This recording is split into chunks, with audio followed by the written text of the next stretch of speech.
Okay, good morning, folks. Welcome once again for one last time for the 78th Goode Water Ski National Championships. My name is Tony Lightfoot. Glad to have the presence of your company. And I tell you what, we've got some cracking competition today. We're gonna have different start times, however. While slalom will take place on lake number 2. At 7 a.m. as has been typically the case. We are actually going to start at 9 a.m. for the tricks, and then we'll follow on with the jump event.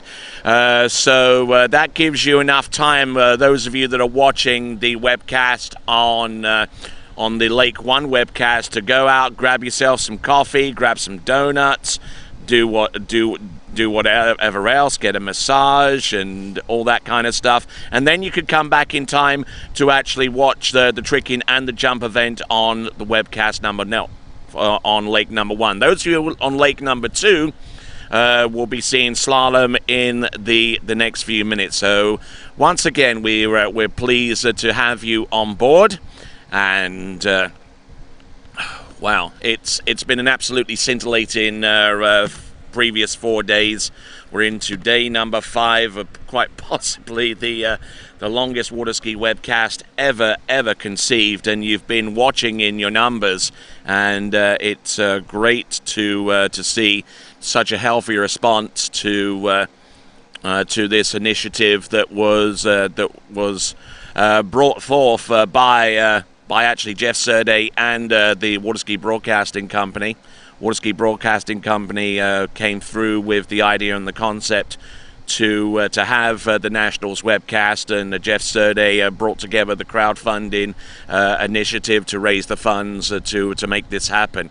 And to those of you that did contribute, thank you very, very much indeed. And during the course of the day, we will actually highlight those names. But let's highlight our sponsors first of all, right up front. We got USA Water Ski and Wake Sports, along with Tri-Lakes and Goode Carbon Innovation, along with our ski partners, HO Syndicate, D3 Conley, and Radar Skis, Marine Power, OJ Props, Ski Safe Insurance, Masterline, Unshoulder Sphere, along with our towboat partners, Nautique, Malibu, and Mastercraft. And we've got to thank our webcast sponsors, and we'll highlight those in just a moment. There they are on Lake 2 and Lake 1. SplashEye.com, who have some national championship specials that you can take advantage of. Go to splasheye.com/nationals to find out more about those. Skiitagain.com, you'll see a lot of our competitors are using skis that were acquired through that internet outlet, and we thank those guys very much for having that service. And the American Water Ski Association, and they are the governing body of tournament water skiing throughout the United States and through the 5 regions that come under that umbrella. So we thank you very much indeed. And I mean, as I mentioned, a lot of people put a little, some of them put a lot of money into the crowdfunding initiative, and we will highlight those people now as we get set and ready to go to our events this morning. We're going to start with slalom on Lake 2. We'll get that running first of all. Then 2 hours later at 9 o'clock, then we'll go to the tricks, and then finally the big jump event, the open men's jump, and then we'll follow on with the remaining jumpers right afterwards. So great to have the pleasure of your company again. On Lake 1, we're going to take a little bit of a break. And we will check in periodically on the run-up to the tricks and the jump event on Lake 1, but all the action right now will be taking place on Lake number 2, starting at 7 a.m. And there's a look at your schedule, folks, just to get you up to speed. On Lake 1, International Women, International Men's Tricks. Then we'll go with a jump at approximately 10 a.m. with open men, women 1 and 2, men 1 and 2, and then open women. On lake number 2, which will start in the next few minutes, we've got slalom, followed by slalom with women's 2, followed by men's 1 and 2. Then it's open women, open men, masters men, junior men, and international men. All that to start in the next few minutes on lake number 2. So some great action to come. We'll be back at about 8:45 with international men's trick on lake number 1. So why don't you grab yourself a cold drink, grab yourself your favorite seat, and buckle in for some great water ski action to come in the next few minutes on lake number 2 and 8:45 on lake number 1. Be right back.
Ever since I've been skiing on the D3 Ion S, I really like how the sweet spot is an inch bigger than the Evo, which has given me a lot more predictability in the course, whether it's calm or rough conditions. The way the ski feels makes me excited for the upcoming season.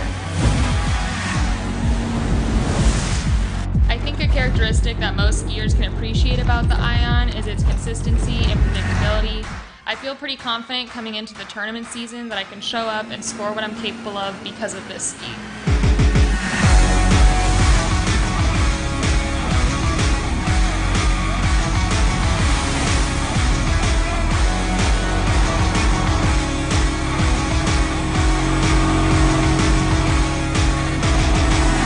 One of the things I have always noticed in my 11 years of riding D3 skis is that they are some of the most predictable and consistent skis that I have ever ridden. What I like most about this ski is that it's fast across the wake, but due to the narrower forebody from the front foot forwards, it allows the ski to slow down in the edge change, as well as let the tip of the ski carve a tight turn around the buoy, resulting in more angle out of the backside of the buoy.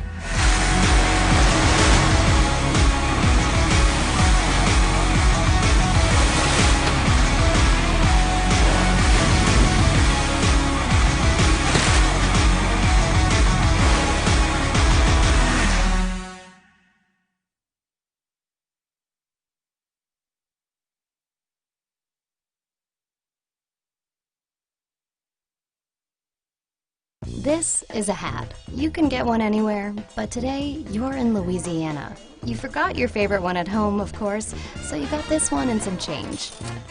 You gave some of that change to the band who got your 2 left feet to dance, and a few dollars to a man who typed up a poem just for you.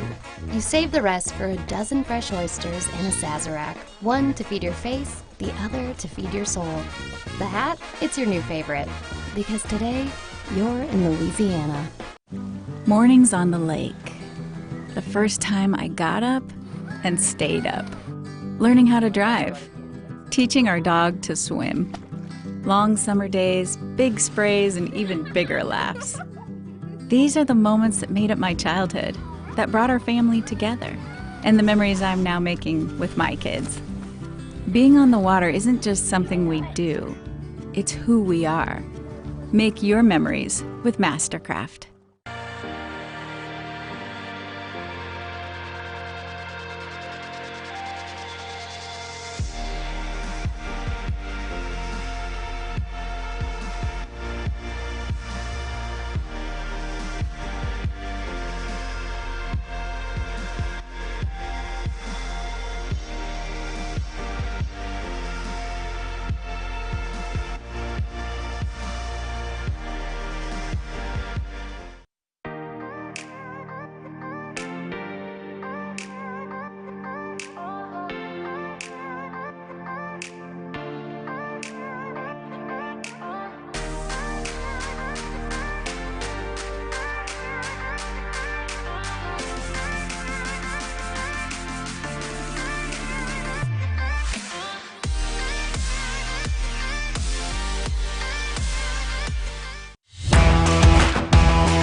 All right then, folks, we're getting ready for the slalom event on Lake Number 2. Good to have the pleasure of your company at this time at the National Water Ski Championships. We'll give you an indication of who is about to take to the water.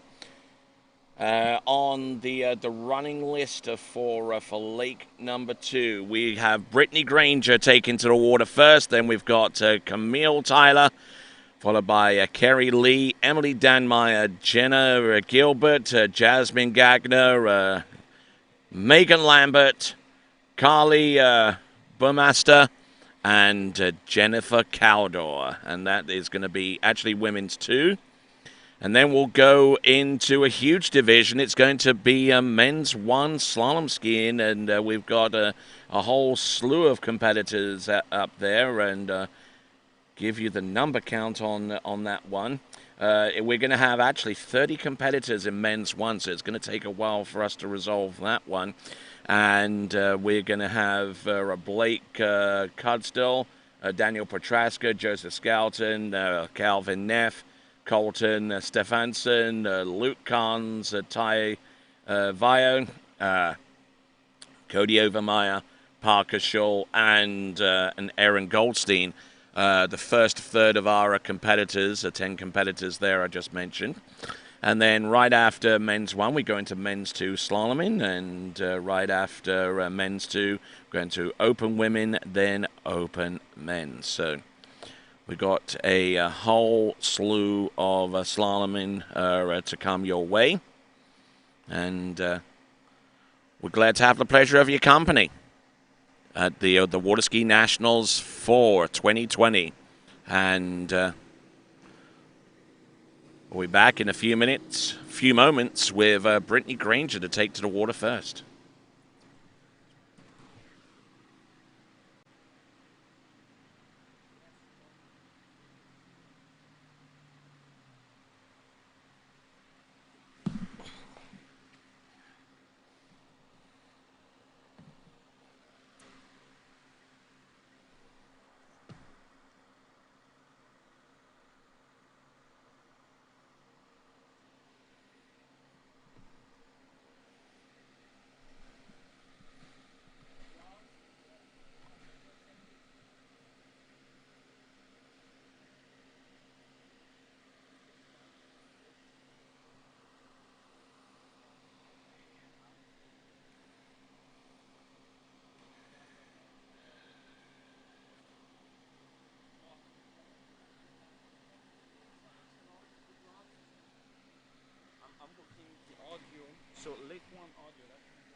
Actually, just take that cord and connect it into a lead chased one, and then just.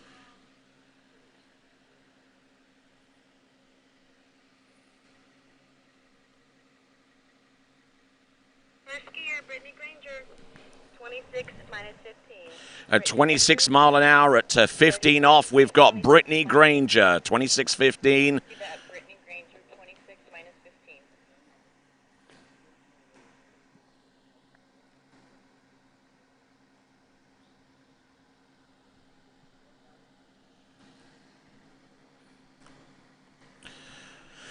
All right, our first skier on the water, Brittany Granger.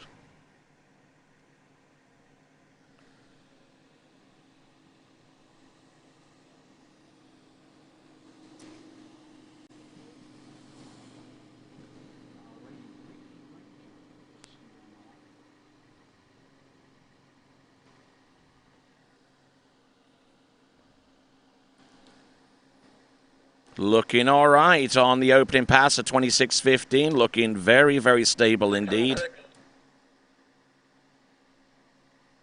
Third has 6 for the 6-7, 6-7.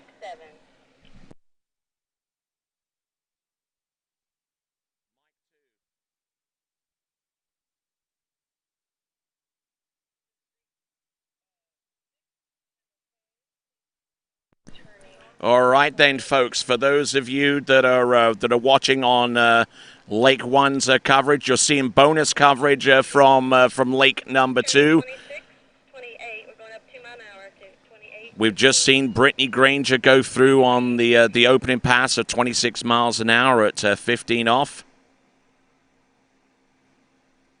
And now she's going to come back in at 28 miles an hour.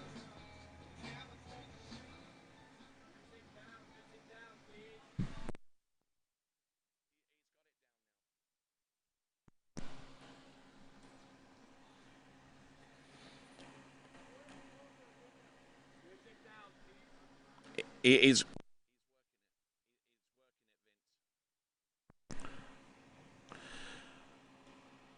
All righty, Roo. We've got Brittany Granger now back in the course at 28.6 mile an hour. 28 is 46 kilometers an hour for those of you watching us from afar. There you go. Round number 1, getting a good solid edge. Looking in brilliant shape. Not putting too much of a foot wrong, except for the handle going up a little bit high off buoy number 4, but she had enough to work with. Right here on Lake 2, you're watching a coverage of this event on a simultaneous webcast.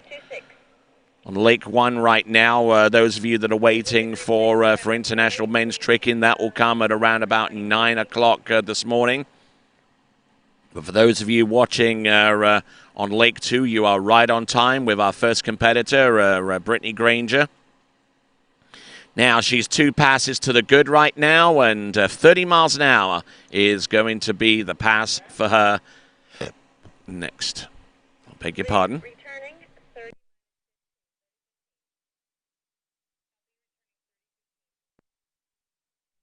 There on deck there is Camille Tyler getting ready to head on out. Skier formerly of the South Central region, now making her home in Central Florida these days.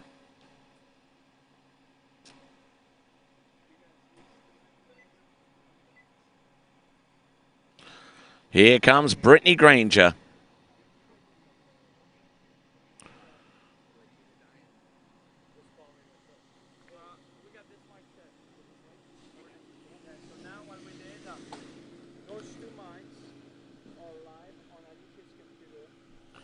All right, here we go.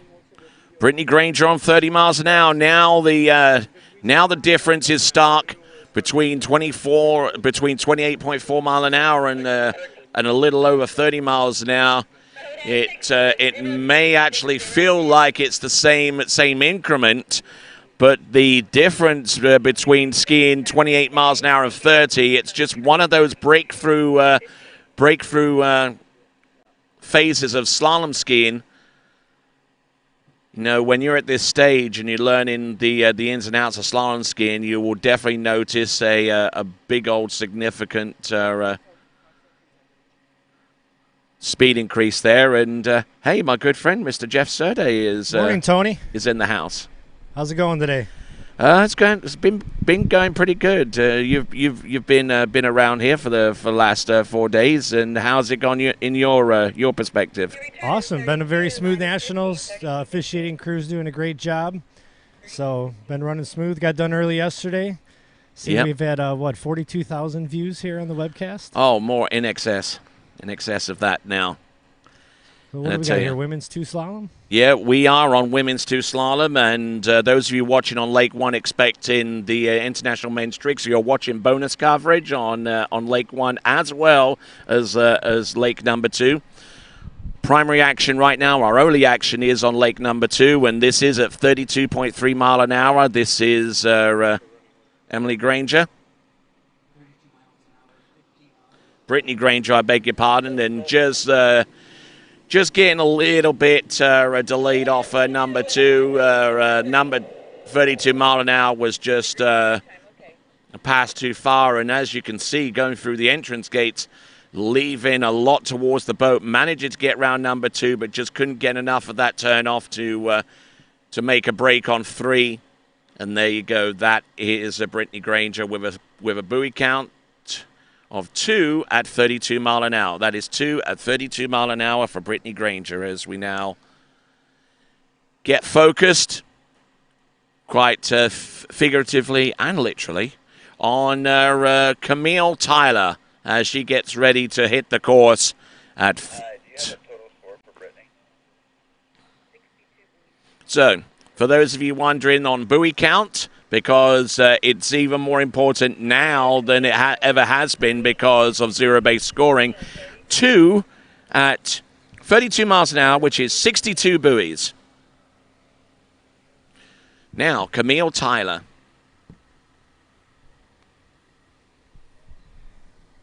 Looks like we got 9 skiers total here in women's 2 slalom. Our top seed, Jennifer Caldor. We got 3 girls, Tony, that averaging in the 35 off. All right, then. We look forward to seeing those competitors, but coming in at 30.4 miles an hour at 15 off, this is Camille Tyler.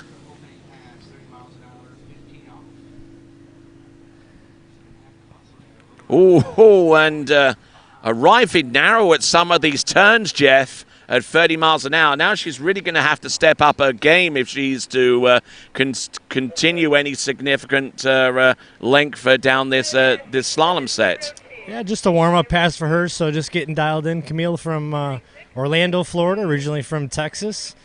Very involved in the collegiate water ski scene is Camille, and her boyfriend, husband, fiance, Scott LaMarche. Saw him jump yesterday in men's 3, booted a big 167 for the bronze medal. Yes, indeed. And speaking about the jump event, we have got a treat for you today. We've got some of the world's top water ski jumpers, and you're going to see them from a very rarely seen view, a very, very rarely seen perspective, actually on the ramp itself. When the jumping webcast comes to you a little after 9 a.m. We've got the trick webcast. And, hey, folks, I'm Tony Lightfoot. He's Jeff Surday. We've got a simultaneous webcast on Lake 2 and Lake 1. You're getting bonus coverage on Lake 1 of the slalom that's going on Lake 2 right now. This kind of feels like CBS or Fox with their bonus extended coverage at the end of a football game or something like that. All right, Camille Tyler, 32-15. Her second pass definitely starting to get late here, Tony, and she's not going to get over the floor ball and didn't even get back to the wake there to get the full 3. And I think Camille Tyler has forgotten that area is shallow. It's been a while since she skied here. So our slalom ski is going to take a bit of a beating, but You're absolutely right, Jeff. I mean, she was okay off number 1, but she didn't really power enough early enough to really get going. And round number 2 as well, that wasn't much better, unfortunately. Yeah. A little bit of sun possibly in her eyes there coming in a 3-ball. Perhaps. That's something to consider. That's certainly something to consider. The sun rising up above the trees here at Tri Lakes.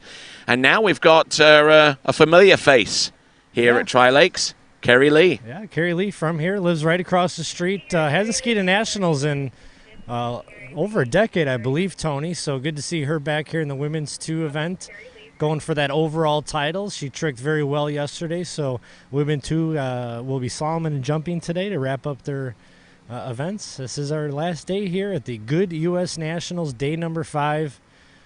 It's been a wonderful event, and here comes Carrie Lee now, skier number 3 off the dock here in Women's 2. She's going to be starting at 30-15 off, Tony.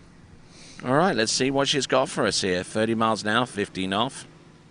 School teacher by trade.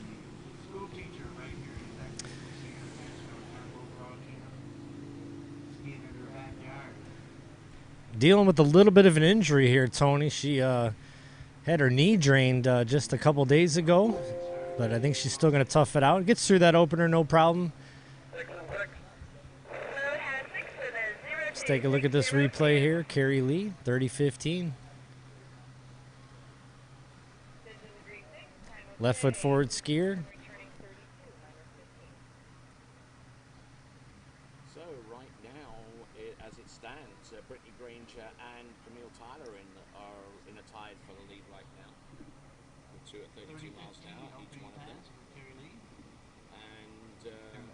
Carrie Lee looking to break that tie for the lead with her attempt at 32 miles an hour.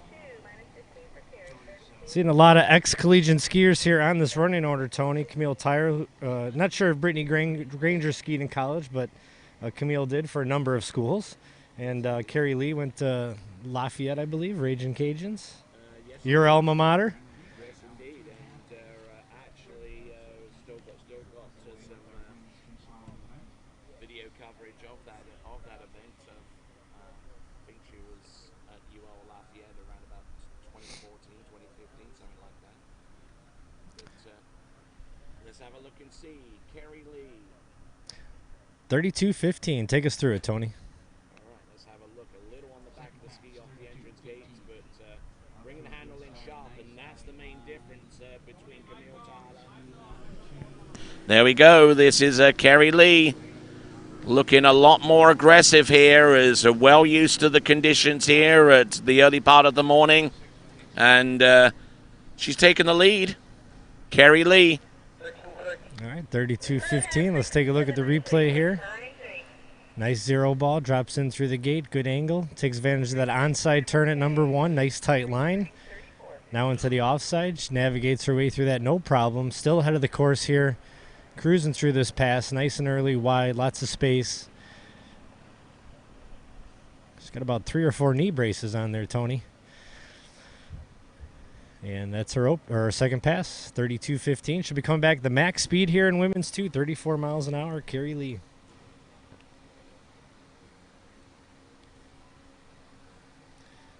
On the dock there, we see Emily Danmeyer getting ready.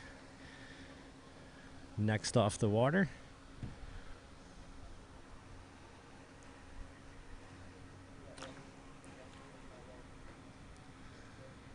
Mashcraft boat pulling this event here today. Carrie Lee, here she comes, Tony, 34-15. She is our leader. Looking to add to it here. All right, here we go. Carrie Lee, 34 miles an hour, max speed.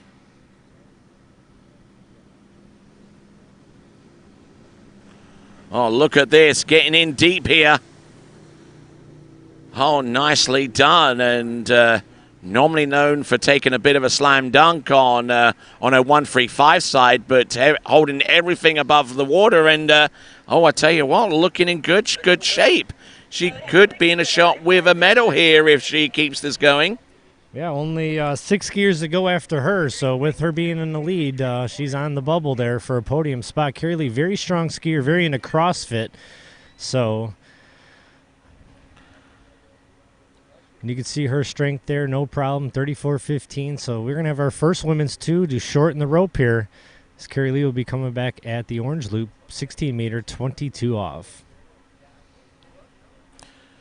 All right, then. So we got 22 off coming up in just a moment. 22 off for 16 meters. The boat speed is now at 34.2 mile an hour or 55 kilometers an hour for those of you that are watching outside of the United States, of which there is a fair few of you. I mean, naturally, our main audience are the competitors and their fans across the United States, but we get in viewers from Canada, the United Kingdom, France, Italy, all over the show. And there is your indication at the top left-hand corner and the orange strip there to indicate the rope color. All right, here comes Carrie, 22 off. Only averaging 72.5 buoys, Tony, so she is... Oh, look at this. Look at this. Here. She's holding it in. She's there. Look at it. Oh, and I don't think she'll make it outside 4. All right, you're a leader here. Let's take a look at this 22 off here. Drops in nice. Good angle in the gate. Not too bad of a 1 ball. Hips a little bit behind, but she gets into that offside turn. Looked good there, Tony. Didn't know if she might have been a little bit of a... Might be tough seeing 3 ball coming back that way. She looked like she was in good shape coming in. And you may be right. Let's have a see her kind of not be able to tell when to start making that turn at 3. Yeah, definitely on the inside there, looking at our frame by frame, and yep, the judges were right on the ball there, literally, with a 3 buoy count at 22 off 16 meters. That's the final score for Carrie Lee, and that's the target that our remaining 6 skiers have got to chase in order to take the lead and maybe put themselves in a strong position to ascend the podium.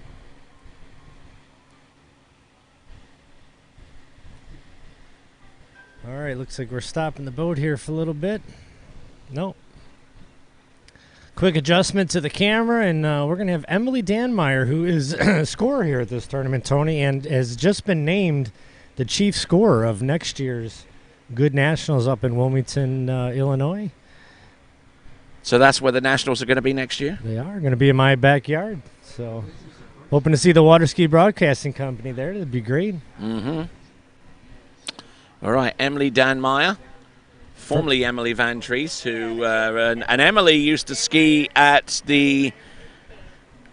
Miami University of Ohio. Is that correct? You know, I wanted to say Emily went to Ohio State, but I don't know.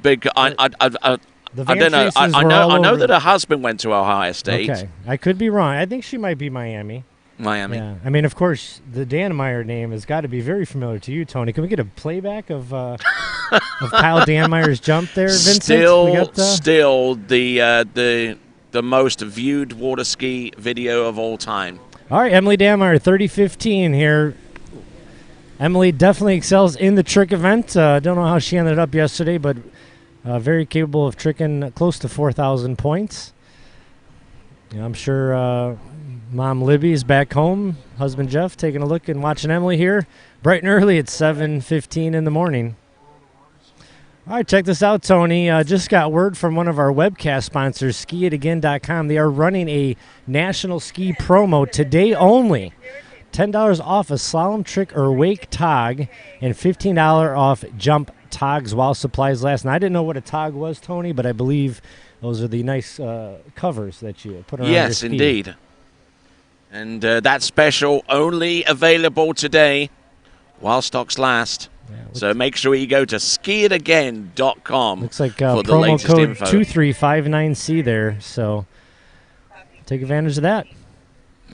And I tell you what, that's been a vital resource, especially for our junior competitors who are looking for jump skis that still have a little bit of life to them, but they're just learning their way around the jump event. They don't need the latest and greatest jump skis that are available, and some of those skis are a little bit on the large side anyway. So smaller jump skis, and they're still very, very much in use, Jeff.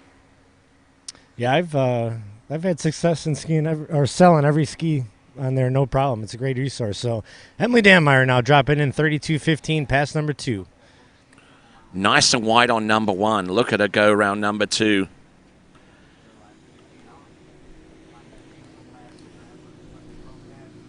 Keeping the flow going.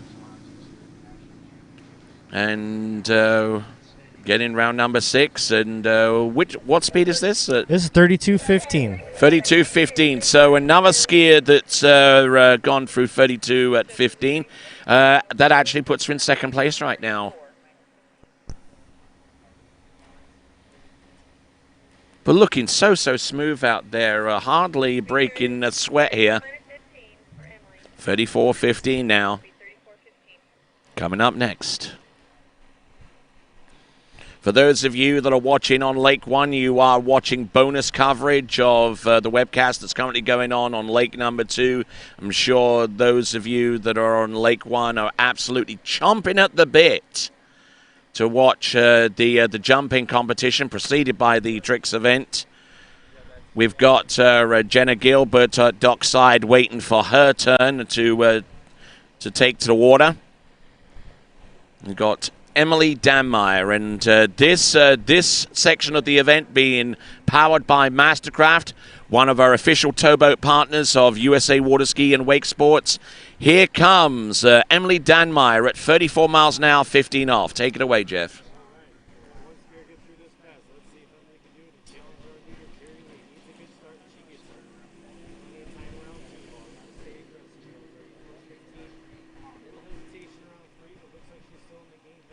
Ooh, nice 4.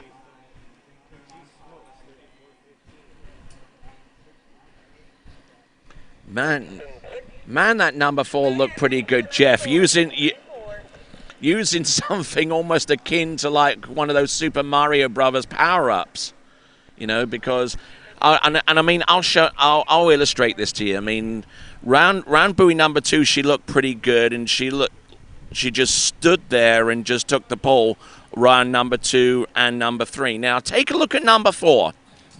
Round that number 4, grabs the handle and just gives that little bit of a shoulder charge and just gets the ski outside 5 and still has enough room for number 6. Yeah, and that's her offside turn too, so excellent job there. Now Emily does average 5 buoys at 22 off, Tony, so very capable of running this pass here. Our lead is 3 buoys at 22 off, so Carrie Lee, your leader. Now, this is our 6th seed here, Tony, so Emily got to take the lead here if she wants a shot at the podium.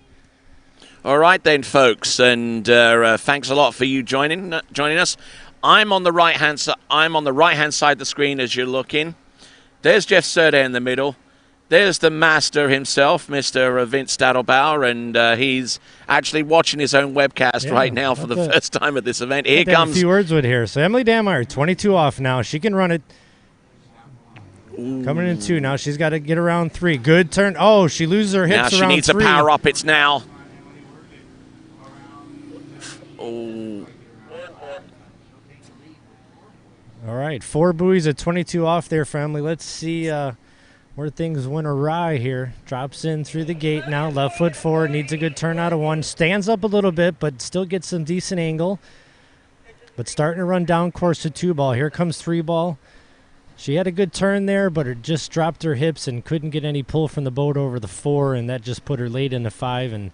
But she does take the lead with 4. And we're here with Vincent Stadelbauer, the production man here for the Water Ski Broadcasting Company. First time we've ever webcasted the Goode U.S. Nationals. Vincent, how's it going back there behind the scenes? All good on our end. Very smooth event. Thanks a lot to USA Water Ski for having us. Thanks to Jay for hosting us. Beautiful event. Very impressive the way it's been run. There's a lot of stuff going on. Our officials make it seems like there's not a lot, but yeah, there's a lot going on, and I'm very impressed the way it's been run, and thanks to the officials and thanks to Jay for hosting us, and we'll hope we'll be back. All right, who we got here, Tony? Here we go, Jenna Gilbert at 34 mile an hour, 15 off. Now this is the the highest starting speed and line length that we've seen so far, Jenna Gilbert. Now, I believe Jenna Gilbert was a former collegiate skier herself at one time. I'm not too sure, but... She was. She went to my alma mater, Purdue University. Aha! So, Jenna... Tell us more. Yeah, I mean, very talented slalom skier. She does average 1.5 at 32 off, Tony. So we definitely got our first skier here that could really start in the short in the line. The only thing we're missing here is that Boilermaker, a train hornet. Horn? Yeah. Well, maybe we can get one for her. Yeah, indeed. And I'll tell you what, that woke up a few people here a number of times when Purdue made their presence felt at the Collegiate Nationals. I mean, way back in the day, their crowning glory was seeing one of their competitors win the slalom title, the men's collegiate national slalom title. Kel Burdick is the name that I was looking for, and that was in 2004, going all the way back to the early 2K. Yeah, we had that horn all the way back since 1995. Has been around that team. So here comes Jenna now. This is 34-22 off already. So our leader, 4 buoys at this pass. Let's see what Jenna could do here. Take us through, Tony. All right, then. This is at 22 off. Looking for the... Oh, nice extension round buoy number 2. Almost over pulling for number 3, but a little open for 4. But managing to keep the ski rolling early enough for 5, and she has the lead at this point and has a spot on the podium as a result.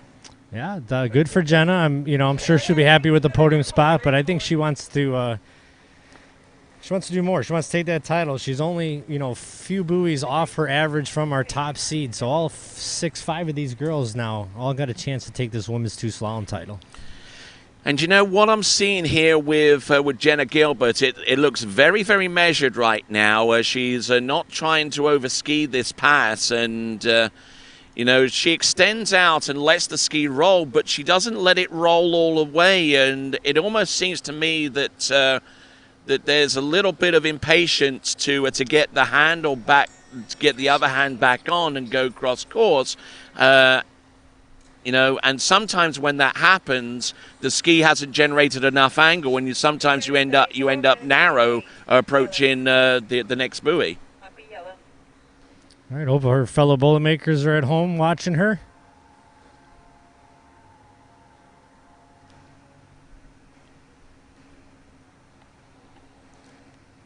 All right, then. Powered by Mastercraft, this women's 2 slalom event. 34 mile an hour, 28 off. There you see at the top left-hand corner. Jenna Gilbert. Entrance gate. Buoy 1, a little slack off number 1, but she dealt with it wonderfully. Round buoy number 2, keeping the flow going. Oh, taking a bit of a shoulder slam on number 3. But I tell you what, she's still in good shape for 4. She's still skiing this pass. Oh, my words. Whoa. Wow, she had to hang tough on that one. Pump. She's stoked about that. But look at this into buoy number 1. She had a little bit of slack at the end of the turn, but she kept the ski going. Round number 2, handle came up a little bit high. Now watch number 3. Handle, shoulder slam off number 3. She still had enough poise and enough width to get round number 4. Get strung out into buoy number 5, but she still had enough to work with to get round buoy number 6. Handle up a little bit high, a little bit of a fist pump. I think she was more relieved to get through that pass than anything else. And now we're going to see 32 off for the first time. And some pressure being put to bear on the remaining 4 competitors. Yeah, it's always good to put a big score up there and put the pressure on your top seeds. Jenna does average 1.5 here at 32 off. I want to say she's ran it before in her life. I'm not positive, so let's see what she can do here behind that Mastercraft. Going to be coming into the sun a little bit. Got to get a good start here on the green loop. Jenna Gilbert. All right then, folks. Continuing to roll on at 32 off. Round number 1 and number 2. I think she's losing a little bit of steam on that one. So there we go. That's 2 at 32 off. Yeah, your new leader. Let's take this replay here, Tony. Looked like just a bit of a narrow gate here. She really faded and didn't have any angle into one. So yeah, exactly. And I mean, there's a huge difference between skiing at 28 off and at 32 off. You have to be a heck of a lot more resistant behind the boat, and I think the relief that she displayed after 28 off kind of dovetailed its way into 32. I mean, she probably felt I couldn't really do too much more beyond this. So 2 buoys is enough for the lead right now. And well, check this out. Interesting strategy by our next competitor here. I see some glare goggles on. So yeah, indeed. She's probably getting a little feedback from her fellow competitors that it's a little tough to see on pass number 2. So and she's not prepared to lose them either, it seems. Well, Jasmine Gagner from Alabama, another talented 3-event skier and a very involved official as well. And we might want to take a little look at that binding setup of hers, because that's a little bit unusual, and the reason for that we'll explain in just a moment. Here we go, 34.2 mile an hour, and this is going to be a 22-hour start. This is a different schedule. This is our 4th seed here in women's 2. Jasmine, no, she goes down. I was just about to say how she averages 5 buoys at 32 off, and I'm not sure what happened there. Definitely wasn't going into the sun, so definitely was not a glare issue at all. Yeah, she definitely had a clear view of the buoys. Let's take a look here. Looks like a good start. Left foot forward skier coming into her offside. I mean, gets a little shoulder down, but still in good shape here. Waiting on 3-ball, Tony. Good turn out of 3. And let's see if we can tell what happened here at 4-ball. Comes into it, plenty of space. A little bit of that shoulder dropping again. And we can't. Yeah, see, she dropped that right shoulder. She did that at 2-ball, and she survived it, but a little too much at 4-ball and got ahead of her ski and just right into the water. So unfortunate for Jasmine going down on pass number 1. And that's going to mean Jenna Gilbert is guaranteed a podium spot. Yes, and indeed she can't finish any worse than 4th, and with 3 competitors to go. And Emily Danmeyer is is still in 2nd place, will finish no worse than 5th. All right then, Megan Lambert is our next competitor up. We see there our dock starter there, Mr. Jerry Trapp, doing the honors there. In the background there is April Coble-Ella. Yeah, looks like must be her coach. Former collegiate skier herself. Actually spent a semester at the University of Louisiana at Monroe. Back at the time she was there, it was called Northeast Louisiana University. And because she switched from that college to UNC Chapel Hill, and the NCAA had to introduce the redshirt rule shortly afterwards. Oh, Megan Lambert, another Boilermaker on the water here, talented skier. She writes a lot of articles for the magazine, too. Very into fitness, so if you get the Water Skier magazine, you'll see an article from Megan. Megan averages 1.2 buoys, Tony, at 35 off, and here she comes at 22 off. Oh, look at that. Round buoy number 1, Megan Lambert. Oh, good extension.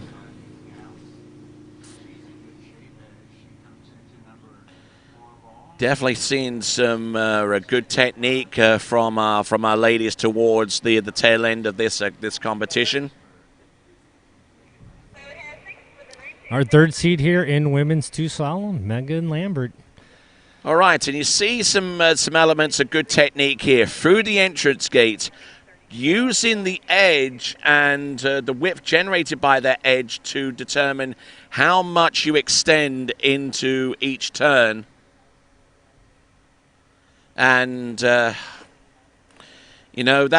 opposed to someone, say for example, just edging, making the turn and throwing the handle on the inside. That does nothing but produce a slack line and makes it difficult for you to balance to actually make the turn.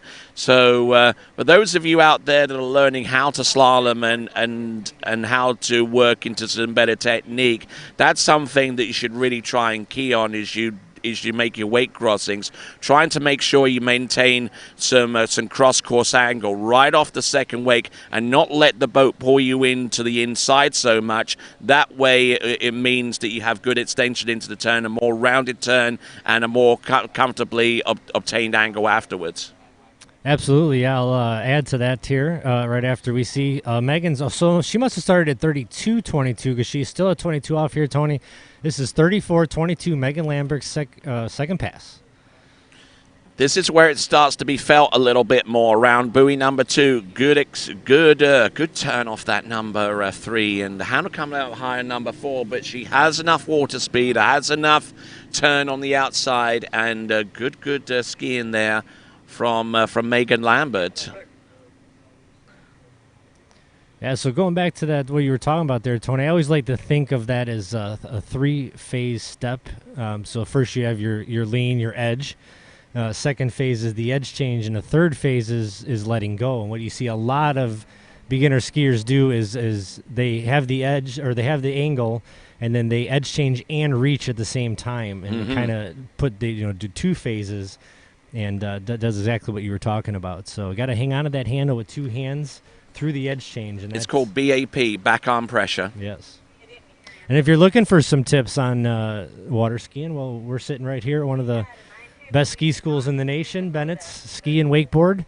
So if you ever want to come down and get some lessons, you can spend a week, a day, whatever you'd like. Yes, indeed. Bennett's Water Ski and Wakeboard School. You can find out more by going to skibennetts.com. And you can actually find out more information about these championships right here on their sub-website, nationals.skibennetts.com, for all the information regarding our sponsors and all the official information that we've posted. All right, Tony, I'm checking your radio. I'm hearing something here from the boat. Not sure what's going on. Let's see. Let's see if she enters the course here. If not, they're taking her back down the lake. Yeah, looks like that, Tony. Well, let's try to find out what happened. Maybe she did want to start at 34.22, and they started her at 32. I'm not sure. Let's see if we can find out what happened. This is a rather there. unusual set of circumstances.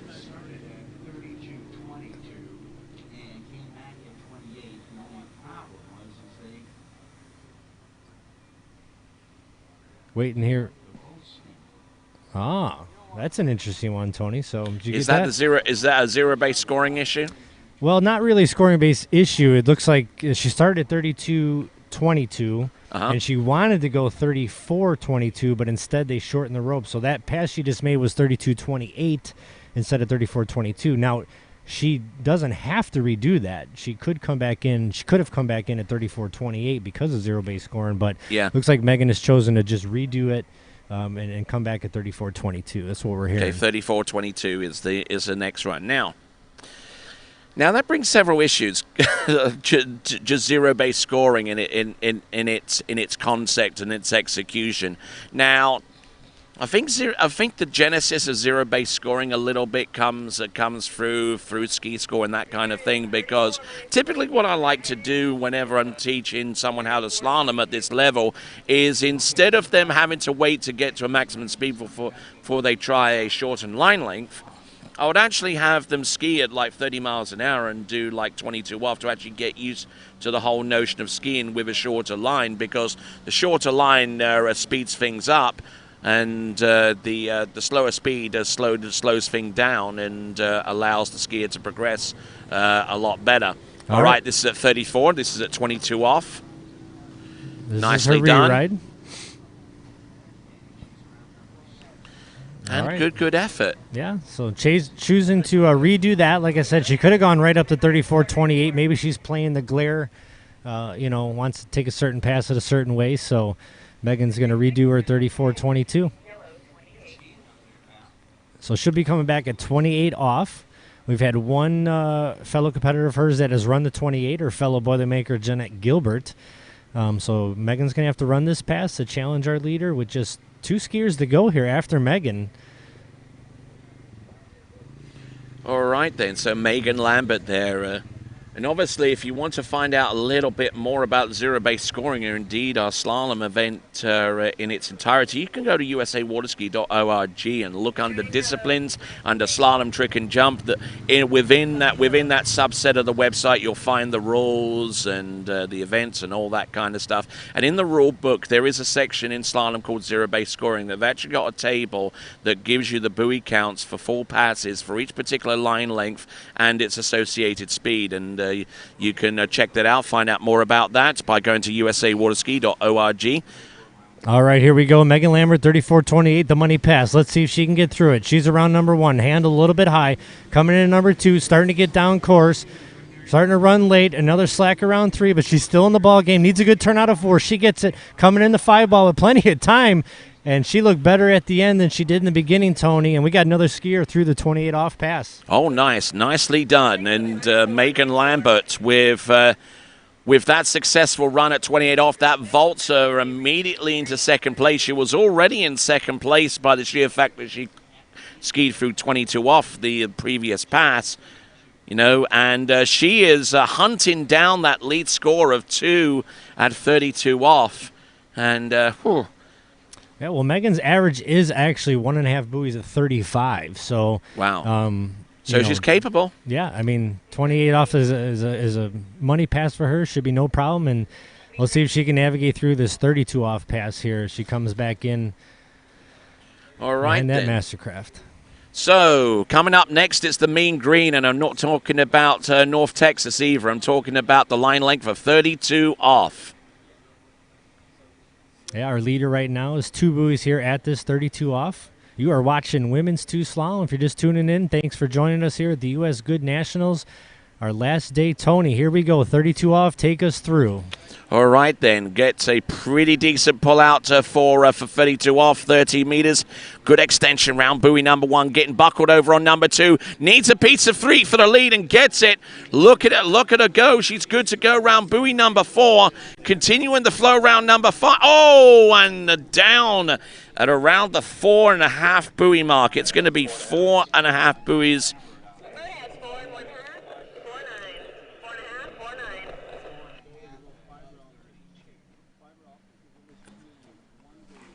So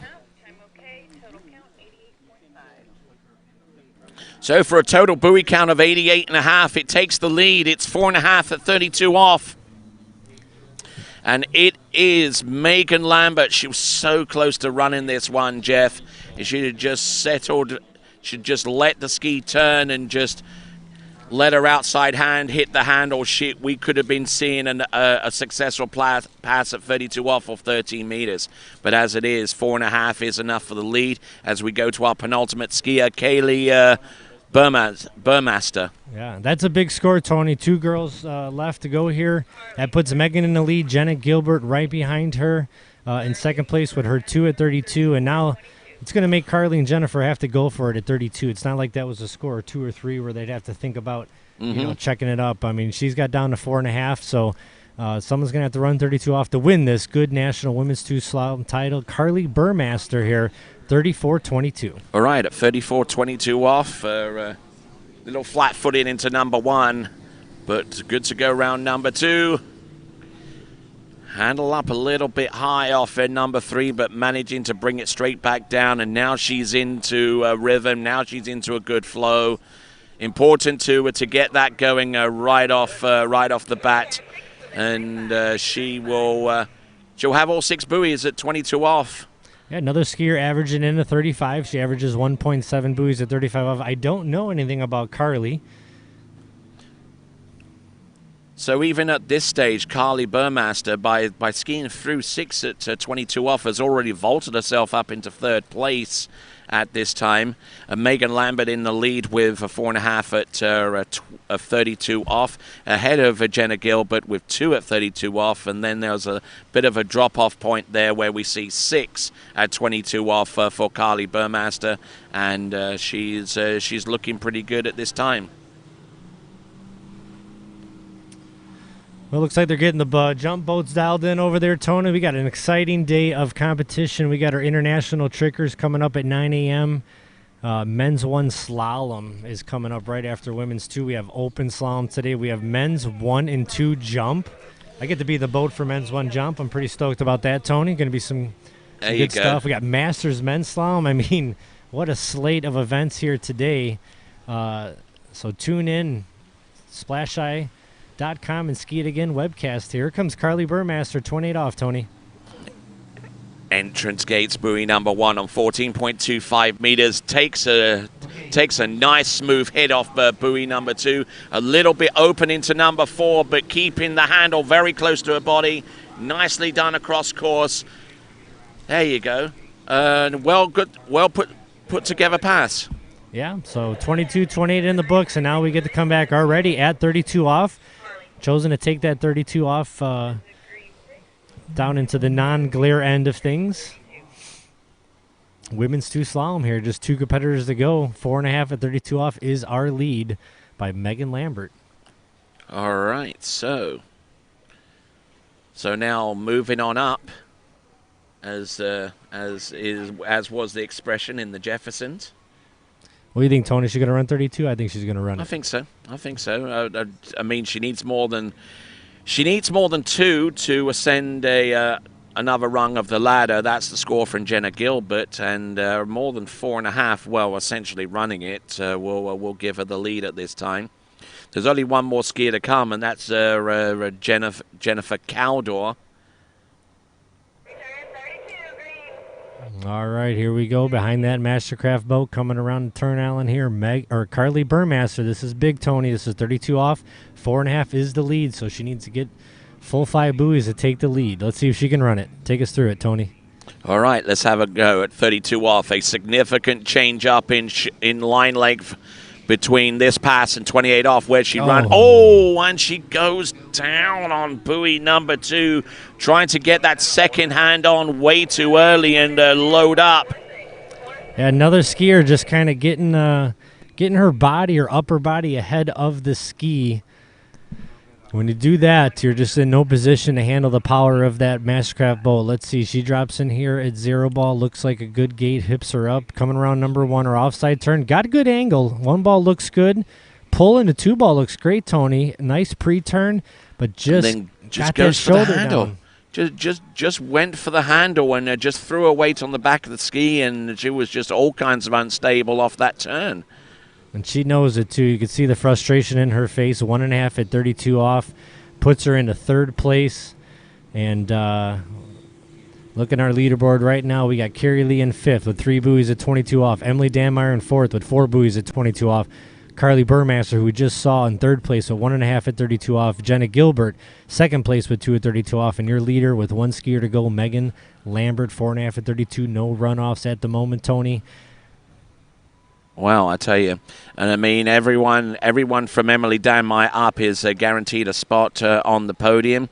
And one person that wasn't on that list was Jasmine Gagner with 3.5 buoys total.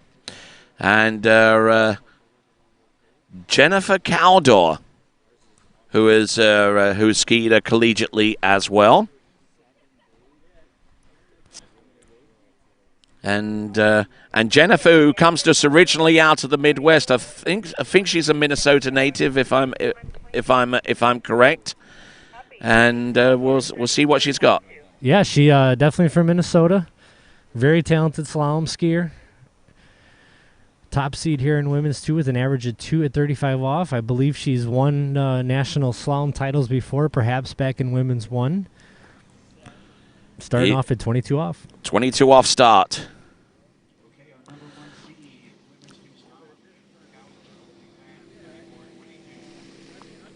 Nicely done and nicely put together. Just turns, links up with the handle and just goes. It looks so easy, but there's so much that goes on that is just a result of hours upon hours of training, Jeff. Yeah, when you do it right, it always looks easy, you know. You see the big jumpers going 230, it looks super easy. Watch all those guys doing flips. I mean, they make it look so easy, but it's, as we all know, it is not easy.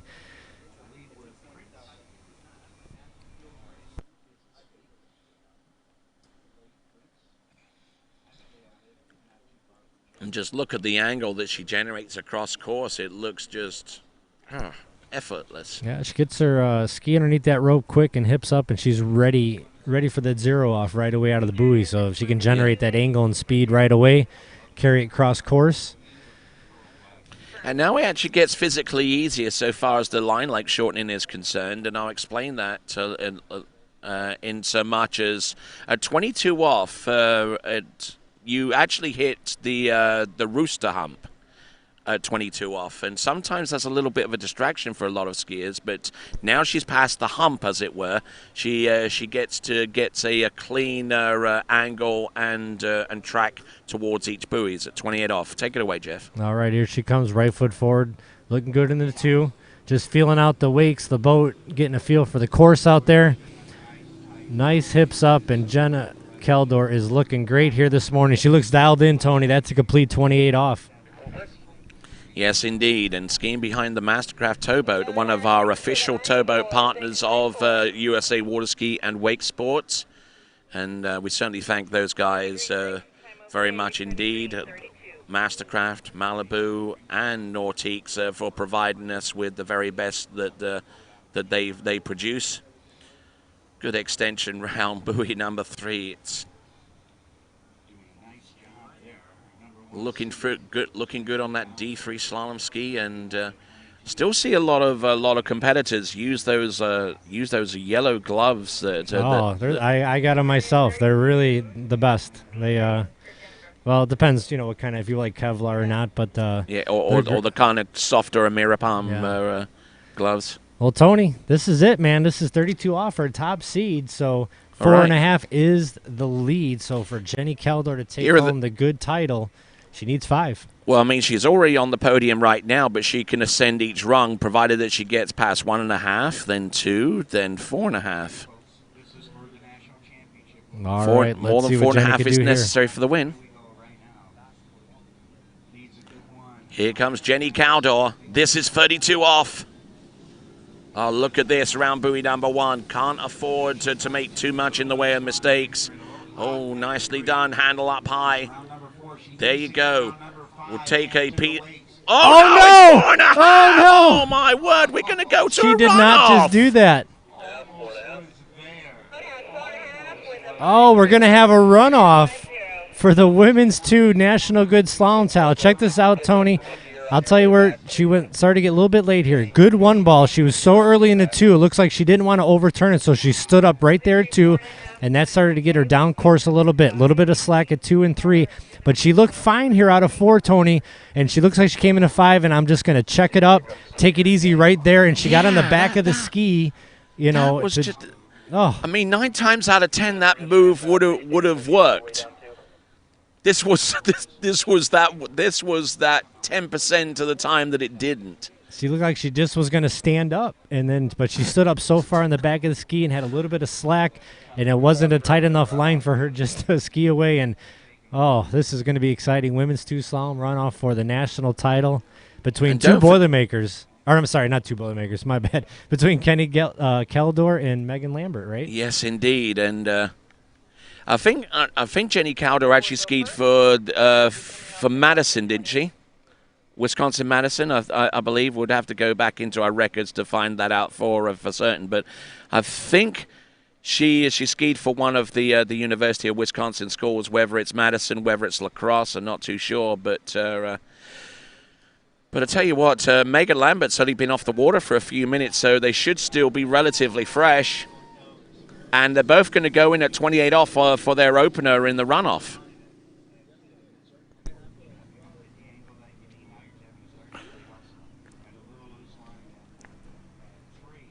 Brings back a little bit of flashback memories from Elite World Championships in, I believe, France between Regina and Whitney. Mm-hmm. Same thing happened to Regina. Whitney, I think, got 1.5 at 39, and so Regina's coming in at 39. No, she's just got to basically go around 2 and stand up. And for some reason, when she went to stand up, same thing kind of happened there to happen to Jenna, and she ended up getting 1.5 and had to go in a runoff for the World Championship gold medal. Same thing happened in the 91 World, but it was in the men's competition, and it was the tie generated between Mike Shaylander, Andy Mapple, and the eventual winner, Lucky Lowe. And I mean, I was actually there back in 1991, and I was actually there to see it for myself. And I mean, I think it was just one of those instances where Mapple knew that he pretty much had a decent shot of the world title at that point if he just skied it relatively easy and not overload it. But he and Shaylander are just, I mean, they were chasing Lucky Lowe's target, you know, because Lucky Lowe actually skied out fairly early in the final. Yeah. And they both kind of checked up and ended up being in a runoff situation, and then that it was all Lucky's for the taking, because Lucky Lowe was actually the last skier out in that runoff situation. Well, you know, the thing about it is it may sound like it's easy just to check it up and stand up, but it's something you don't practice. You know, for one, you know, you never practice it at any buoy but 6-ball. And it could be even harder when you're not late. You know, when you're really late to a buoy, we've all learned how to, you know, get around the buoy and swerve back in and try to get that back to the boat guide thing. But, you know, you don't really practice, you know, pre-turning a ski and then having to, you know, stop that turn and just check it up and get the win. So maybe everyone out there should practice that a little bit. Yes, indeed. And right here at the National Championships, you're watching us on your screens right now. I'm on the right, Tony Lightfoot. Jeff Surtees there on the left, and we are practicing social distancing. Yes, we are. Yeah. And this is the runoff, folks. If you're just tuning in, this is women's 2 slalom here at the Goode U.S. National Championships. We just had Jenny Caldor, our top seed, go down at 4.5 at 32 off and tie Megan Lambert. So it looks like Jenny Caldor is going to be first off the dock, and they're going to have to go out at 28 off, Tony. All right, then, 28 off start by rule in a runoff situation. The last complete pass is the pass that you go in at.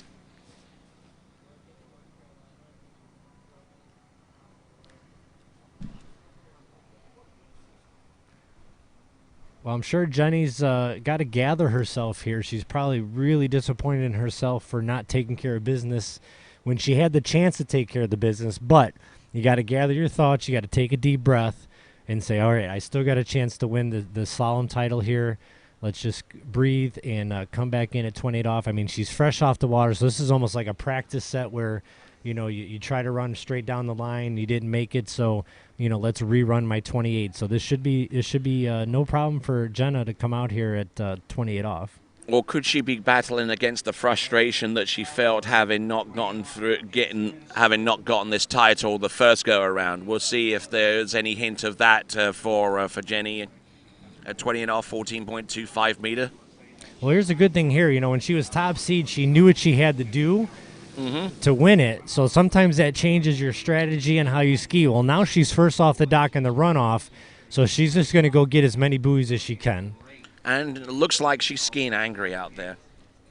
Yeah, she gets to set the pace here. She's going to enter 32 off here going, I'm going to try to run it instead of thinking I only got to get the 5 balls. So Jenny Caldor here, 28 off. She really is dialed in here.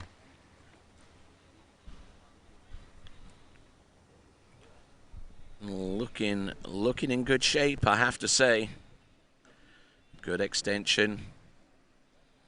And so many competitors who have made these national championships have traveled from far distances across the Midwest, across the Western region, California, Washington State. You know, they've all come here to the national championships, and we were anticipating like about 400 competitors, and near enough 600 registered their intent to ski in these national championships. And yeah, super turnout. Super turnout. Really glad we had the event, and everyone's being as safe as they can, and everybody got to ski and compete in a national. So thanks to Jay and his team for putting this on together in such short notice, and all the skiers and competitors that come out and traveled and supported it, and our sponsors, and very exciting. So here we go, Tony. Take us through. This is 32 off. All right, let's see. Gate pull out, almost as important as the turns and the angle inside the course. Look at the... Oh, and she goes down there. And I kind of feel like she's been out of practice a little bit here, Jenny Caldor, because that's not the kind of mistake that we used to seeing either in the initial run or this one. No, and I know Jenny's skied in a lot of high pressure situations. She's been competing. I mean, that's a super one ball there, hips up, hangs on a 2 hands long, comes into 2 ball, and just another girl in this division getting that right shoulder ahead of the ski at 2 ball, and just can't wait for that tight rope and get out of it. So 1.5 at 32 off. Very disappointing for Miss Caldor. And Megan Lambert's on the dock, knows what she's got to do to win nationals. Yes, indeed. And no doubt April Coberweller imparting some wisdom to Jenna Gilbert, to Megan Lambert. I do beg your pardon.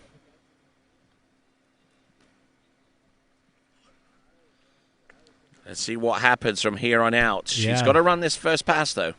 Yeah, this is a chance for Megan's first national title. So, boy, excitement and nerves going on right now because you can't be thinking about 2 at 32. You got to get through 28 off first. It's not a given, although, you know, they should make it, and they always make it. Anything can happen here at the Nationals. Here comes Megan. This is our runoff for the title, folks. If you're just tuning in, this is Megan Lambert, 28 off. Take us through it, Tony. All right, then. Good pull out for the entrance gates, trying to stay wide. Keep a good tight line or a little bit of slack off number 1, but managing to keep everything moving forward. Still a lot of slack at the end of these turns. She can't afford to have that error occur too often on this pass. Task 1 of this run complete. She gets through the opener at 28 off. Showing signs of nerves, I think. Man, taking care of business, though, and she's going to have a shot to win the title. And what's going through her mind right now as she sits in the water? Because, you know, knowing you got to get 2 is, although that sounds easy, it really changes your 1 ball because you don't want to overdo it and get a half. But it's 32 off. I mean, you can't take it too easy. You got to get over to 2 ball enough to stand up. So let's see. You still got to throw that ski into a turn on buoy number 2. I mean, it's not just a case of like coming off number 1, staying on the same edge wide enough, because if you end up doing that, you carry a lot of speed after that point, and you still got to get the slack out of that line and ski for the wakes to actually get the fall too. Yeah, I see Jenny Caldor over here on the shore. I'm going to see if we can grab her for an interview, but don't want to bother her. She's not in the mood. So she's watching her fellow competitor, Megan Lambert. Here we go, Tony. This is it. This is for the title. If Megan gets 2 buoys, she's your good Women's 2 National Slalom title. If not, it's Jenny Caldor. Here we go. All right, Megan Lambert in the breaker now. 32 off. Here we go, Megan Lambert. She's around 1. Can she get... No! Are you kidding me? She's down again! Oh, my word! Why are they turning so hard, Tony? Bring the boat back, pick her up.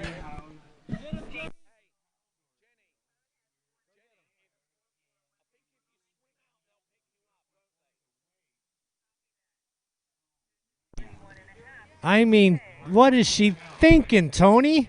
She stood up 1 ball, which was, you know, expected, but she got over to 2, no problem, just had to stand up to take the title, and she turned that thing like she was going to try to run 39. I got to interview both of these girls later. Oh, my word. Oh, this is killing me. We've got free slalom skiing twice. I'm speechless. I don't know. I mean, she turned that thing so hard, Tony. Very unnecessary. I mean, she had to know what she needed. Exactly.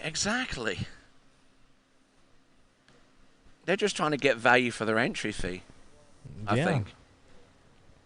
No, I think they both want to get this over with. So now I believe we'll have to wait for the judges, but we had a runoff in men's 3 the other day where on the second runoff, they went out at the pass they missed. Which is 32 off. So will these girls have to come off at 32, or will they come off 28? So I would love to see them come off at 32. I think that'd be pretty cool. Yes. Pretty spectacular from what we've seen so far. Man, so what a treat here on our first event of the day, Women's 2 Slalom. If you're just tuning in, we have Megan Lambert and Jenny Caldor, who tied with Okay, getting confirmation from our officials. 32 off start. Awesome. Megan up first. So they tied with 4.5 at 32 off, so they had the runoff for the title. Jenny Caldor goes out and has a disappointing 1.5 at 32 off. Megan Lambert just has to go around 2 and stand up, and she doesn't, and she ties again with 1.5 at 32. So we're going to have our second runoff for the gold. Of course, and let this be stressed that that these scores produced right now are basically for the runoff. They don't actually get entered in as the official score for each of the skiers. The official score for each of our skiers is 4.5 at 32 off. The score that they had initially, what you're seeing right now is strictly a tiebreaker from the scoring point of view. Yeah, well, you see both of our competitors there in the boat. We'll have to find out who goes first here for the gold medal double runoff. Going to be coming off now at 32 off, which I think is awesome. These girls are probably getting tired.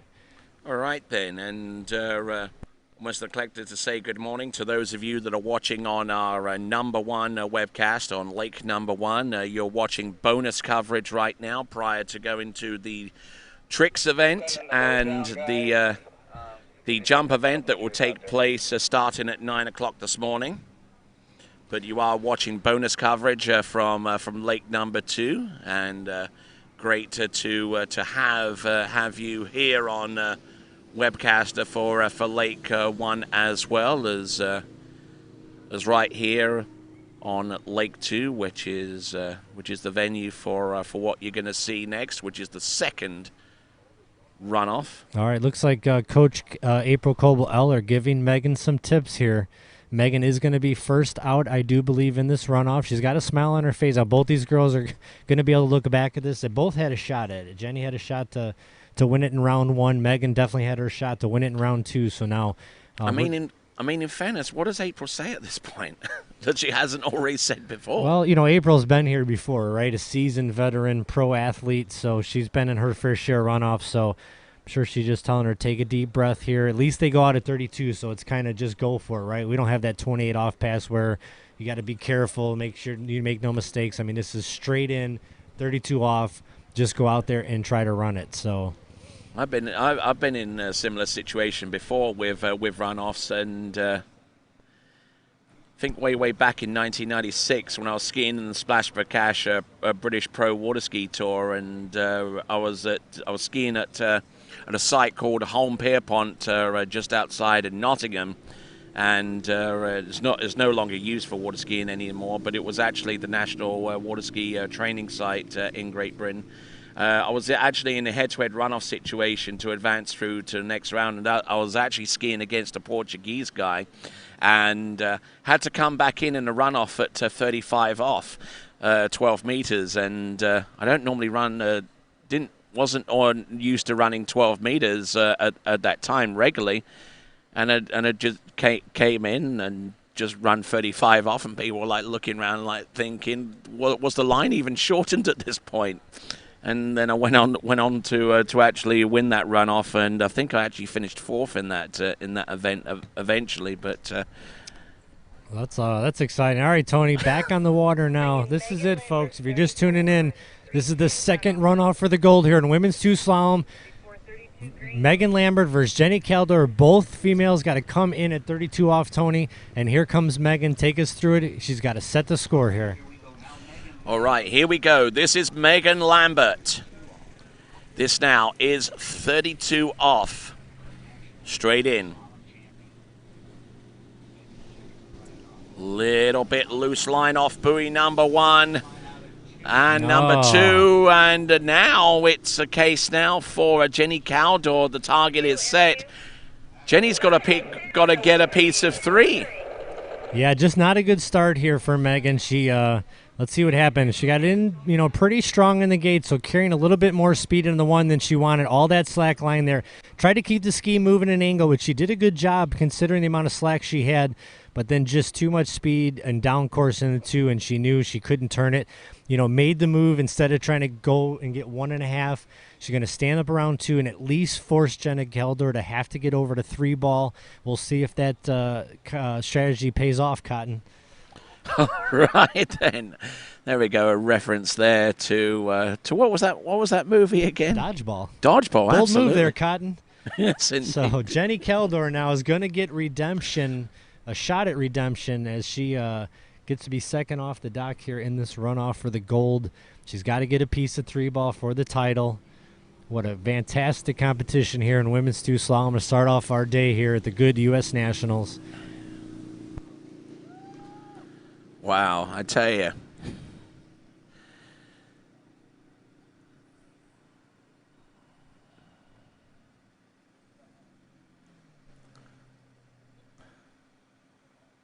Hey, Kate. Kate. Kate.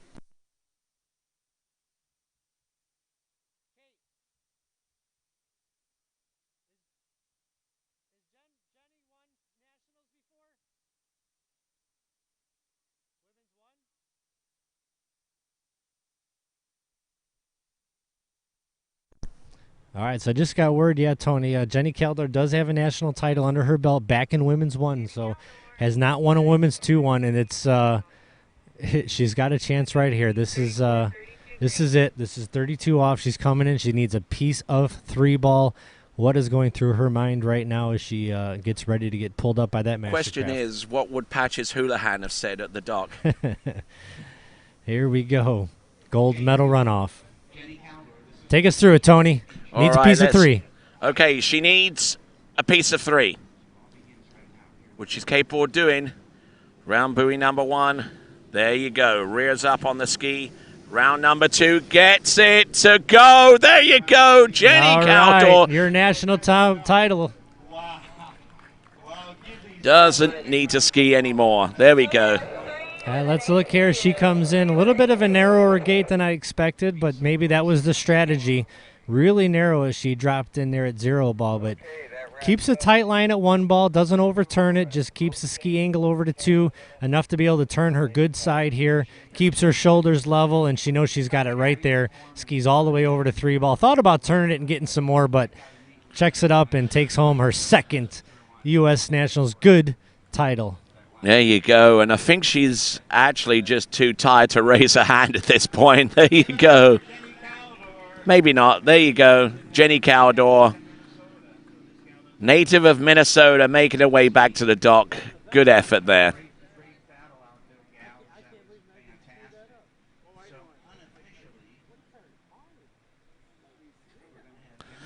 All right, then. So the leaderboard will show that Jennifer Caldor wins this title via runoff ahead of Megan Lambert, then Jenna Gilbert in 3rd, Carly Burmaster in 4th, and Emily Danmeyer in 5th. All right, we'll be back right after this. This is the continuation of the 78th Goode Water Ski National Championships.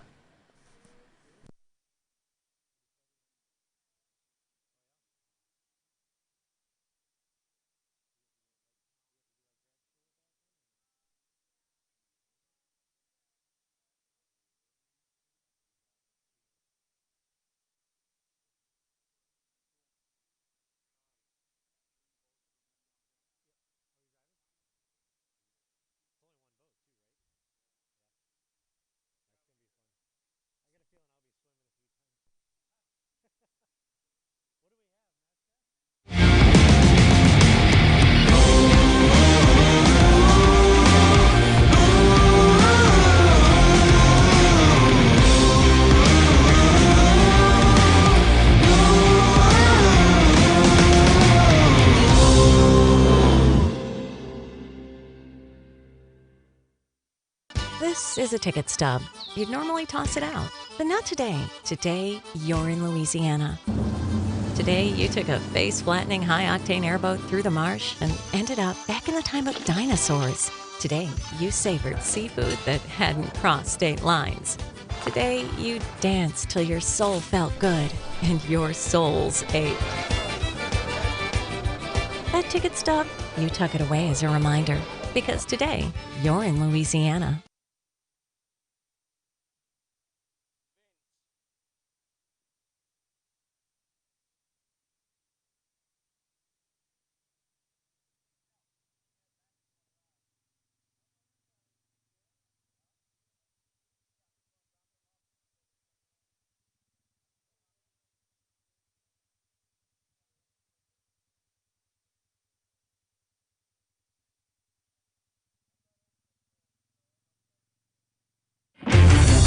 All eyes on the way I vibe when I walk into the room.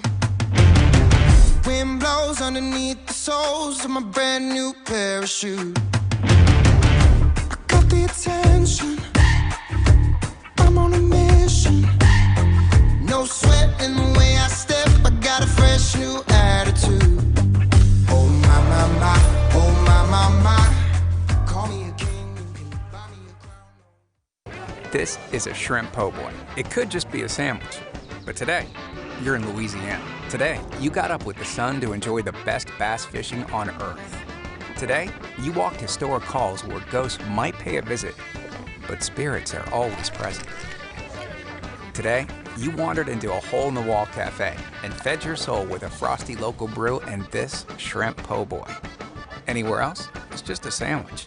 But today, you're in Louisiana. All right then, folks. Good morning. Welcome back to our Men's One webcast. You just seen some great skiing from our women's 2 competitors.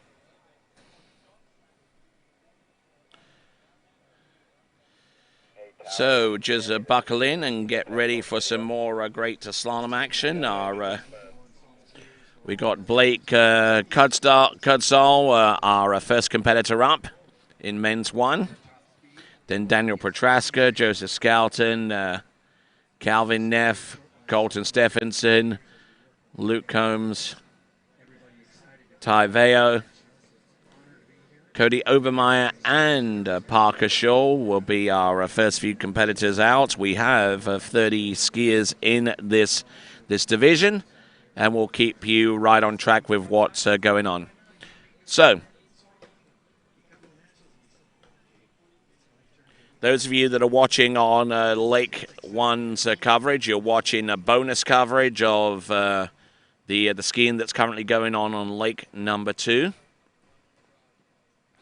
Lake number 1's live coverage of the events that will be taking place will start at 9 a.m. with the tricking event in our international divisions. And then we're going to go into open men's jump right after that. So,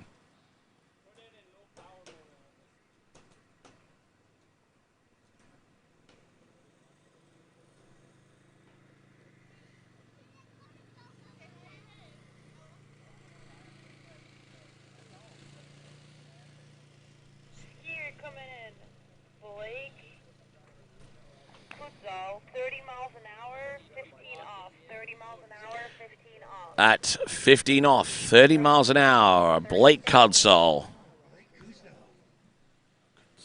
Is out of Western Massachusetts, Eastern region, and he's going to be starting at 30 minus 15. Blake Cudzall. All right, coming in at 30 miles an hour, 15 off, Blake Cudsall.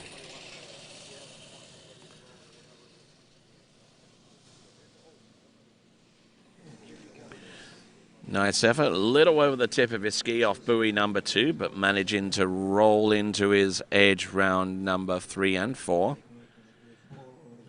And a little loose off number 5 as well, when the ski reacting a little bit funny off number 5 into 6. But good effort all the way round for Blake Cudsall.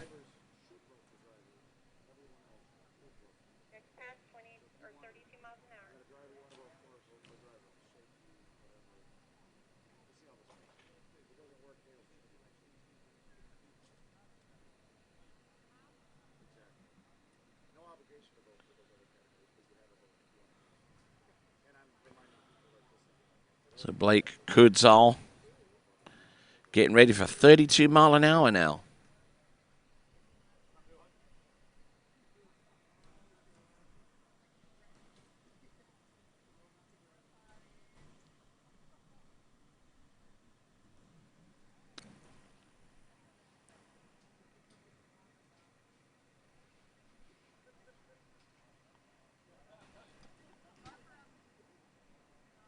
And here it comes out of the west end of the lake. This is Blake at pass number 2. This will be 32 minus 15.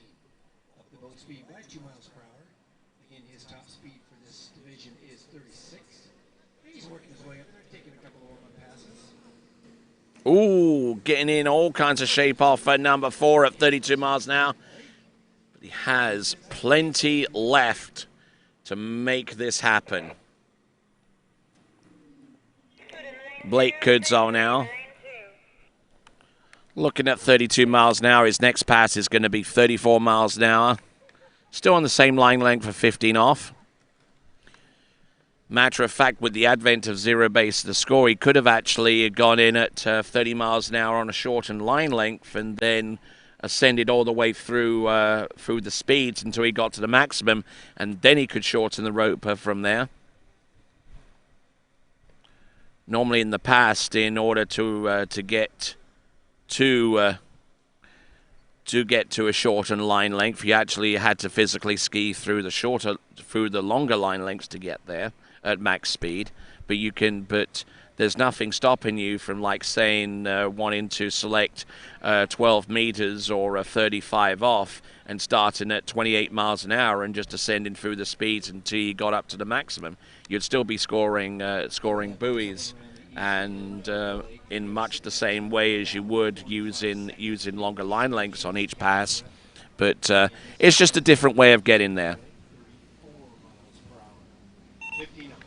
Well, Tony, 30 competitors, and I don't know if this to be true, but I was told this is our largest event or group event, which is awesome. Usually you see men's 4, 5, 6 to be some of our largest groups, but this year men's one slalom, our largest field of competitors, and we have 30 men's one slalom skiers.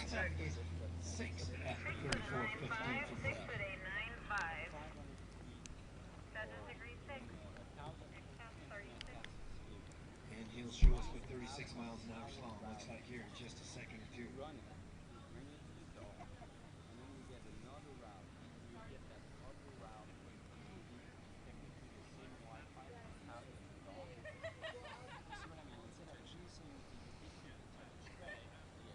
So if you see anybody with a teal blue shirt walking around the tournament site here this morning, you just want to tell them thank you. These are our officials who have dedicated themselves to a week worth of work, taking their own personal vacations on. I tell you what, though, with Tri-Lakes and this whole area is just taking such beautiful care of all All right, men's one slalom, if you're just tuning in, just got done with an amazing women's two slalom event with a double runoff for the gold. Jenny Caldor taking home the title. We'll see if we can interview with her later on. This is Blake Kudzall at, oh no, half a buoy. Our first skier off the dock here in men's one slalom.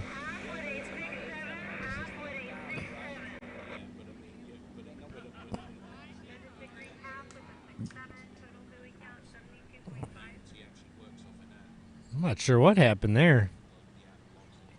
Lost his grip and just couldn't get back on the handle.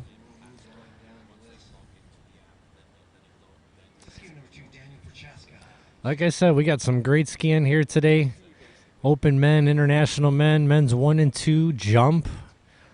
As we wrap up this 78th edition of the Goode U.S. Nationals. And on the dock now is going to be Danny Prohaska.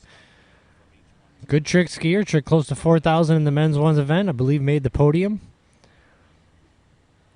I believe Danny skis for the University of Alabama. Just got word, Tony, that Alabama comes another one of our schools that will not be able to compete and travel due to COVID restrictions. So looking like the collegiate water ski season probably going to be canceled this fall. So very unfortunate It is, and I mean, it takes place over a lot of states, and I mean, some states have certain restrictions for their college teams, and I mean, this is like going on consistently in the news cycle right now with COVID and stuff. Some states have more relaxed rules so far as their teams are concerned, their college teams, because a lot of them their state programs are actually funded by the state. You know, I mean, University of Wisconsin receives funds from Wisconsin. Louisiana is part of the University of Louisiana system. They receive funds from the University of Louisiana system, so on and so forth. And as long as that is still the case, and those state systems have these rules for travel under COVID, that means that, I mean, basically, the collegiate season is really, really up at the air at this point. Yeah, I think the national board will be meeting this week, probably decide to cancel it officially. We met a couple weeks ago. We already had about 25% of the teams that couldn't travel, and they're just every day we're receiving word or more, and just don't feel like it'd be right to give out a national title when not everybody is eligible. So probably looking at a possible spring collegiate nationals so that the seniors still get an opportunity to go. So it's going to be a busy 2021, Tony. I mean, all these world championships have been moved. Yeah. And I mean, you mentioned maybe having the national championships in the spring, and that's very similar to what a few of the athletic conferences are doing with their football programs, like the SWAC and the MEAC. They've decided to have spring football rather than fall football. But anyway, we're looking at Daniel Petraska right now. Oh, Danny from Illinois going down at second pass there, 4.5 at, I believe that was 22 off. Ski nautique power in this men's one group.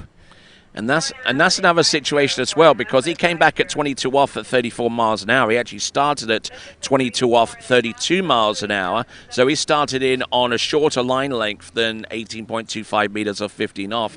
So that was the thing that I was trying to get across earlier with the zero-based scoring, because, I mean, he could have gone in at 28 off if he wanted to at 30 or 32 miles an hour and just worked his way up until it got to the maximum speed and then go from 30 meters, 32 off from there.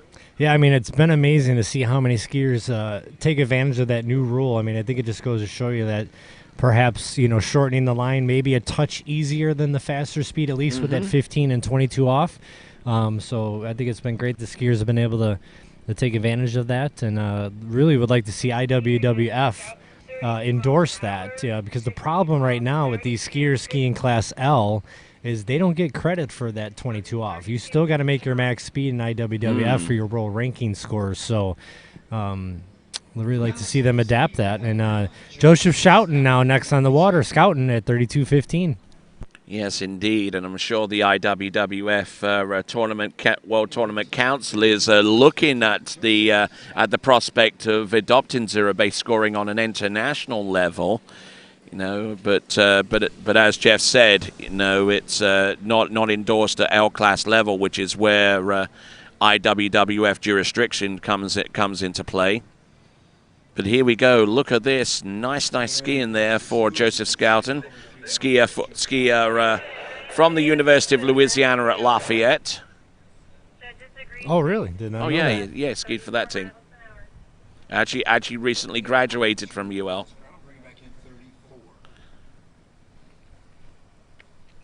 So yeah, going to be a busy season for a lot of competitors, especially those elite athletes. We are looking, as long as COVID goes away, you're going to have the U.S. Masters next year. You're going to have possibly the Collegiate Nationals in the spring. The Junior Worlds has been pushed to 2021. The Senior Worlds have been pushed to 2021. The Pan American Championships are pushed to 2021. And you already have the Elite World Championships were supposed to take place in 2021. The Under 21 World Championships in 2021. The Can-Ams are back in the U.S. in 2021. On top of all the pro tournaments that there might come ain't enough back. weekends for all those tournaments. Gear up, elite athletes. You've got a big year next year in front of you. And even the youth and under under 21 worlds have had to be amalgamated into the same venue. From what I've heard. I've heard that rumor too, but I I haven't officially heard that's what Corey is doing. I mean, it makes sense, to do that. Maybe we should just combine them all. Just have all the World Championships at Corey's. It'll be like the World Championship Festival. Well, half those skiers ski them both anyways, so. All right, Bob Scoutton's son, I do believe, here in men's one slalom, navigating his way through pass number 2 behind that Nautique. But I tell you, and I mean, continuing the discussion a little bit with collegiate skiing, I mean, with the imminent possibility of not having a collegiate season, at least in the fall, it also opens up the whole scholarship notion with some of our skiers for UL Monroe and UL Lafayette, and one or two of the others that receive support for skiing for their particular teams. I mean, if they don't ski this season, I mean, do the colleges themselves take a dim view? Do they get their scholarship? Yeah, exactly. Well, I mean, I know a lot of budgets are being cut at the university level. So let's see Bob Scout now. 36 miles an hour. That's our max speed here in the men's 1 division. So that boat's really starting to haul down the lake. Really laid out of 4-ball. Going to go right inside a 5-ball. So 4:36.15. Yes, indeed. Well, what I find interesting too, Tony, is these universities are cutting all the club sports, but they haven't done it for football. So, kind of shows you, the amount of money involved in football, and that they'll be okay for their football team to travel, but not their water ski team. What do you think about that? Yeah, and I mean, going into collegiate sports, a little bit of a deep dive. I mean, most of the major conferences, like the Power 5 conferences, like the Big 10, the Big 12, the SEC, the ACC, and the Pac-10, they've all adopted conference-only schedules right now, so they're not going to be doing an awful lot of traveling, at least in the immediacy, so far as their football programs are concerned. And a lot of those conferences have decided not to do away with a lot of the sports that are non-revenue sports within each of those conferences. Yeah, Stanford cut 11 varsity sports. Oh, I mean, my varsity word. sports. We're not talking just, club sports. 11 I mean, we're talking varsity rowing, sports, soccer, and rowing, badminton, Quidditch. I don't know. I mean, COVID is definitely taking a hit on the economy, and a lot of what was supposed to go on here. A lot of money being lost at the university level. So it's hopefully we can get through this and get out of it here soon. But it's a lot of the college skiers are adjusting their workload, and I had a Jamie Bull reach out to me and said if she's not having a college season, she's not going to come back in the country. I've had a couple Alabama skiers that are thinking about having some surgeries, for some injuries that, if we're not going to have a fall season, they're going to take care of their injuries now. People are going to take more classes in the fall so they can lighten up the spring load. So a lot of decisions, to be made here. Yes, indeed. Calvin Neff is on the water, Tony. Yeah, this is Calvin Neff going in at 34 miles an hour, 22 off. So, shorter line length, sub-max speed.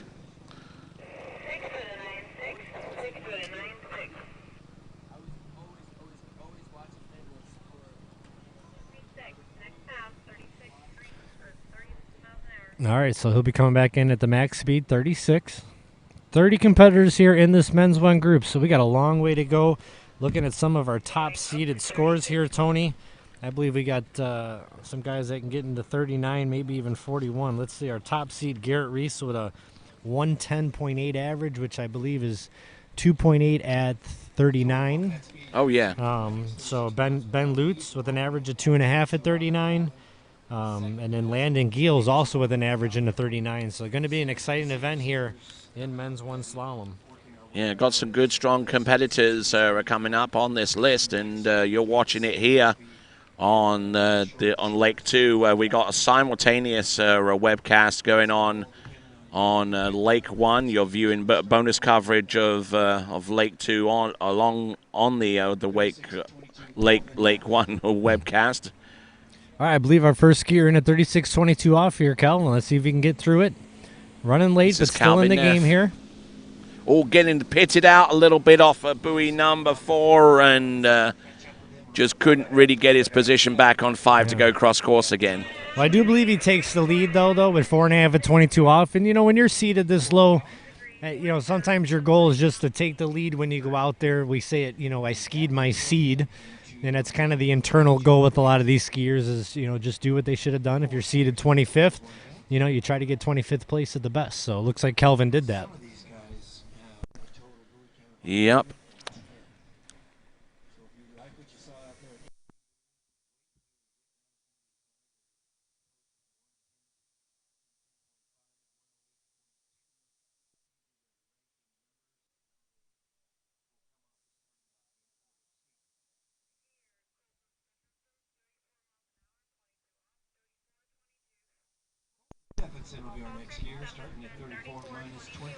All right, so cruising right along here in men's one slalom. This is skier number 5 out of 30, Colton Stephenson, 34.22 off.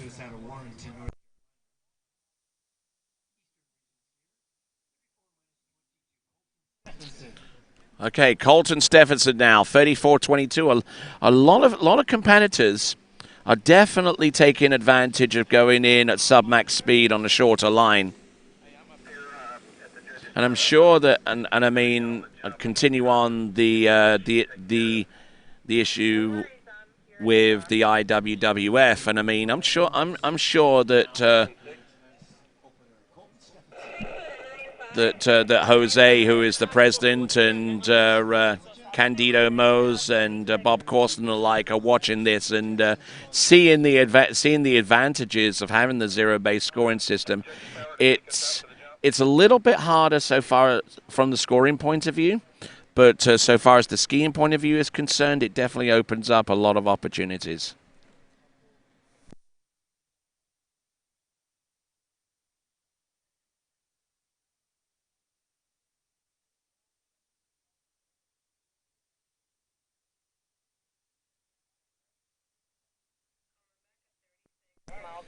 Coming back at 36 miles an hour now. In order to move 4.5 at this pass, I believe, to be our lead for Kelvin. Yeah, Kelvin Neff has the lead with that one. Colton Stephenson is on the water right now, so trying to get through this pass to take the lead.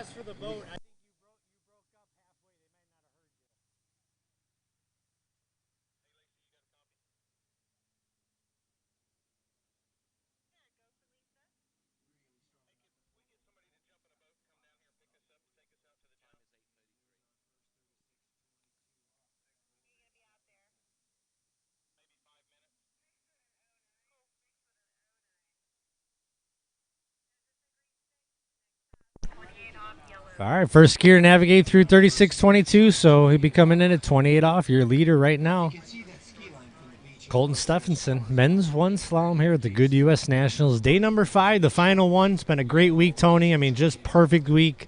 Great skiing, great conditions every day.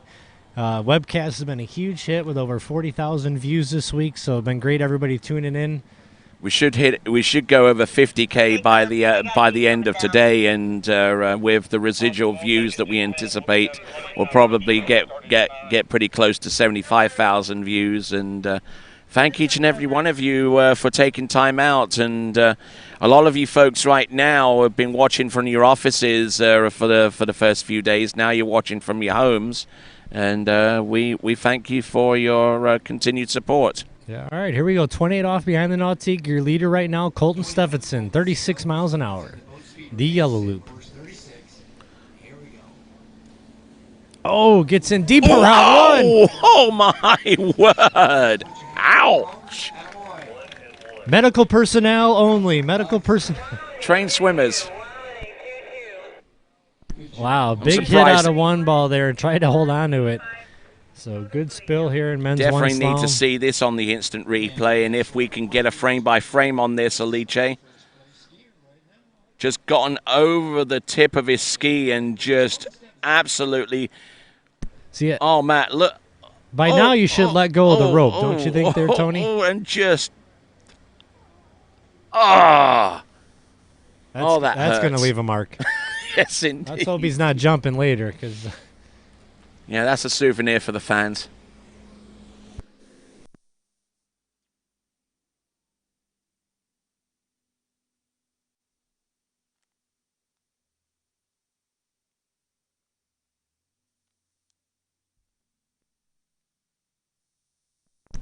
Yeah, I want to thank our sponsors, not only of the Good Nationals, but the sponsors that made this webcast happen. Our title webcast sponsor, Splash Eye, skiitagain.com, the AWSA themselves, and all the regions who, those group right there donated half of the funds, and then everybody else out there. Can't thank you enough for your contributions to make this happen. Everybody, $10, $20, $100 coming in, over 240 donors to make it happen. So I got a feeling we'll be trying to do this next year. Again, 7-day event, so we'll get a GoFundMe going right away, so we can know nice and early whether we're going to have a webcast. So hopefully you guys can come out and support us again and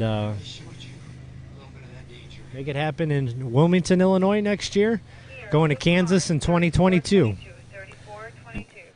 And certainly great to know that where the destiny of the national championships are going to be for the next two occasions, 21 and 22. And Luke Karn's going to be starting at 34.22, our 6th skier off the dock here in men's one slalom at the Goode U.S. Nationals.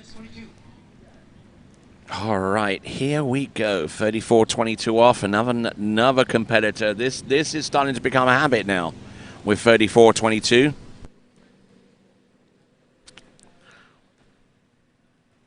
Working the ski, working it. Feeling the flow, working it, working it. Feeling the flow, Happy.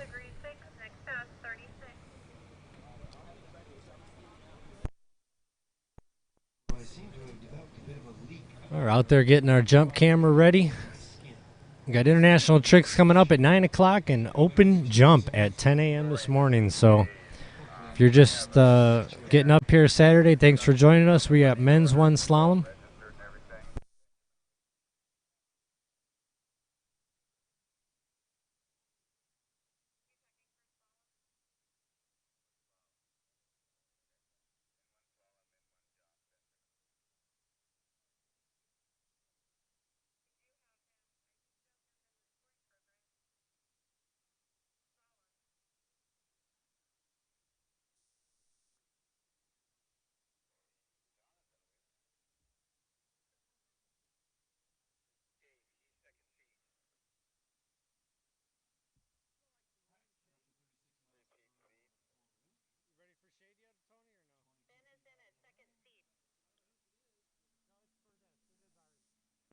All right, whoa, and look at this.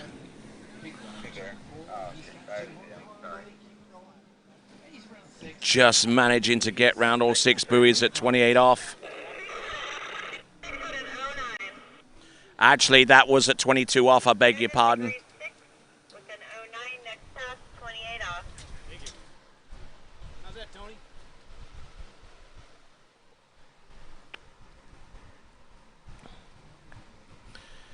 So those of you that are watching the webcast on lake number 1, thank you very much indeed.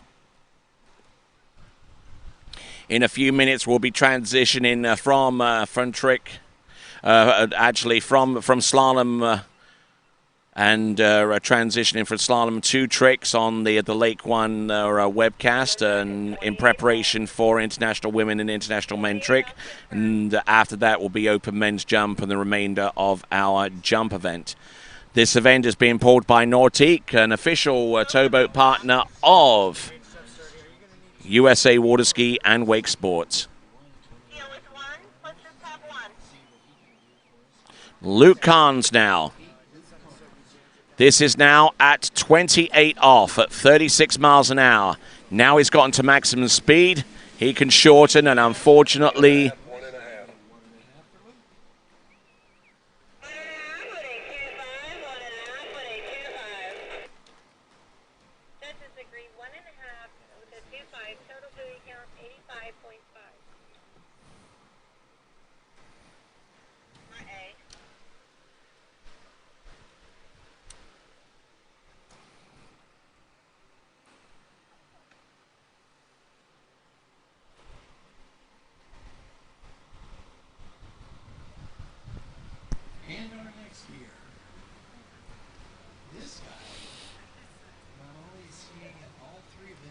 Our next competitor here, Tony, is the man that's organizing the officials here for this whole thing. It's Ty Vio.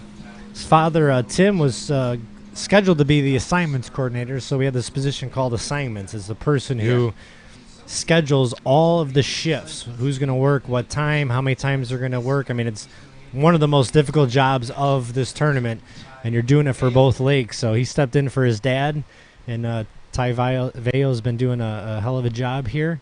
Organizing this thing and not overworking everybody and balancing everybody's shifts. So let's hope the ski gods are good to him here in men's one slalom. Making adjustments, finding people, replacing people. People have plans change as the week goes on. So wait a minute, I've got you on a tower. Oh, thanks, but I've got an issue and I got to go. Can you replace me? So it's Ty's job to go out there and find that person to replace. And All right, here comes Ty, and we'll find out his. Here, Ty Vio, 34 miles an hour, 22 off. 34, 22 off. That old chestnut. All right, here comes Ty from the West. He's also the vice chairman of the National Collegiate Western Water Ski Association, or the board. So very involved in collegiate skiing as well. Good effort on the first half of the course. Used to work for our title sponsor here at Goode, so I'm sure he's got a ski that's pretty dialed in. I think so. And the Goode, our title sponsor, and they have signed a contract with AWSA to be the title sponsor for the next 10 years. We thank them guys very much indeed. Obviously, the Goode ski company, certainly one of the main benefactors of the sport of tournament water skiing in the United States, and they've been the title sponsor for as long as I can remember. Certainly going through a tough time since the loss of the patriarch of that company, or Dave Goode, and Dawn Goode doing a superb job in taking over where Dave tragically left off, and they've introduced the Dave Goode Foundation, and that should be looking to do some great things in the future, as well as continue to support this event. Yeah, we definitely, man, have we lost a lot of people in our sport. We'll go through that over here in a minute here. But we got Ty Vio, 36-22, got to run this challenge, our leader. Skier number 7 here we here go. In men's one slalom. Ty Vio.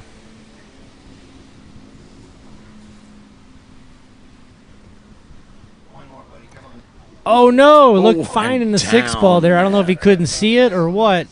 That was at max speed at 22 off. Let's see if we can see what happened here. Looked like he was in good enough shape to get around 6.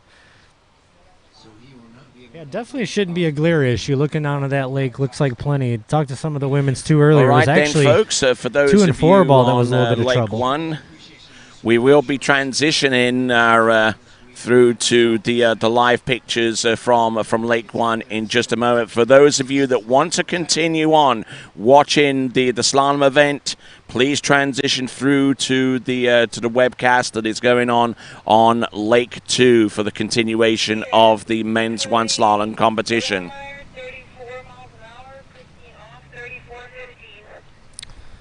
You'll see the transition in just a few moments, but just to advise you once again, if you want to continue watching slalom on Lake 2, transition to that webcast. You're currently watching bonus coverage on Lake 1.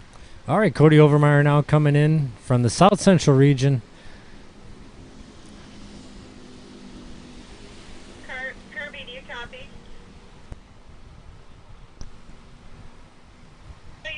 This is the son of Julie Kruger, so you know the Kruger name very well out there.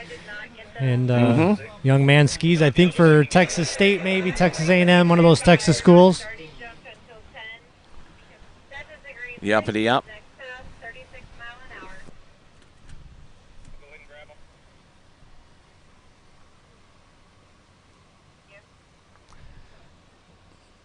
So, yeah, like you were saying, Tony, been a devastating year for the amount of dedicated supporters that we've lost in this sport. Dave Goode, Gordon Hall, former chairman of the board, Craig Llewellyn, Ty Openlander, who just recently passed away from cancer, battled with cancer this past week. So many, Jim McCormick, so many individuals.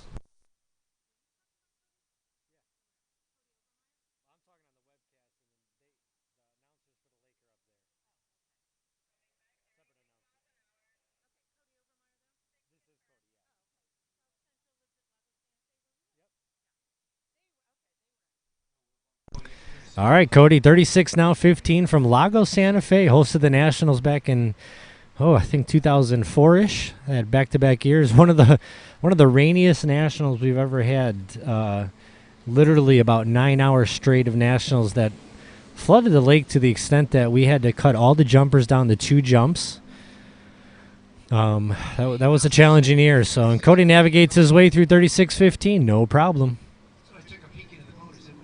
Yeah, Lago Santa Fe, man, just unfortunate for them. Just kept raining for days and had to keep raising the buoys as the lake was rising, and no choice but to cut everybody down to 2 jumps.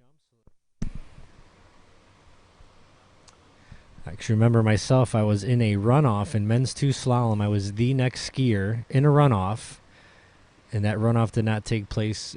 I think it was about 11 in the morning, and it didn't take place until the following morning because it just never could get a break in the rain to get out there. So that was but a great place to ski. It'd be nice to get back there. I haven't seen that lake in a long time. 4-lake site, just like San Marcos and West Palm Beach.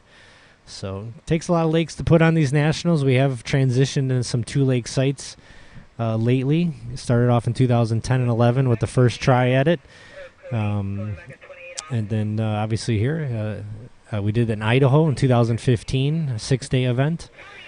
Next year is going to be a 7-day event, so going to be a long one, but we'll be back on 2-lake site August 8th to the 14th. So here comes Cody now, 36-22 off. Got to make this a challenge our leader.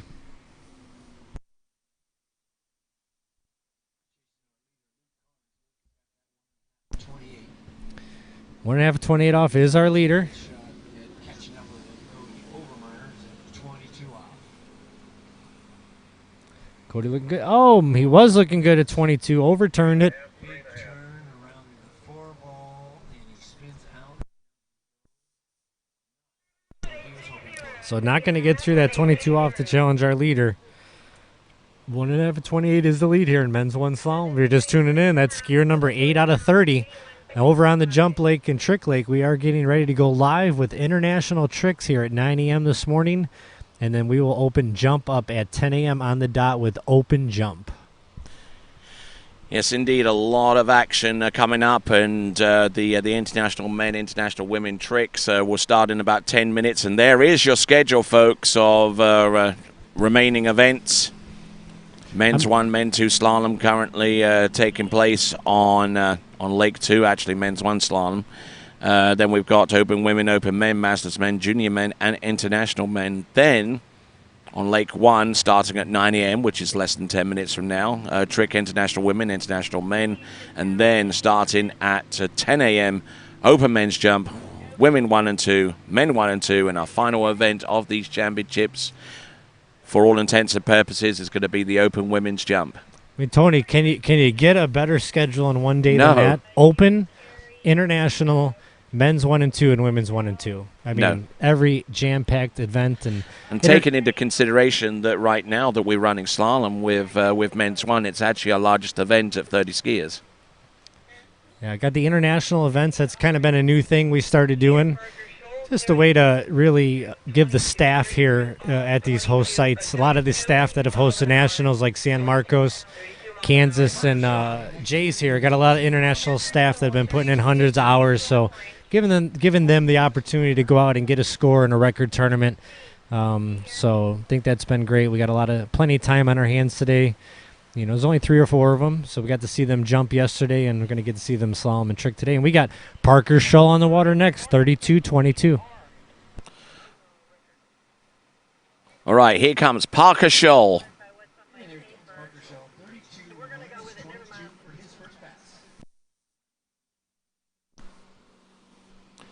Nicely done.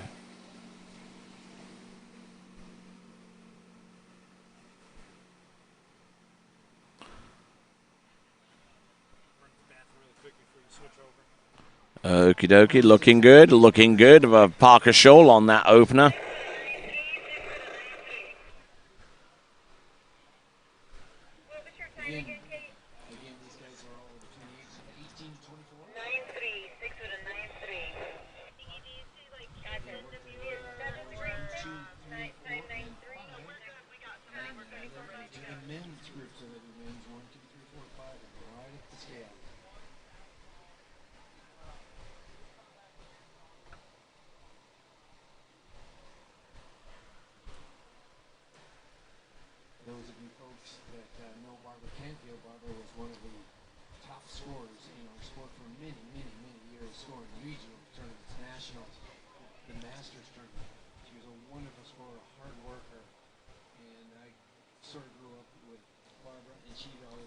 All right, temperatures 85 degrees at this stage of the competition. We're a little before 9 a.m. It's already 85 degrees water temperature, slightly warmer. Wind speed, hardly a thing out there. Skier on the water right now. We got Parker Scholl. This is at 22 off, and this is at 36 miles an hour.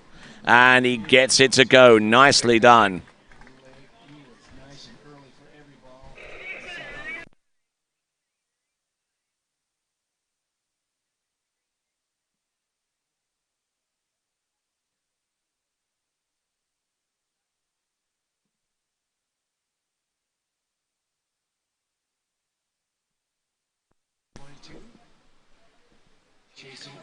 All right, thanks a lot, Tony Lightfoot, for joining, making it happen over here on the Slalom Lake. I'm going to let you go and take over, continue on the Slalom Lake while you get Lake 1 started.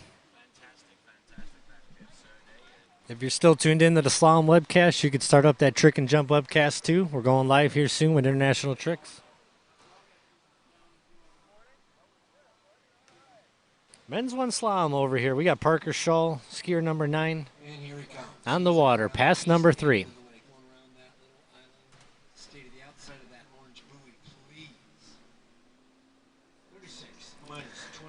36 minus 22, got to run this. Our leader, I believe, is 1.5 at 28 off here early on in men's 1 slalom. 30 competitors today behind that ski nautique.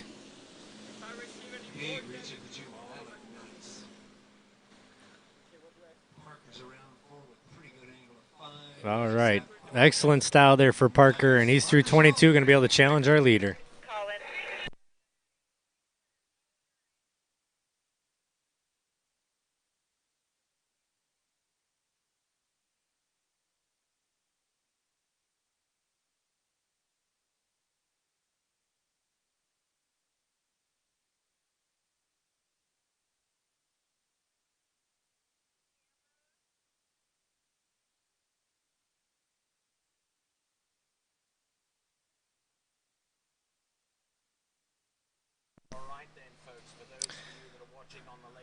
All right. International Tricks is underway. Believe I hear a trick boat. Simulation pass going. So we're going to separate webcasts here. Thanks for Tony for joining us here in slalom. We had women's 2 slalom earlier with Jenny Caldor taking home the gold in a double runoff against Megan Lambert. That was exciting. And now we got men's 1 slalom over here, our largest group of the tournament. This is Parker Scholl coming in 28 off. 1.5 is your leader. Let's see what Parker can do. He's around 1. Coming into 2. Big turn out of 2. And, man, we've seen that so much today. Yeah, I think on this water here, you turn a little bit too hard, you're going to be in the drink. So important to stay balanced over your ski in the turns because this water must be very soft. Seen a lot of skiers dropping their shoulder in and not being able to recover. So Parker Scholl is going to tie for the lead with 1.5 at 28.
All right, Aaron Goldstein on the water here. Men's one slalom. Aaron, our 10th skier out of 30, so we're a third of the way through this event.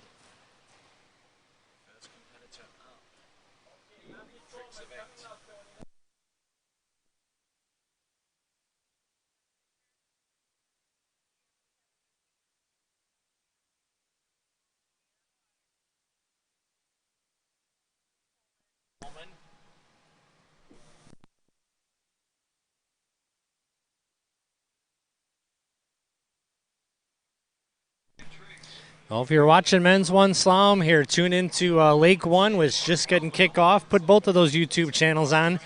We got Martin Coleman, world overall champion last year in Malaysia. Watch this guy go if you're watching.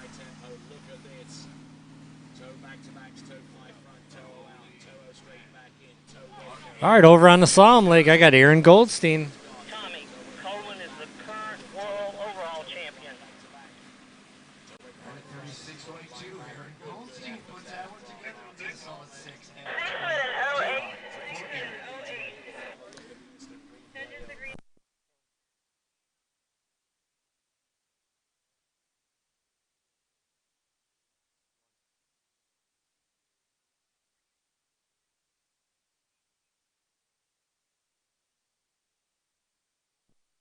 Take his run at the -28. All right, so Aaron Goldstein, another competitor getting into 28 off. We have two people with 1.5 at 28. You don't get those every day.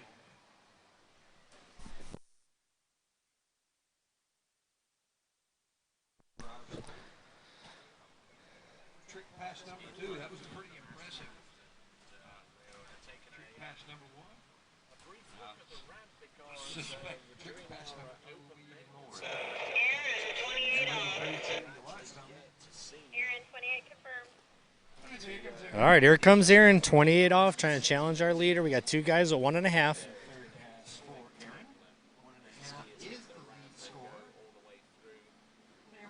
Here we go. He's in it on 1. Looks good behind that nautique. Plenty of space around 2. Keeps his right shoulder up. Now he's in the 3 ball. Starting to run down course, pick up some speed, but he's still in the game. Good turn out of 4. Nice angle in the 5 in space. And we got our first competitor to run 28 off here in men's one slalom.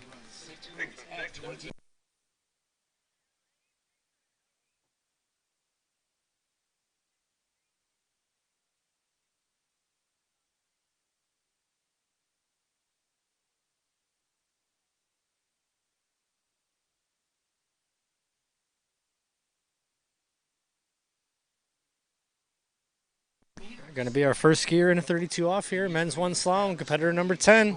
Here at the U.S. Goode National Championships. We got an action-packed day here. We got men's one slalom, 30 guys like I said, and then we're going to follow that up with men's 2 slalom. And then we have open women, open men, and masters men, and international men. So, man, do we have some skiing today over on the slalom lake and a lot more over on the trick and jump lake. So, you're tuned in at home. Thanks for watching. 42,000 viewers here in the first 4 days on the webcast. All right, here comes Aaron, 32 off. He is your leader right now, trying to put a big mark out there for his fellow competitors here in men's one slalom. See what he can do here. He's around 1, good turn. Looking good at 2. Come on, Aaron. Lots of space at 3. Stands up 3 a little bit. That's going to cost him. He was in good shape, but just didn't stay aggressive.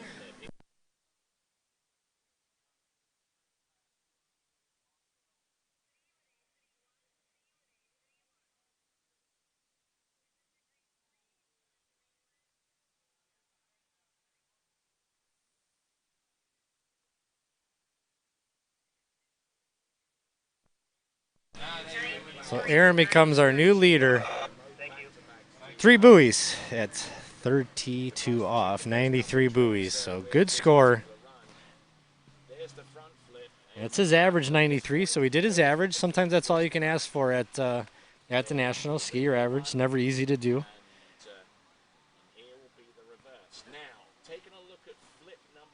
And we're going to have Harrison Hartzler up next.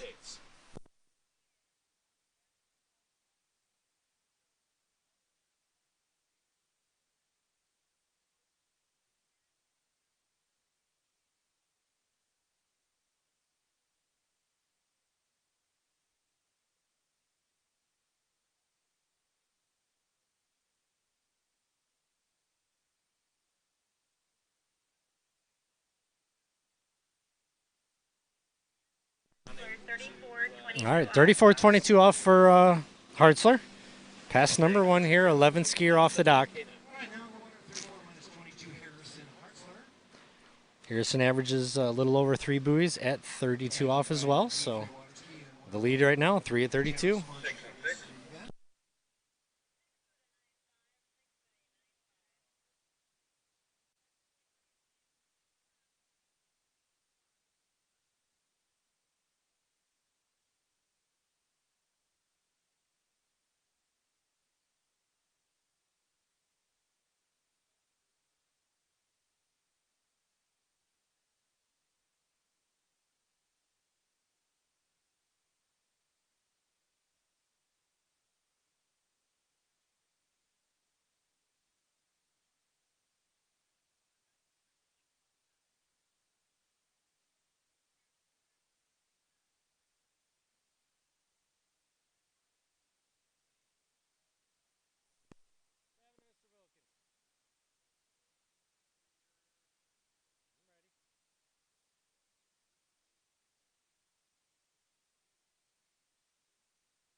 All right, another good 6 buoys here for Harrison.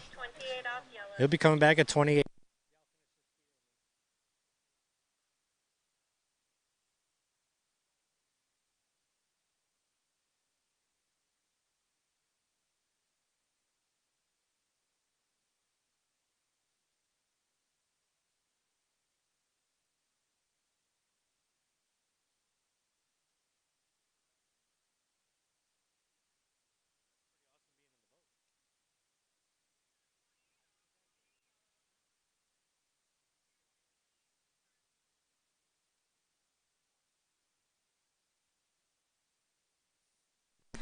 All right, Harrison Hartzler coming in behind that Nautique now, 28 off. He's got to run this to challenge our leader, Aaron Goldstein, at 3 at 32.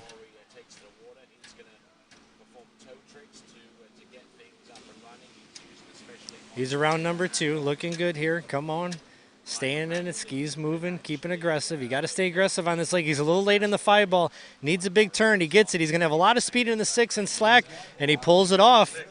6 at 28 off, so he'll be able to challenge our leader.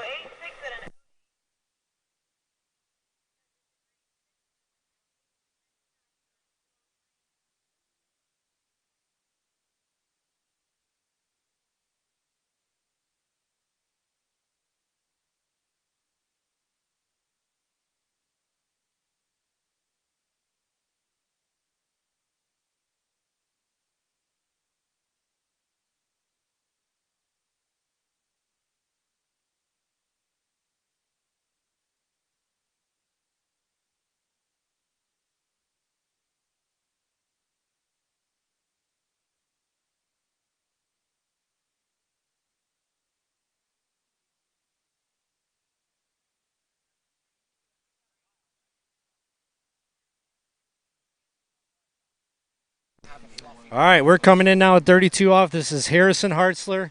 3 is the lead. And Hartzler does average a little over 3 at 32 off, so he should have a shot at it here. Here he comes in now in the gate. Needs a good turn. Oh, did not get the start he needed. And that's going to be at 1 buoy at 32 off.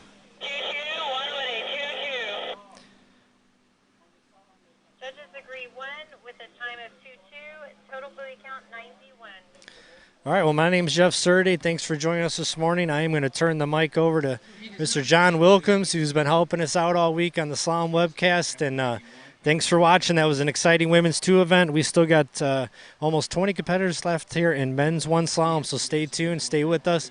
Lots of action here today to come on the webcast. And turn it over to John Wilkins. Thank you.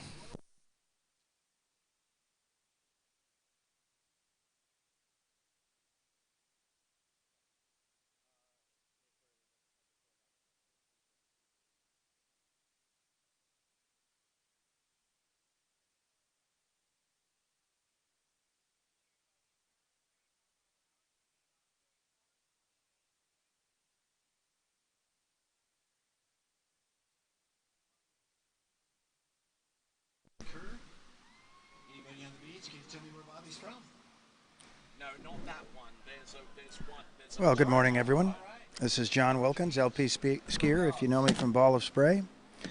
We're here in the men's one slalom division. On the water right now is Bobby Kerr. Bobby's went off the dock at 34 miles an hour, 28 feet off the line.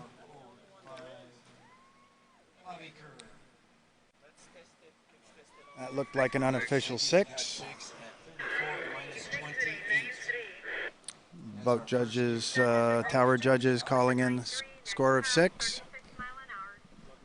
So Bobby's going to be coming back in at 36 miles an hour, 28 feet off the line. 36 miles an hour, 58 kilometers per hour is the maximum speed in this division.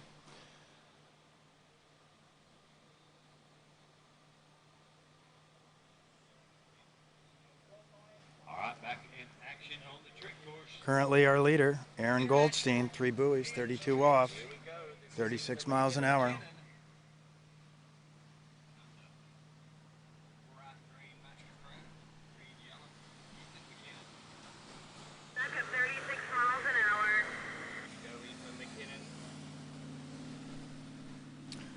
All right, he's up. The boat's coming around the mini island, heading into the slalom course, 36 miles an hour, 28 feet off the line. Turning in for the one ball. A little deep on 2. Left foot forward skier. There you go, 36 minus 28 for Bobby Kerr. That's a complete pass of 6 buoys at 36 miles an hour, 28 off for Bobby Kerr.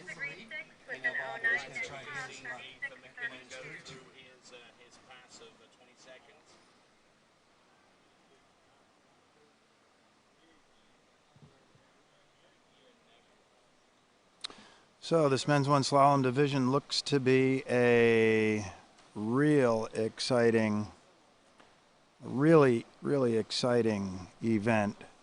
We've got this is Dave. There's a bottle there. If you guys could try to grab that on one of your stops, that would be great. We've got 11 skiers who have a tournament average over 100. Our top seed, Garrett Reese, has a tournament average of almost 111, 110.8. Our top 5 in this division, Russell Duran, Peyton Miller, Landon Giels, Benjamin Lutz, and Garrett Reese. But right now we've got Bobby Kerr on the water coming back into the slalom course. This is 36 miles an hour, 32 feet off the line. Okay, over here on lake number 2, Bobby Kerr minus 32. All right, he needs all of this 3 ball and a piece of 4 to take the lead. He takes the lead. He's around 4 ball. He got 4 ball, but I don't think he got any piece of 5.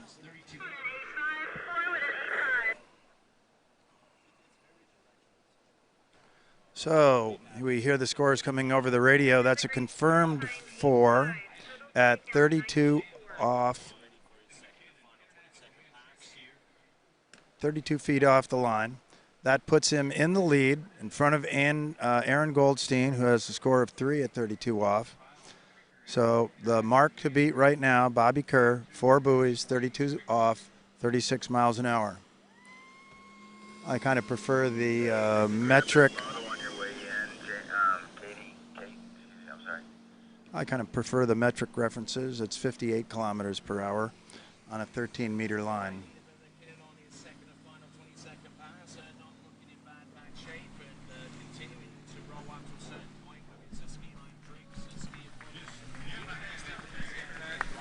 This is our last day here at the Goode 2020 National Championships, but boy, there's a lot of great skiing to come. We've got the open divisions on the water in slalom and jump. We've got Masters men.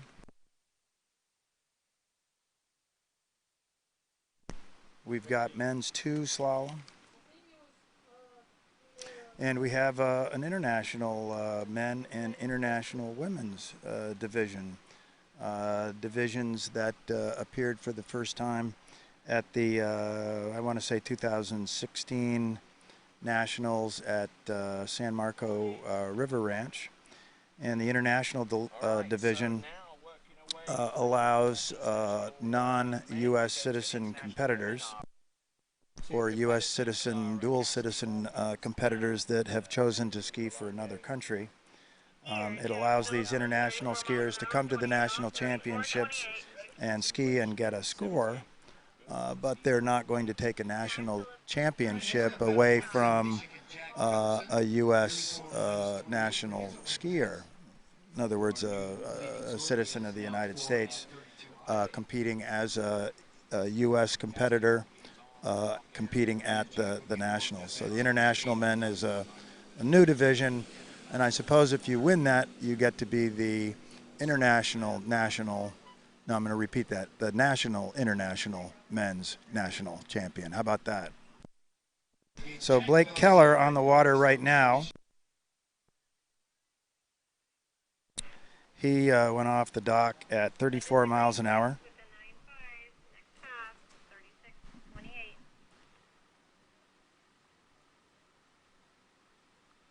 I misspoke. This is Jack Phillipson. He went off the dock at 34 miles an hour, 28 off. Has a score of 6. He'll be coming back. 36 miles an hour, 28 off. Our leader right now, Bobby Kerr, 4 buoys, 32 off. Aaron Goldstein holding on to second at this point. 3 buoys, 32 off, but a lot of skiers left to come, a lot of skiing action left to go here in this men's 1 slalom division.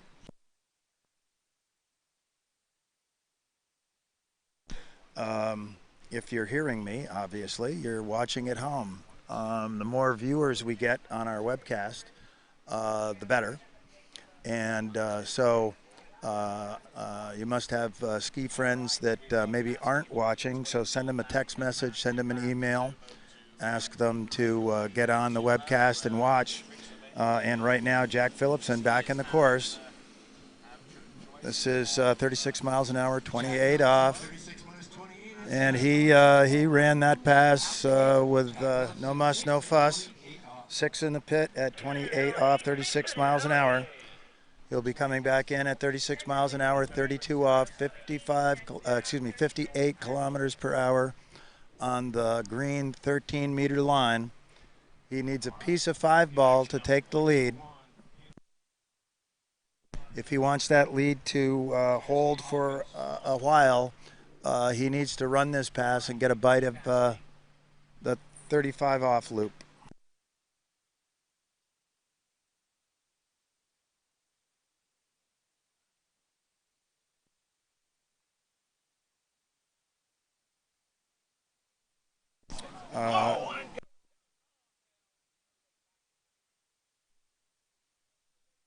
Jack has an average of 94.7, which I believe will translate into 5 buoys at this 32 off 13-meter line length. Here he comes. He needs a piece of 5 ball to take the lead. He's in the course. A little down course right at 1 ball. Kind of skiing at 2. He's down the course. He's late. He's going to have to hustle here. He's around 3. He gets 4 ball. He's made up some time. Oh, he's coming into 5. He looks good. He's got 5. He's around 6. Little loose line. Rope comes tight. He runs it. He's out the gate. He's got 6 at 32 off. Jack Phillipson, our new leader with 6 buoys at 58 kilometers per hour on the 13-meter green line. He's going to be coming back in the course on the 12-meter line, the blue loop, 35 off. And I'm sure that he's going to want to put up a score here so that his lead has a chance of holding on at least for a handful of skiers to come.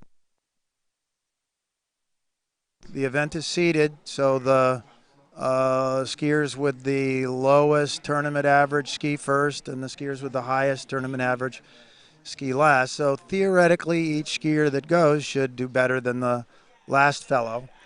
And if you're seated in the middle of the pack, like I often am, the goal may not be to win, because the guy who's the top seed may be significantly a better skier than you are, but that doesn't mean that something can't happen. But anyway, oftentimes what you look at is trying to beat your seed and beat the people seated maybe 5 or 6 skiers ahead of you. Okay, here we go. Jack Phillipson, 35 off. A lot of ski in the water at 1 ball, but he's turned 2. He's in better shape at 35 off than he was at 32. Looks like he's got a score of 3 at 35 off. Jack Phillipson, our new leader, busting open a big lead.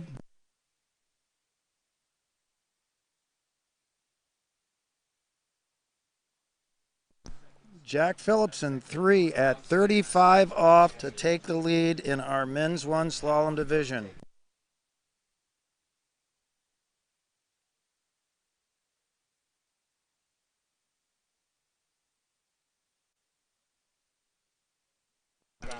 Next skier on the water out of the eastern region, this is Blake Keller. Blake skis at Avon Old Farms Ski Club in Avon, Connecticut. Very good slalom skier, but particularly good jump skier. That Avon Old Farms Ski Club consistently produces excellent jumpers. Kind of the club patriarch is a jumper, my contemporary, Tom Hinman. Okay, here comes Blake, opening pass.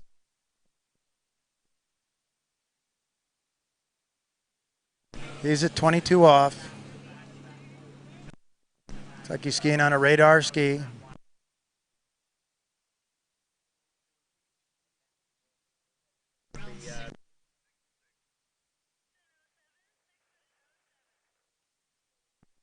So Blake has got a little bit of a strategy going on here. The prior skiers, at least since my shift has started, have been electing to start at a speed slower than their maximum speed of 58 kilometers per hour, 36 miles an hour, and at a shorter line length, 28 off, so they're going 34 miles an hour, running that pass, then stepping it up to 36 miles an hour, same line length, running that pass and going from there. Blake has elected to start at his maximum speed of 58K, 36 miles an hour, at a little bit longer rope length, 22 off. And so now he'll be coming back at 36, 28 off, but he's not going to have to change anything about his speed timing because his warmer-upper was at 36 miles an hour. Here we go, 28 off, 36 miles an hour, Blake Keller, Avon Old Farm Ski Club, Avon, Connecticut.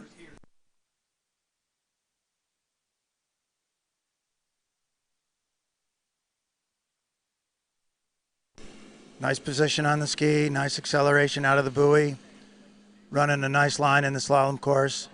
Round 6 ball, score of 6 unofficially.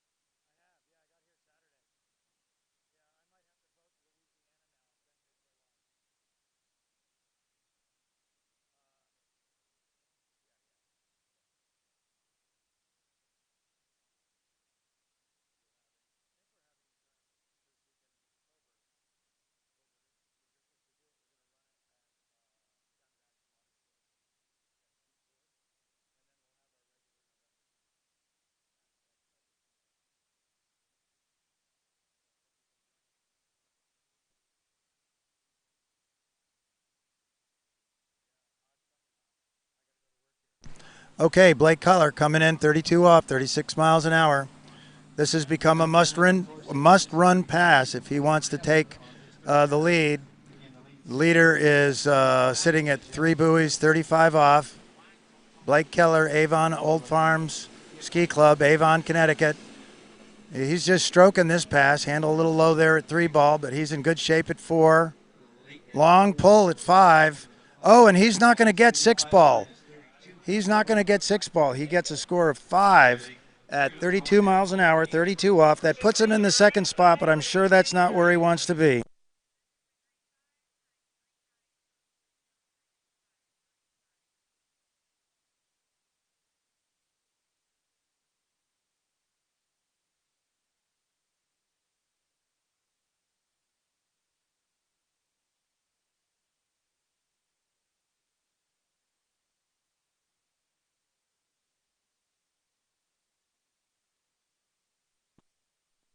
So right now our leaderboard, sitting in third place, we have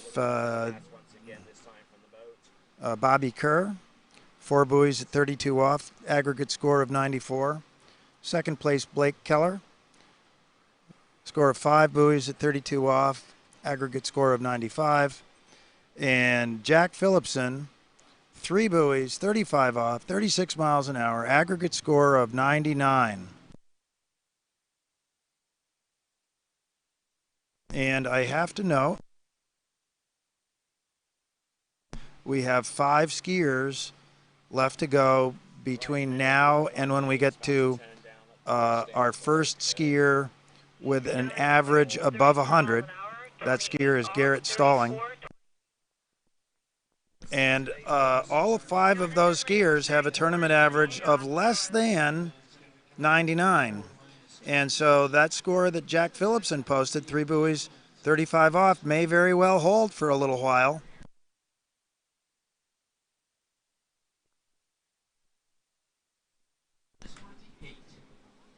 Skier on the water now, Jonathan Lutz.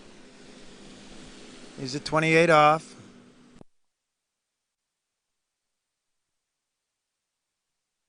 Can't exactly tell what he's riding. Looks like it could be a D3.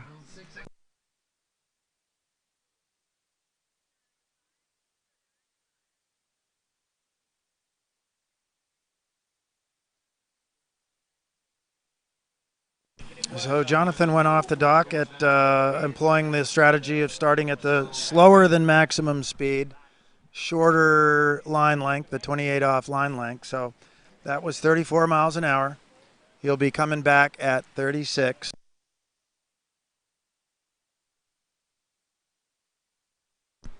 He's got to run this pass and the next one in order to have a shot at our leader.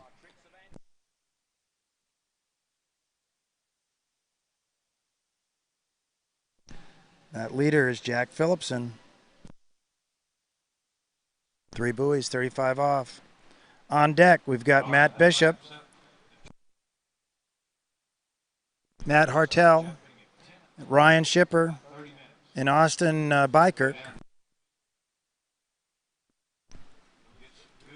And of course, our top seeds are still relaxing, getting ready to go.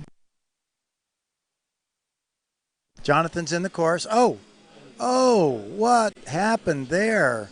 36 miles an hour, 28 off.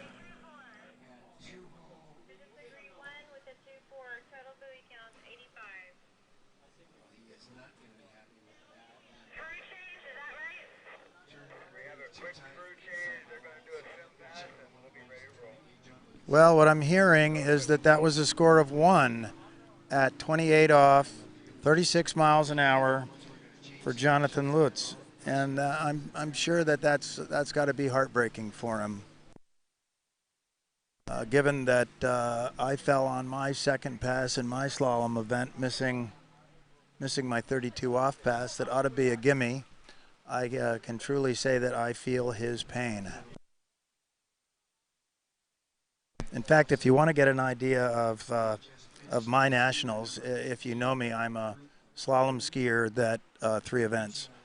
And when if you were to ask me how were my nationals, and my answer was I really killed it in trick skiing. I didn't, but I did for me.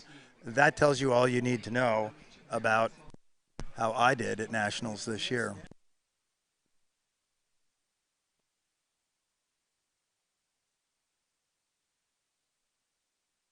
So our next skier that's going to be on the water is Matt Bishop.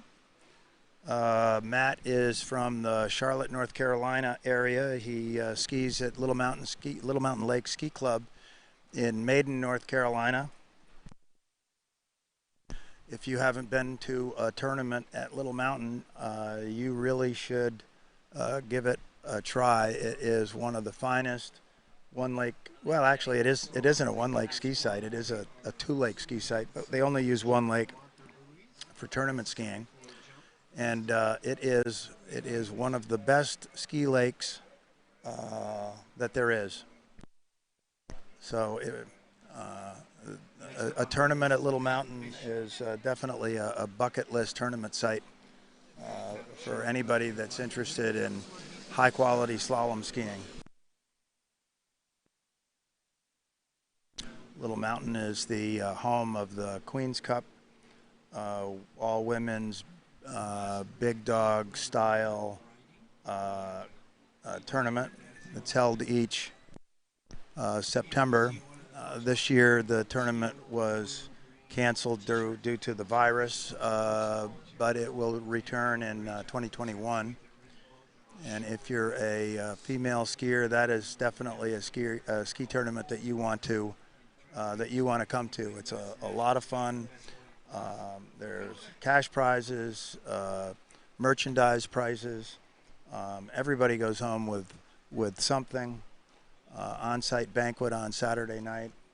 Saturday skiing's 2 rounds of record slalom.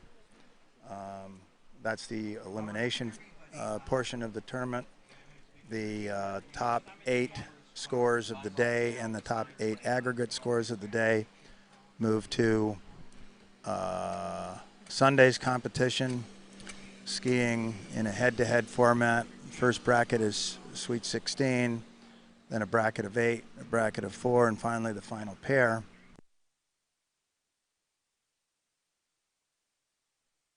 It's a wonderful tournament, and if you're a female skier of any level, you don't have to be a former world champion to come to this tournament and compete and have a great time.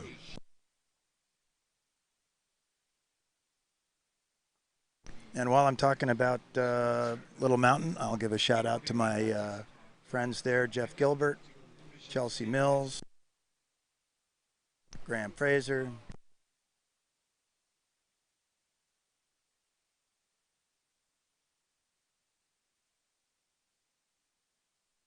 and all my other good friends at Little Mountain Lakes. So we're doing a crew change right now, changing the driver boat judge in the towboat. The new driver just took a simulation pass up and down the lake. We have Matt in the water.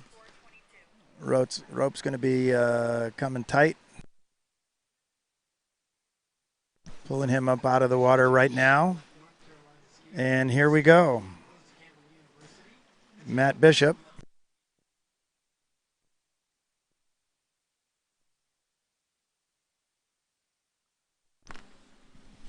So Matt's strategy is a little bit different here. He is on the water at 34 miles an hour at 22 off. So he's opted for the little bit longer line length and the slower speed. Looks like he's skiing on a new Connolly GTR ski. Of course, Connolly has just introduced the DV8 slalom ski with the interchangeable tail. I think that's going to be an extremely exciting product for Connolly.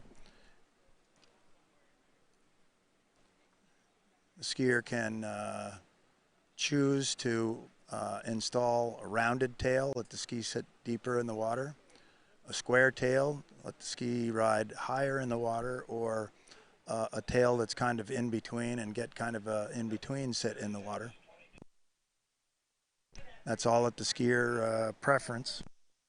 I believe, but I'm not 100% sure, but I believe when you buy the ski you get all 3 tails to try so that you can figure out which one is going to be working best for you.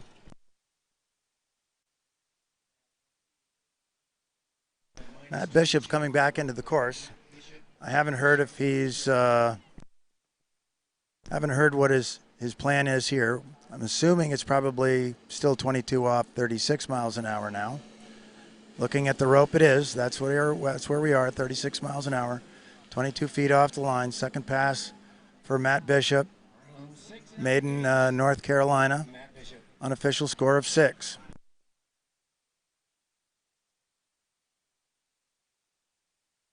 So now Matt's going to be coming out 36 miles an hour, 28 off, skiing away from the dock.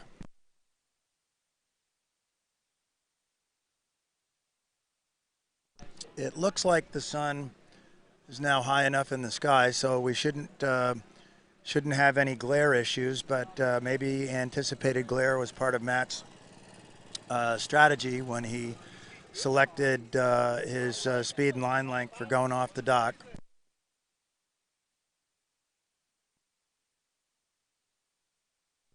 And that means that he's going to take the must-run 32 off pass, coming back towards the dock, towards the sun, but he'll have the sun at his back at the 35 off line length. And of course, our leader right now is sitting with a score of 3 buoys at 35 off. So I'm sure Matt's got a strategy that he thinks will position him best to get to at least 4 ball. And he's back in the course now, 28 off, 36 miles an hour. He's in good shape. Early at 4, round 5. There we go, out the gate. Unofficial score of 6, 58 kilometers per hour on the 14.25 meter line. He'll be coming back at 58 on the 13 meter line, the 32 off green meanie.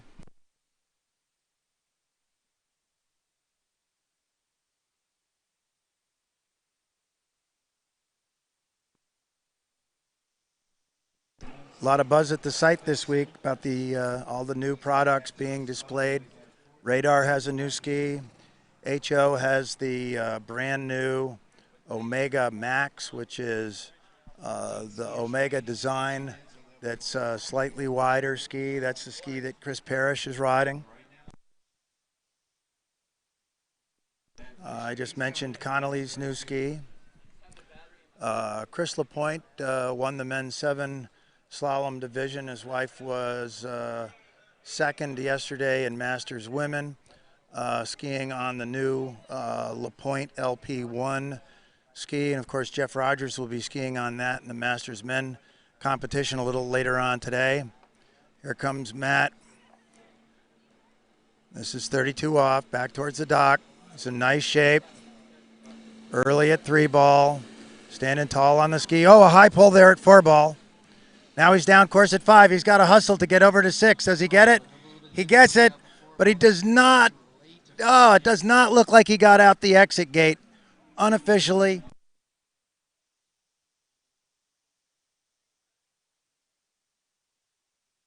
I'm hearing that that he did not get around 6 ball. So he gets a score of 5 buoys, 36 miles an hour, 32 off, for a final score of 95. So while that doesn't put him into the lead, it does move him into the 3rd position at this point in time. So that keeps the leaderboard intact. Jack Phillipson on top of the 3 at -35. That's a 99 degree count. Next here we have Hartzler. So at the moment, we have Bobby Kerr in 4th place with a score of 94, 4 buoys, 32 off. Then Matt Bishop in 3rd place, 5 at 32, score of 95. Then Keller Blake. 36, 22, 36. Yes, Keller Blake, 5 at 32. Oh, okay. So I'm mistaken here. We've got a tie with Matt Bishop and Keller Blake. And then Jack Phillipson with a score of 95, 3 at 35 off.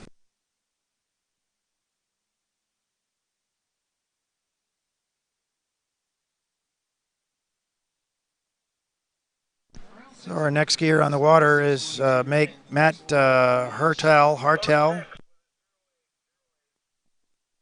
He went off the dock. He went off the dock at 36 miles an hour, 22 feet off the line. So he now has a score of 6. He's got to run the next 2 passes if he wants to have a shot at the leader. I don't know anything about Matt. In fact, there's a lot of skiers that I don't know anything about, and I don't have bios for them. So if you know any of these skiers and you want to tell me something about them, you can email me at lpskier@gmail.com. That's L as in Lake, P as in Placid, skier@gmail.com. And that will certainly help me out in announcing, and I'll give the folks on our webcast a little bit more information about our skiers.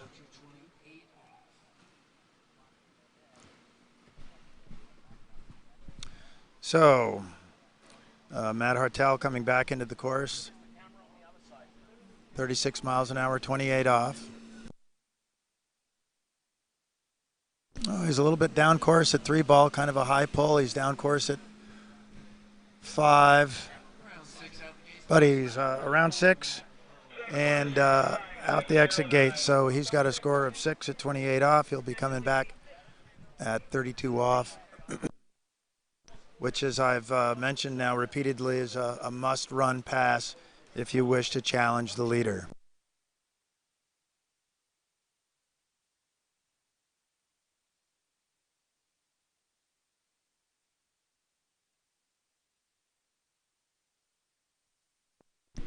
Next skiers in the water will be Ryan Schipper, Austin Brykirk, Garrett Stallings, Brent Stackpole. Those are our next 4 skiers off the dock. And of course our top seeds are still perhaps pacing the shoreline, waiting their turn. They don't want to get ready to go and warmed up too early. They want to stay cool, stay hydrated, keep moving. Here we go, Matt Hartel. 32 off, 13-meter line. This is a must run. A must run if he wants to challenge for first place. Good turn at 1. Right foot forward skier. Can't tell what he's on. Oh, it looks like it's a syndicate. He looks like he's skiing on an HO syndicate. He got a good pull out of 4 ball, a lot of acceleration. Over to 5. Oh, and he beats it at 6 ball. Oh, what a bummer.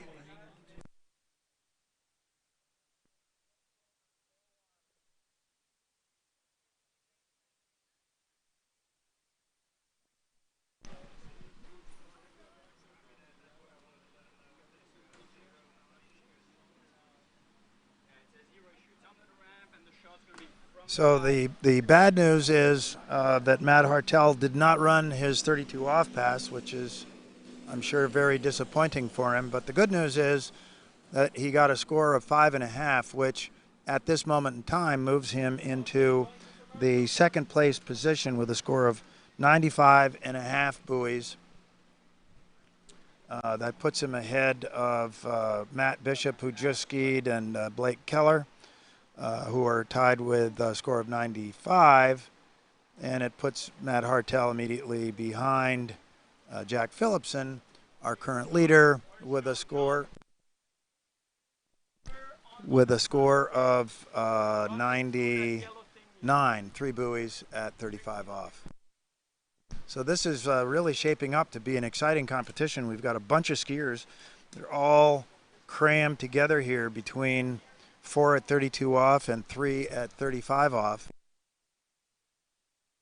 If the tournament was over right now, we'd have a runoff for 3rd place. It is likely, but certainly not a sure thing, that the skiers that are yet to come will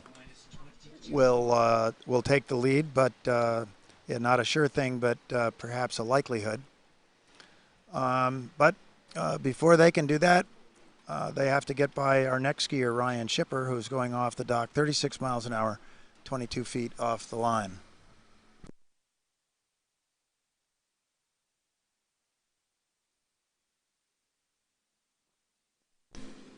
Left foot forward skier, which means his 135 side is his onside turn. Skiing on the blue and yellow D3 Evo ski. And he gets a score of 6 on that opening pass, 22 off. He'll be coming back at 28.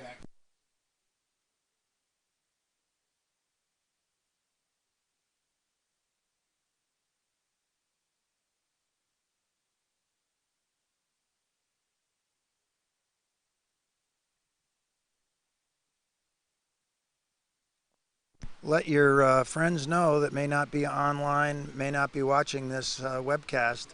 Let them know that we're on. Let them know that we've got some great slalom and jump skiing going on today. Encourage them to hop on the webcast and watch. We want those viewer numbers to be as high as they can be.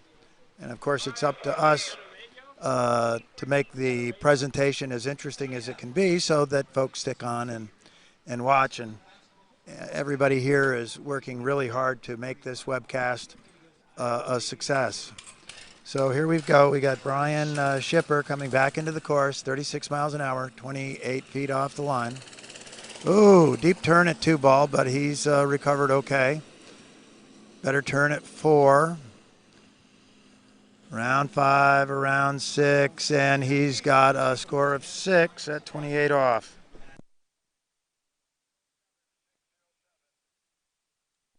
So this next pass is his must-run pass, 32 off, 13 meters, green loop. He's got to run this to have a shot at the leader. Jack Phillipson hanging in there, 3 at 35. Jack has fended off 4 skiers so far.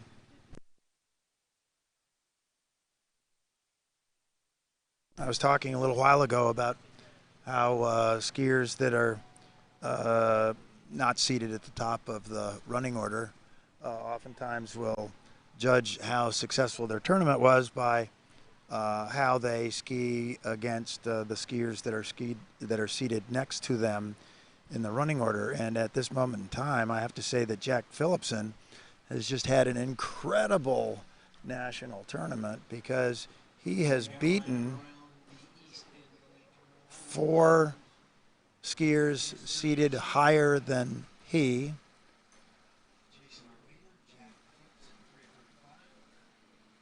So here we go. Ryan Shipper, 32 off, must run pass. Oh, that'll be a challenge for the judges to call. Was that a 1.5 or was it a 2? Listening for the radio.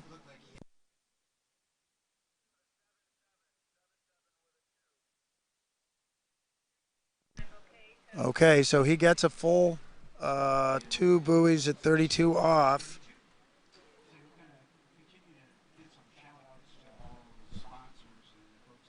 I think that'll be a score of 92 for Ryan. Haven't heard that come over the radio yet, but I can do basic math. A full pass at 36 miles an hour, 32 off is a score of 96. So Ryan fails in his quest to take on the leaders. No change now with our top 5 as we're sitting here with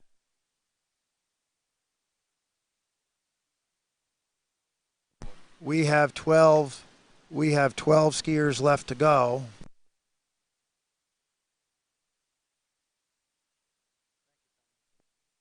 We have 12 skiers left to go, and Jack Phillipson is hanging on to first place, 3 buoys, 35 off.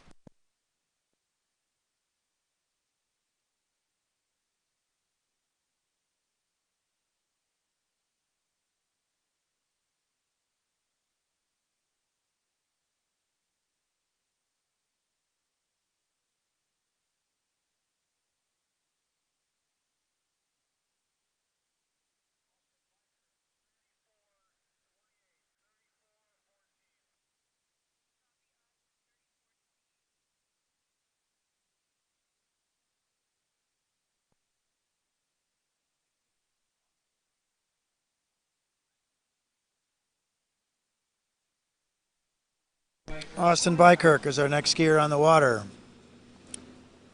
Skis out of the state of Michigan, Midwest skier. He has started 34 miles an hour, 28 feet off the line, and he has run a full opening pass for a score of 6.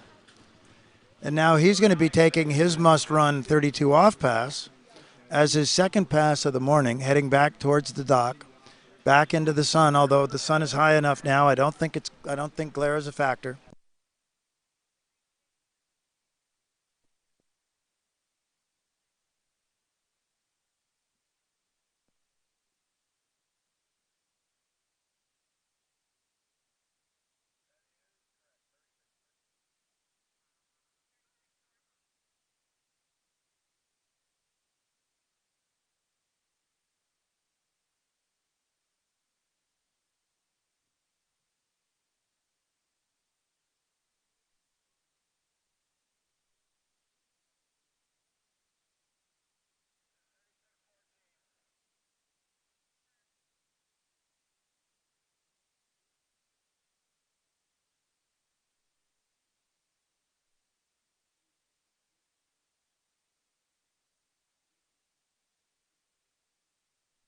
Okay, Austin is back in the course. This is 32 off. I just heard over the PA system that Austin is 6'8". That gives him a huge reach advantage over his competitors. And he just ran my mistake. That was at 36 miles an hour, 28 off. He went out at 34, 28 off. So this next pass will be the must-run 32.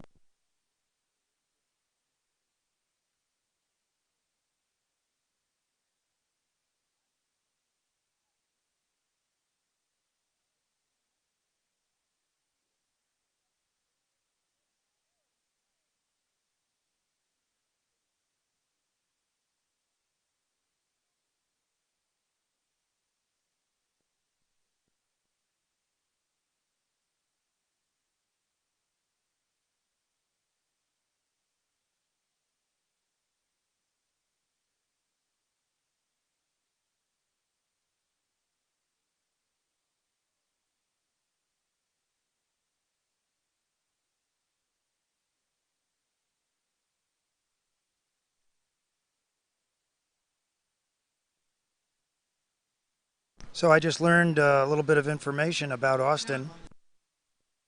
Austin played D3 basketball, which I suppose isn't surprising if you're 6'8". Here we are, 32 off. Down course at 3. Big turn at 4. Some separation into 5. Was he going to get around 6?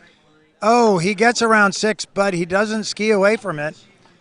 From here, it looks like maybe...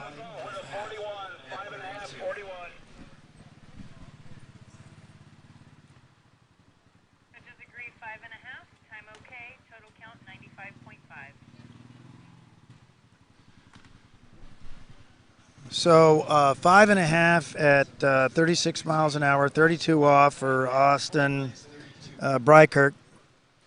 The final score, 95.5. Puts him in a tie right now with Matt Hartel, just ahead of Matt Bishop and Keller Blake, but behind Jack Phillipson, who's held on to the lead for 6 skiers.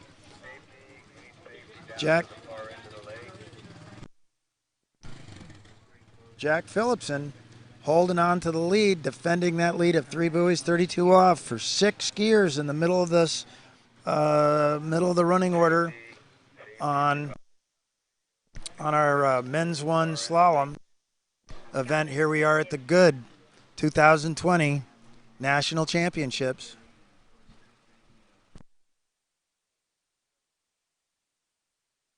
I'm going by memory here, and I don't have a list in my hand, so if I miss someone, I apologize and I'll make it up later, but give a shout out to all of our tournament sponsors. Of course, our title sponsor, Goode Ski Company out of Utah.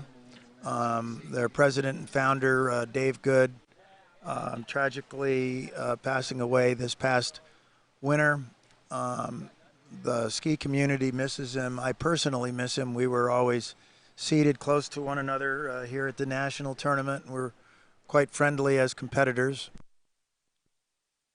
Masterline. Masterline is the official tow line provider here at Nationals. We're using the Masterline optimized 2.0 rope. I own one myself, and for whatever it's worth, I give it my endorsement.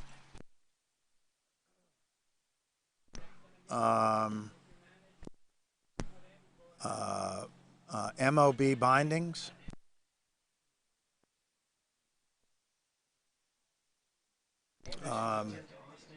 A two-plate releasable binding system. Manufactured by a good friend, longtime competitor, Mike Mosley out of Georgia. Nautique boats. The black and red Nautique towboat is on the water now, pulling this men's one slalom division. If you're wondering why we're having a little bit of a delay right now, it looks like Austin may have hurt himself going around 6-ball. Over the radio, I heard a call for safety. Over the radio, I heard mention that it might be an ankle issue. Ankles are probably ankles and eardrums may be the most common injuries in the slalom event.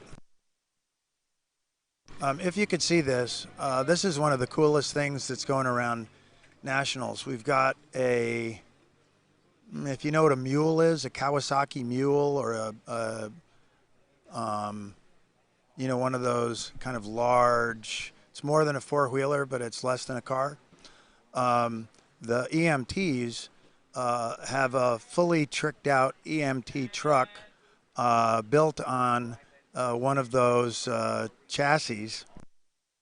So it's a tiny little ambulance that works in the more confined space of this event, and I'm sure other events that it goes to. It probably sees service at LSU football games. Go Tigers! But it's a pretty cool little vehicle. Anyway, Nautique boats, Mastercraft boats. Of course, Mastercraft has introduced a brand new Pro Star Tournament towboat this year. I haven't had the opportunity as of yet to drive one, but the buzz is that they've made big improvements in the driving department. So I'm excited to give it a try. Malibu boats. Malibu rounds out the big three of the U.S. tournament towboat world. They make a wonderful product. I want to say it's in Loudon, Tennessee.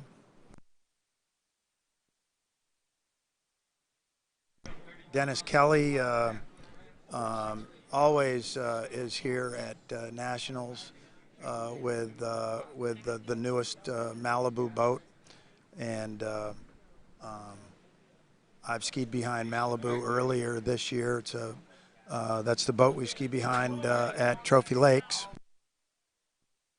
and of course everyone knows that Trophy Lakes is a great place to ski, and that lake has chosen one of our tournament sponsors, Malibu Towboats, as their on-site towboat.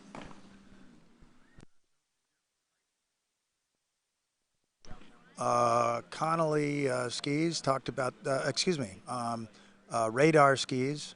I'm trying to imagine myself as I'm walking through the booth area so that I do my best not to forget any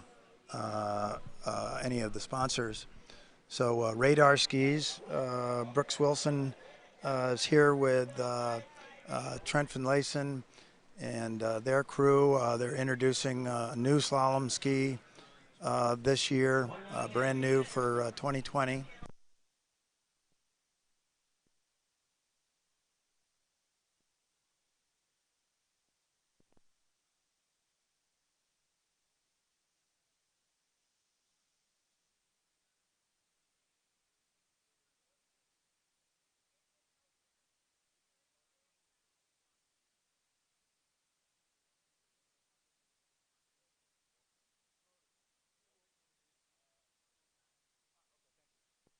Marine Power, motor manufacturer, official tournament sponsor here at the Goode 2020 National Championships. Connolly Skis, we've talked about the new DV8 slalom ski from Connolly. The virtual slalom system Compete app developed by Jennifer Lapointe.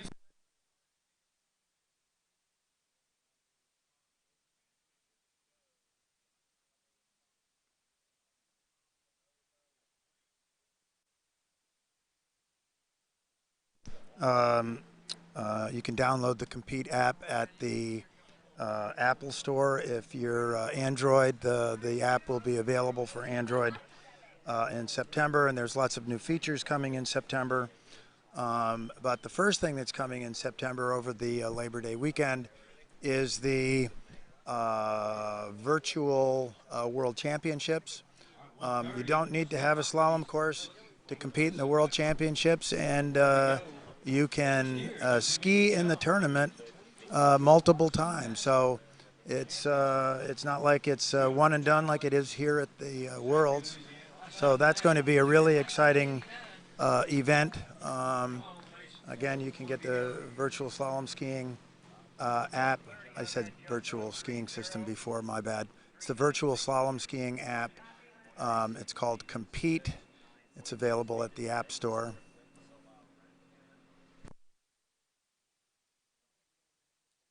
So it looks like Austin is safely out of the water. The towboat is returning to the dock. We'll be pulling our next skier in just a moment.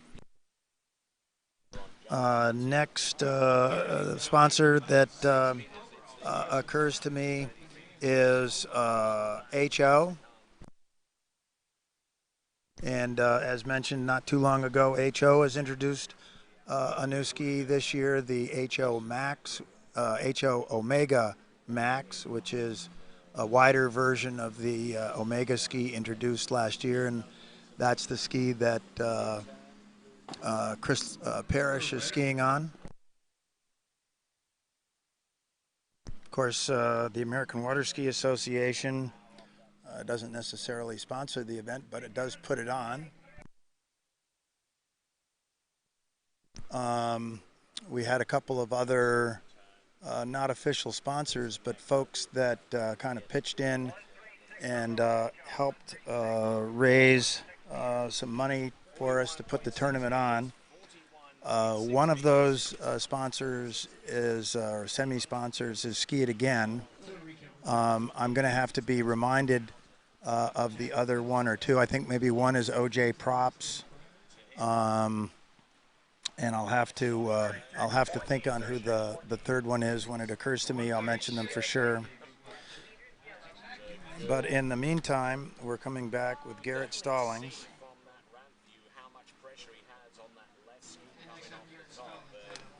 I did hear that he's coming out at 28 off. I did not hear his boat speed.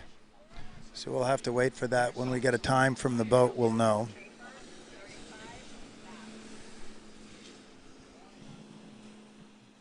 But Garrett's on the water skiing on what appears to be a D3 ski. And he's run his opener.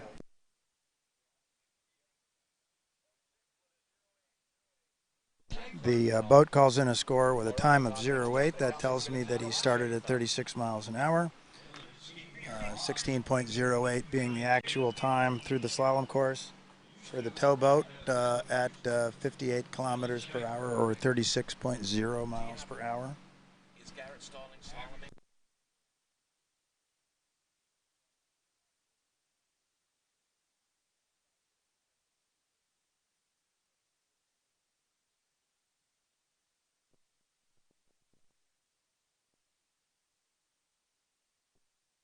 So Garrett's at a little bit of a disadvantage here, I think, as a competitor. We had the hold in our event while we dealt with a safety issue and a potentially injured skier. We hope he's not injured, just maybe shaken up a little bit, but nevertheless.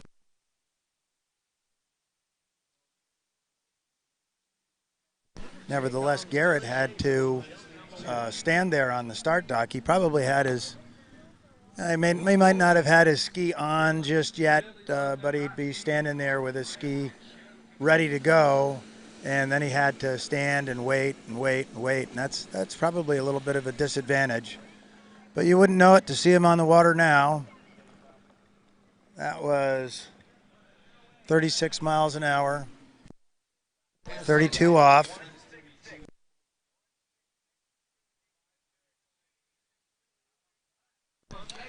And that was the must-run line length in order to be able to challenge Jack Phillipson, who's sitting with a score of 3 buoys at 35 off in our leader's position. Now, Garrett's appearance on the water marks a little bit of a change in the character of our event. He is the first skier out with a tournament average above 100. So his tournament average is slightly above 4 buoys at 35 off at 36 miles an hour. So on paper at least, we expect that we're going to see a good score here on this pass coming into the course. Garrett Stallings, 35 off. Didn't get a great start. Did not get a great start coming out of one ball. And looks like he got 1.5. Score of 1. Official score 1 1/2 at 35 off. Bad news is that doesn't put him in the lead, but the good news is that moves him currently into second place.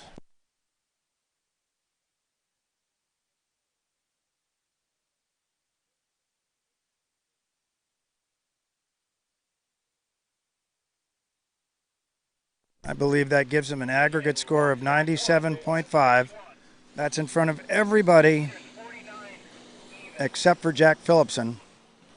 Jack Phillipson holding on to first place with a score of 99.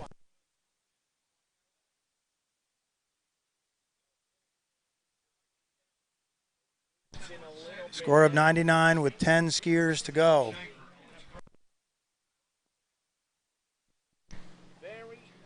Now the other factor that might come into play, with 10 skiers left to go and Jack holding on to first place, there's a possibility.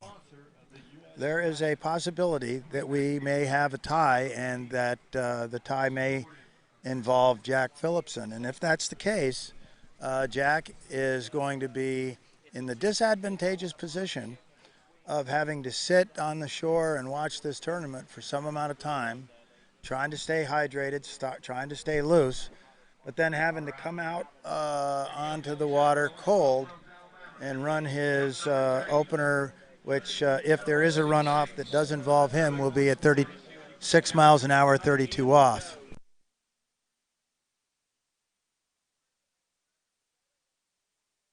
And likely he'll be having to do that if that comes to pass, if that runoff comes to pass. He'd have to do that against a skier who's skied much more recently than he has. So this is Brent Stackpole on the water, 34 miles an hour, 28 off.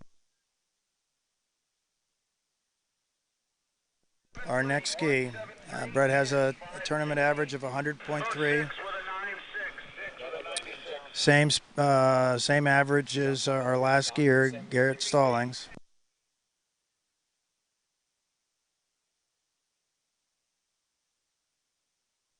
Brent went out 34 miles an hour, 28 feet off the line.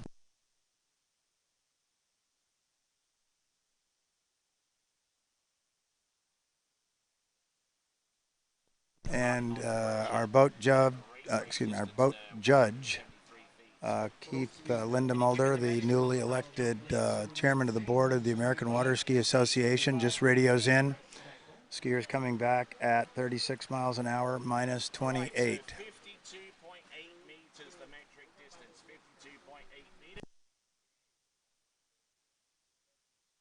And the boat's tightening up the line.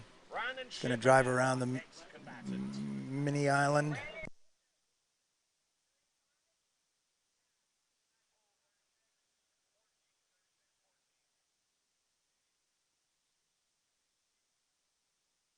So here he comes.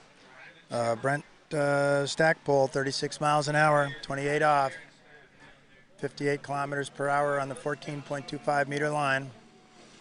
And he looks nice and comfortable. Got a great two-ball turn. Lots of acceleration out of the turn. Can't really tell what ski's on. Maybe it's a Goode.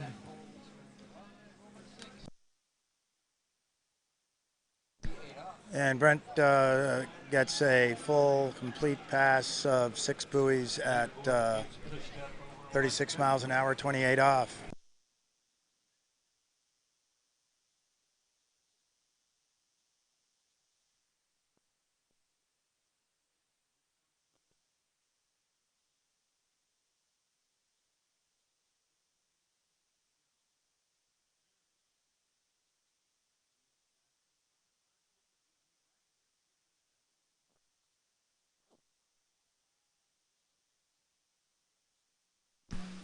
Next skier's to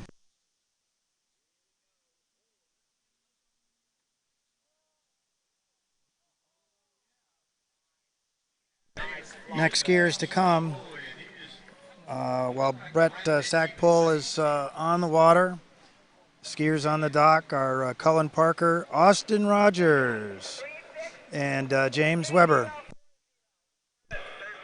Those are our next skiers to come, but right now we've got Brett Stackpole coming back in, 36 miles an hour, 32 off, 58 kilometers per hour, 13-meter line, the green meanie.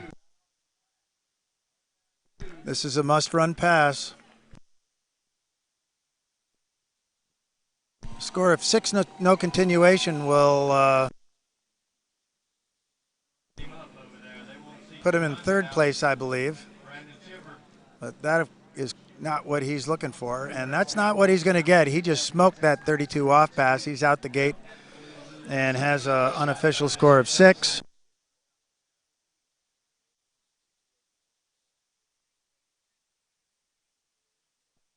So that score is confirmed, 6 buoys, 32 off, running score of 96 at this moment in time. He's going to be coming back at the blue loop, 35 off, otherwise known as 12 meters. And he needs a piece of 2-ball to take second position, if my notes are correct. And he needs a piece of 4-ball. He needs a piece of 4-ball to take the lead.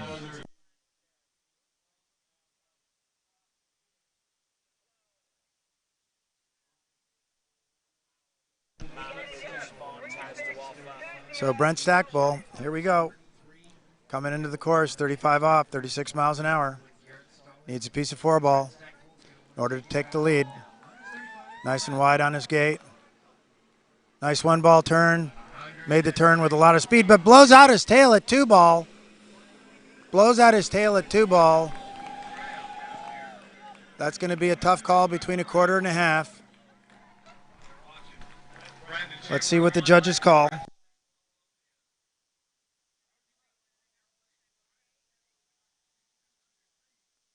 Judges give him a half, 1.5 at 35 off.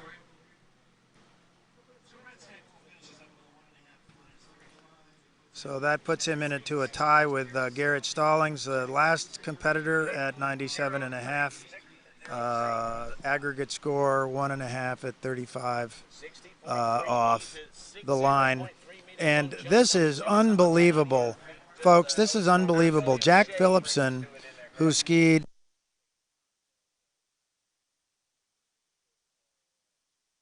nine skiers ago. He was the 13th skier off the dock. The next skier that's coming off is the 22nd skier. Jack Phillipson with an average of 94.7.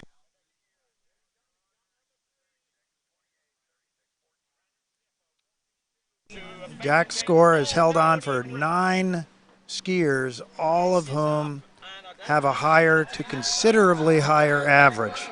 That is unbelievable. This is so exciting. I just heard over the radio our next scheduled skier, Cullen Parker, is a scratch. So in the course now, Austin Rogers. Austin's at 36 miles an hour and 28 off. Proud dad Jeff Rogers standing on the shoreline with the camera and his dog Rain, watching his son ski. I'll tell you, Austin skis out of Greenwood Lake, South Carolina. Maybe it's just Greenwood, South Carolina, green something. You would be hard-pressed to find a nicer kid than Austin Rogers.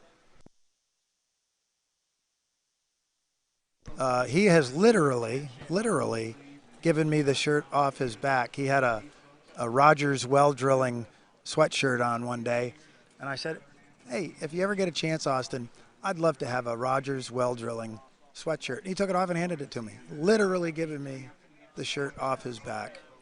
He's an incredibly nice kid. Does a lot of the chief of safety work at Trophy Lakes, Little Mountain, a lot of the ski sites in Georgia, South Carolina, North Carolina. Just a wonderful person to have around.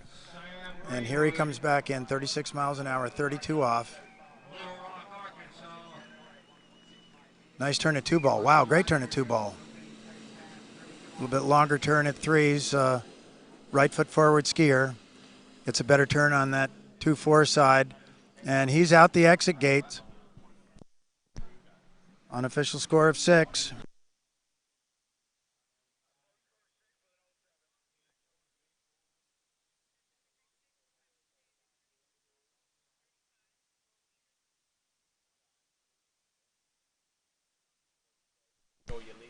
So Austin just ran 36 miles an hour, 32 off. That was a must-run pass to challenge for the lead.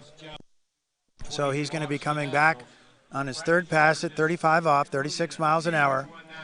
He needs some part of 4-ball to take the lead.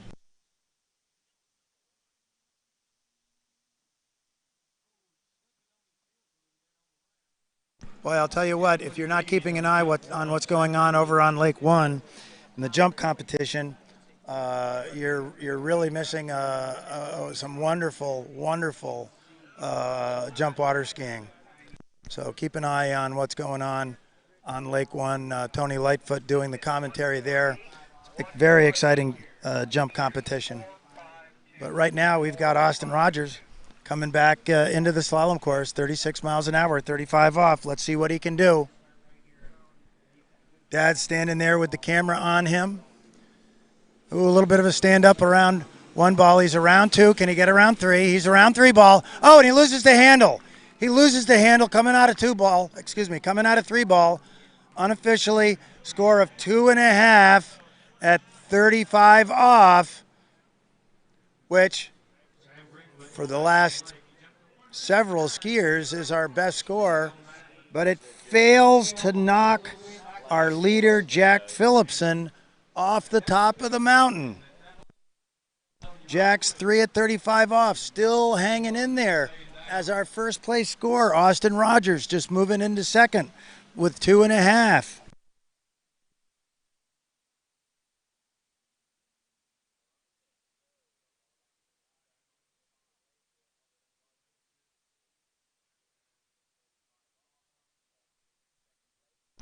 So that's an aggregate score for Austin of 98.5, half a buoy behind our leader, Jack Phillipson, hanging in there with a score of 99.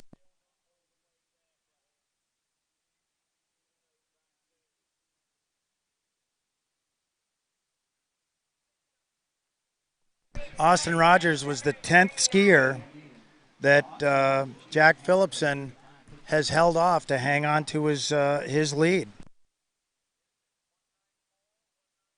And we've only got 7 skiers left to go in this men's one slalom division. There may be a big upset here in the making. Jack Phillipson seated in the middle of the pack, holding on to the lead. 3 buoys, 35 off. 7 skiers left to go.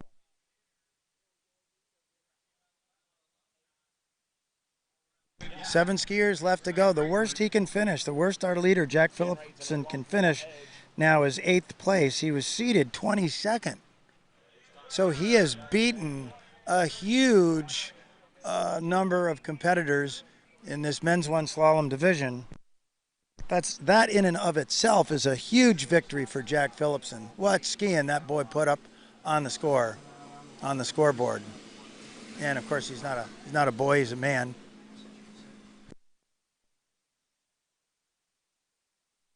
Didn't mean anything disparaging about that.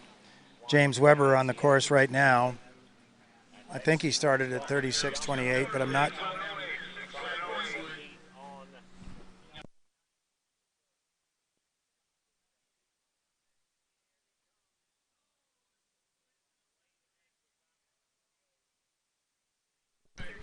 So James Weber on the course right now. Tournament average 104.2.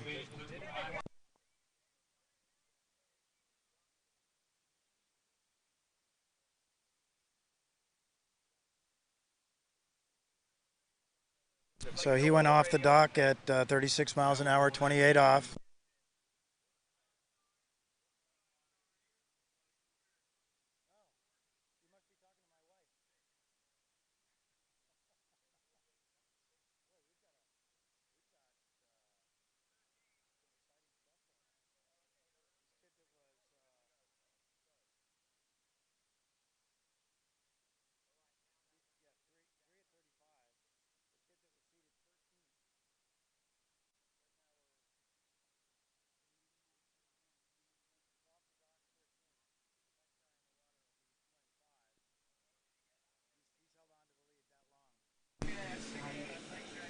All right. James Weber on the course.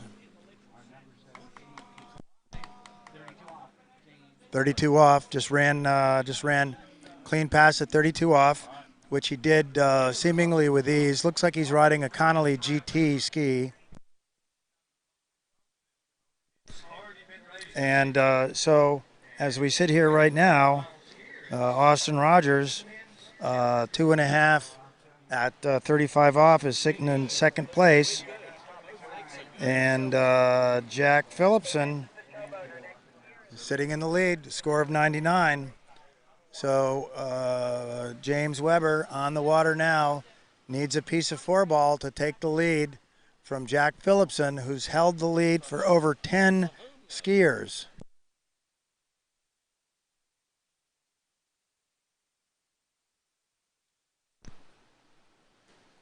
Mr. Weber has a tournament average of 104.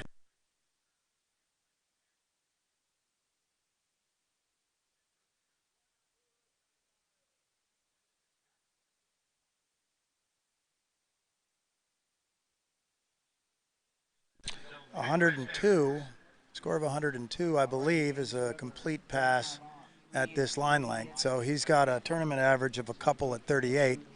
This is 35 off, and he needs a piece of 4-ball. Needs a piece of 4-ball to go into the lead, and he does not make it back to the wake out of the first buoy. Unofficially, score of a half at 35 off, and Jack Phillipson holds off another challenge to his leading score, 3 buoys at 35 off. Holy smokes. Jack Weber, unofficially, half a buoy. 36 miles an hour, 35 feet off the line.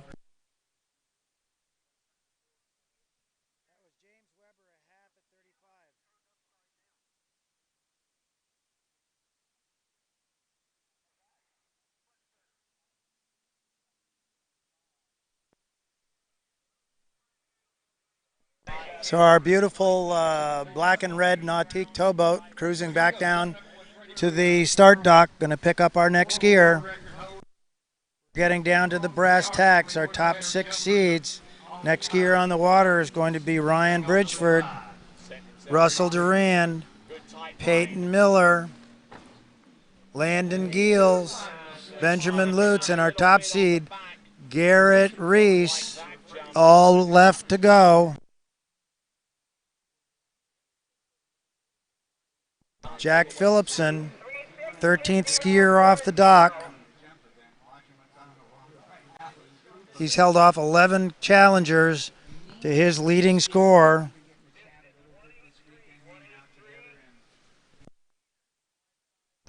He's got to hold off 2 more skiers to guarantee himself a medal. I don't know whether he's ever had a medal at the U.S. National Water Ski Championships, but he could be on the podium. We've got more skiers to go. There are top seeds on paper. These ought to be our winners, but so far the paper hasn't been right.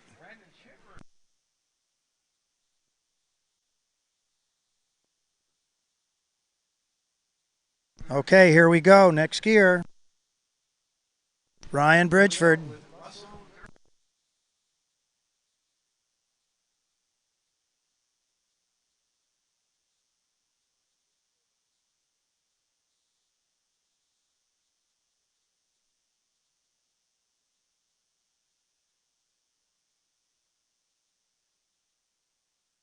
So that's a full pass at 6. The question is who our skier is.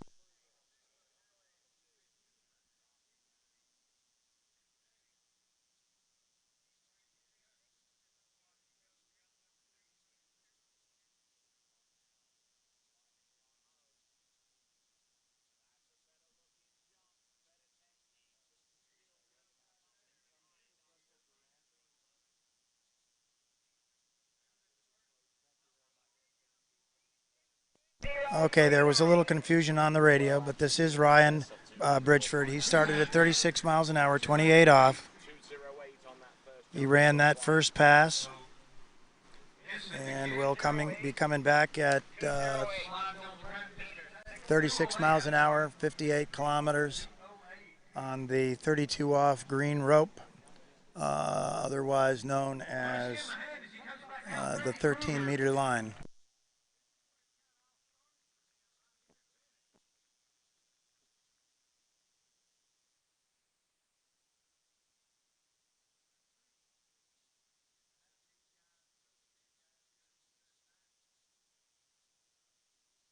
Okay, here we go. 32 off. This is Russell Durand. He's skiing a really nice line. Looks like he's on maybe a D3 ski.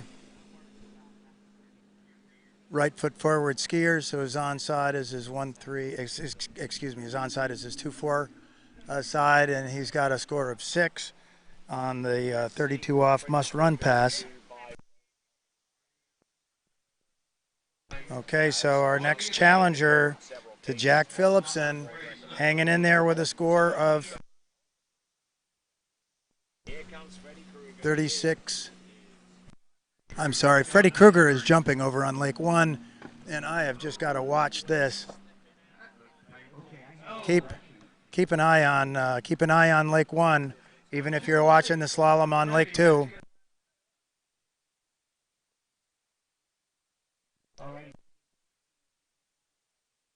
So Ryan Bridgeford coming back in, 35 off.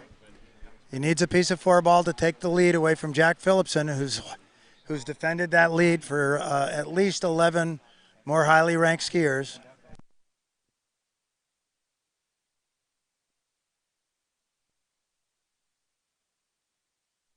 If he gets 2.5, that'll put him in to a tie for second place with Austin Rogers. I'm sure that's not where his sights are set. Good turn at 1. Good turn at 2. Nice and tall on the ski at 3. He's around 3. He's around 4 ball. He's going for 5. He's got 5. He's made it 6. That's 6. 6 and out the gate at 36 miles an hour. 35 feet off. That is our new leader right there. Ryan Bridgeford, our new leader, with a score of 6 buoys at 35 off, 36 miles an hour, and he's still got more to go. He's sitting down at the far west end of the lake, and he's going to be coming back, our first skier, at 38 off. But holy smokes, a high five to Jack Phillipson, holding off 11 skiers, holding that first place position for over an hour, and still sitting in second place. He's still got an opportunity to be on the podium. We've got 5 skiers to go after Ryan.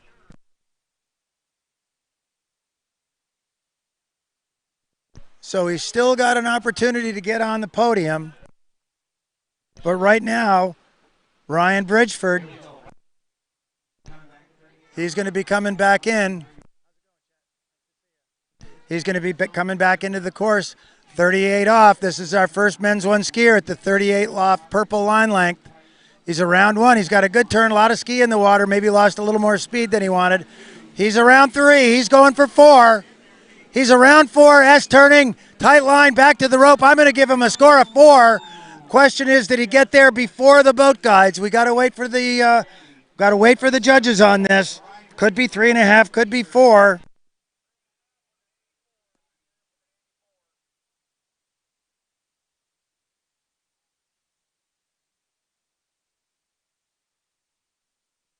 I hear the boat call in a score of 3.5.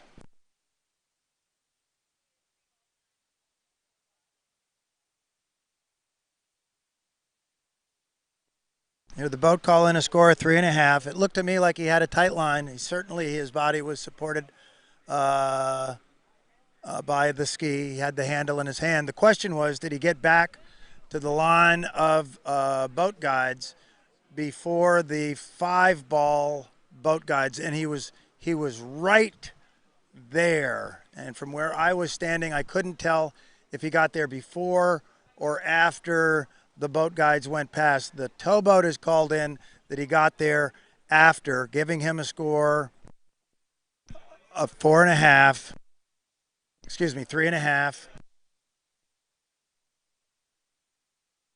At 38 off. So that's our new leader. 3.5, 38 off, Ryan Bridgeford. Next skier on the water, Russell Durand. Now our must-run pass is 35 off, and this skier is out at 38 off. I'm sure he's at 36 miles an hour.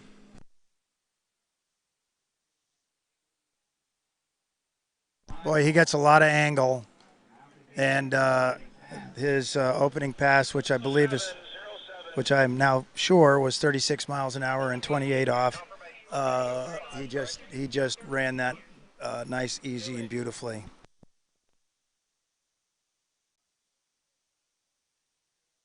Well, it looks like actually the skier that's on the water is Peyton Miller. Russell Durand appears to have been scratched for whatever reason.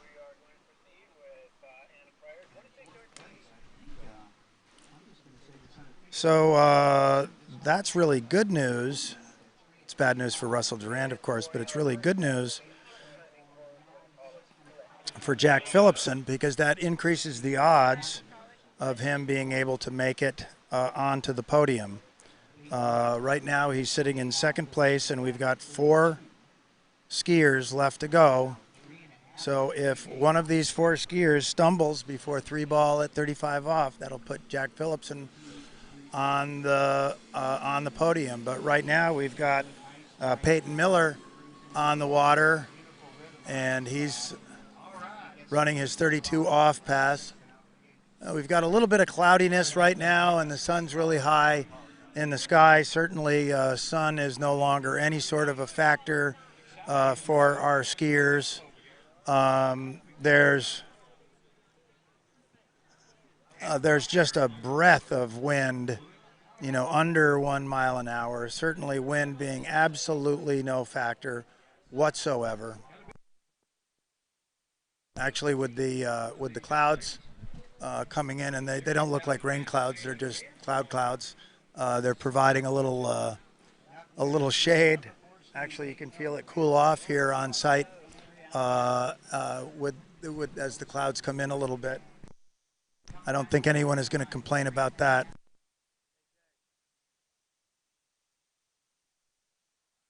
Jay Bennett just walks past. Boy, that guy has worked tirelessly since May to put this tournament together. He's worked dawn to dusk and then some every day of the tournament. And he walked by me yesterday. I was standing at the announcer's table, and he stops and he turns around. He goes, "Do you need something to drink?" So here's this guy that's hugely busy running this whole tournament, and his biggest concern at that moment was my comfort. That says a lot about the quality of that man. So here's Peyton Miller at 35 off. And he had a lot of slack going around 6 ball, but he held on to that slack. He's out the gate. And so that's our next skier. That's our next skier to have run the blue loop, 35 off. And he's now going to be coming back at 38 off, challenging our leader, Jack Phillipson, score of 3 buoys at 35 off. Now the best he can do is now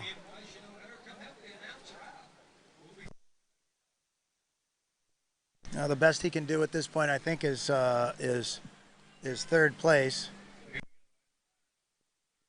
But nevertheless, so far, his performance has been the performance of this division, coming out of nowhere as far as I'm aware. I don't know the fellow, but coming out of nowhere, putting up a huge score and holding that score, holding that first place position for 11 or 12 skiers.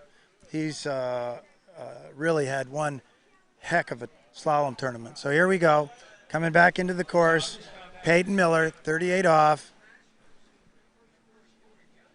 He's got 1. He's got 2. Oh, loose line coming off a 2 ball, but still a nice turn. Little loose line at 3. He's struggling 4. Oh, and he's inside a 5 ball. There's a score of 4 for Peyton Miller.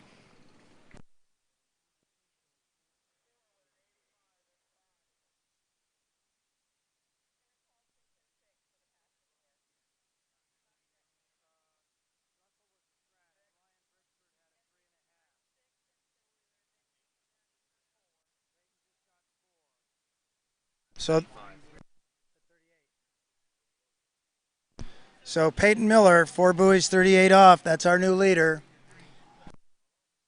He's just edged past Ryan Bridgeford, score of 38. Score of 3.5 at 38 off. And we still have our top 3 seeded skiers to go. Next on the water will be Landon Giels. Then 2nd seed, Benjamin Lutz.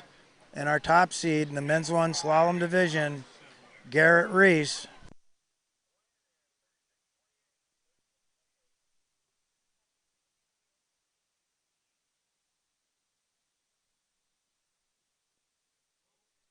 I believe that Landon is from Colorado and may go to Florida Southern University.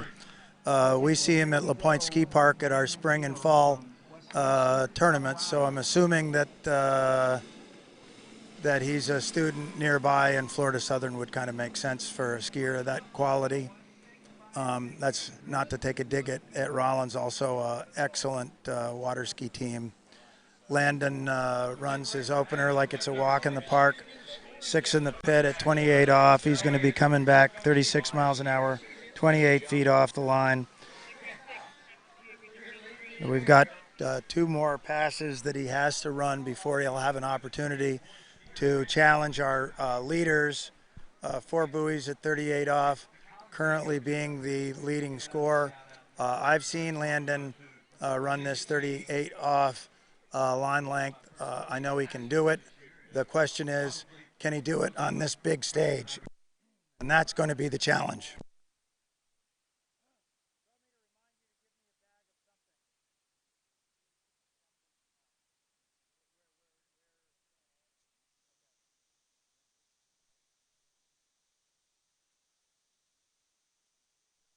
Andre Brassard, the tournament director, just walking by.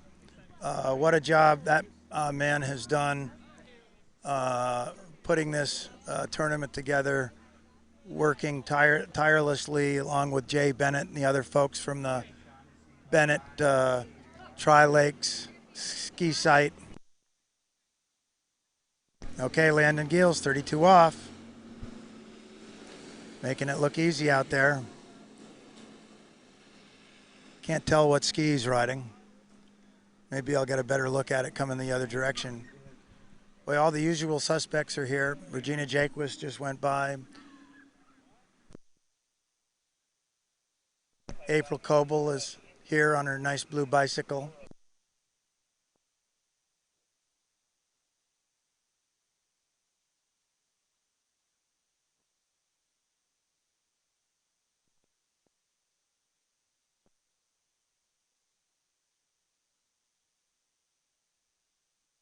Okay, Landon Gills coming back, 35 off.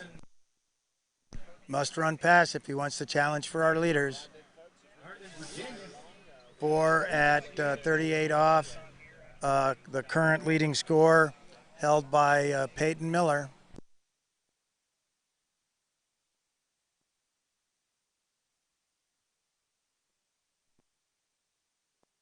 So here we are, 12-meter line. Blue loop, 35 off. Landon Gills on the water, coming back into the course. Must run pass.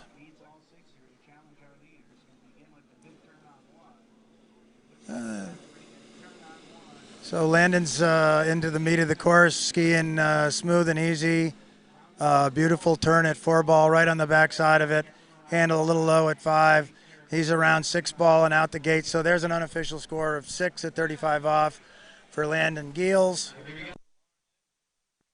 I'm winging it here. I think that puts him maybe in 4th place at present, 3rd place at present perhaps. But certainly among the leaders on the podium. And he still has his ski on and has more skiing to go. He's got to get some piece of 5-ball to take the lead at this next line length, 38 off, 11.25 meters. Any piece of 5-ball will put him in the lead, but then the question will be, will that lead hold up? I think that Landon's strategy undoubtedly is to run this pass and get at least a couple at 39 and hope that maybe that score will hold up and force a runoff, or maybe even hold up on its own account. But we've got some very good skiers to go, and I am thinking that Landon wants to run this 38 off pass and get something at 39 to put a score up there that the skiers left to come will really have to chase. Here we go. Oh, he had a big turn at 2-ball, but he recovered. He's still in the pass. Oh, he's skiing better now. He's around 5. Oh, and that's all she wrote. Score of 4.5. 4.5 at 38 off. Where does that put him? Let me look at my list.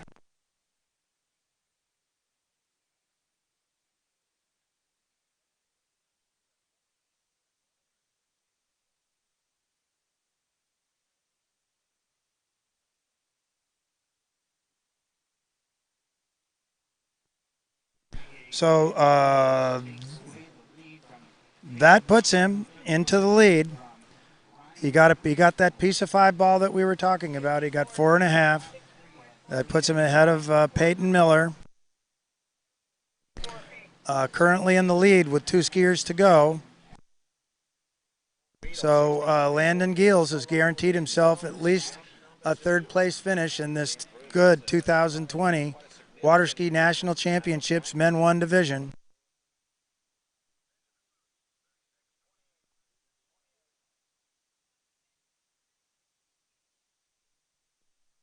That 38 off from Landon was really pretty remarkable considering the trouble he was in at 2-ball.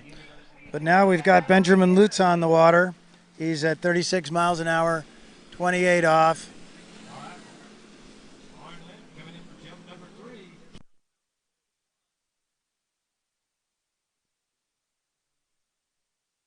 And that 28 off pass was easy warmer-upper for him.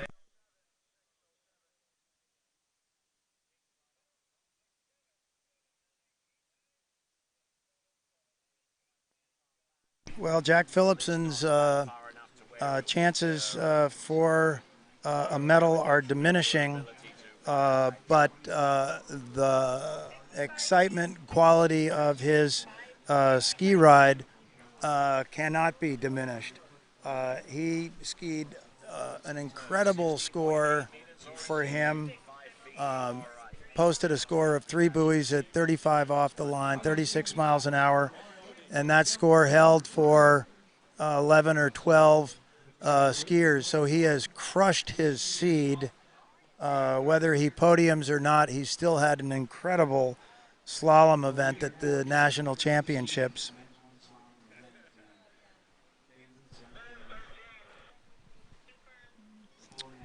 So Ben Lutz coming back at 28 off, 36 miles an hour.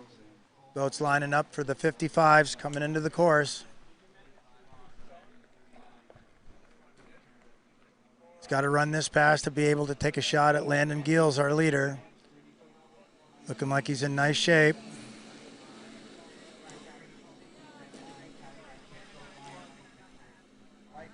Okay, no problem with 32 off for Ben Lutz.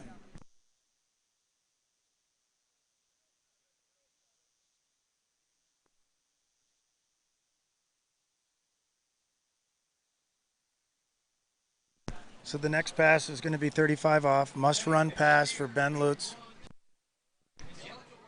Our leader, Landon Giles, holding on with a score of 4.5, 38 off.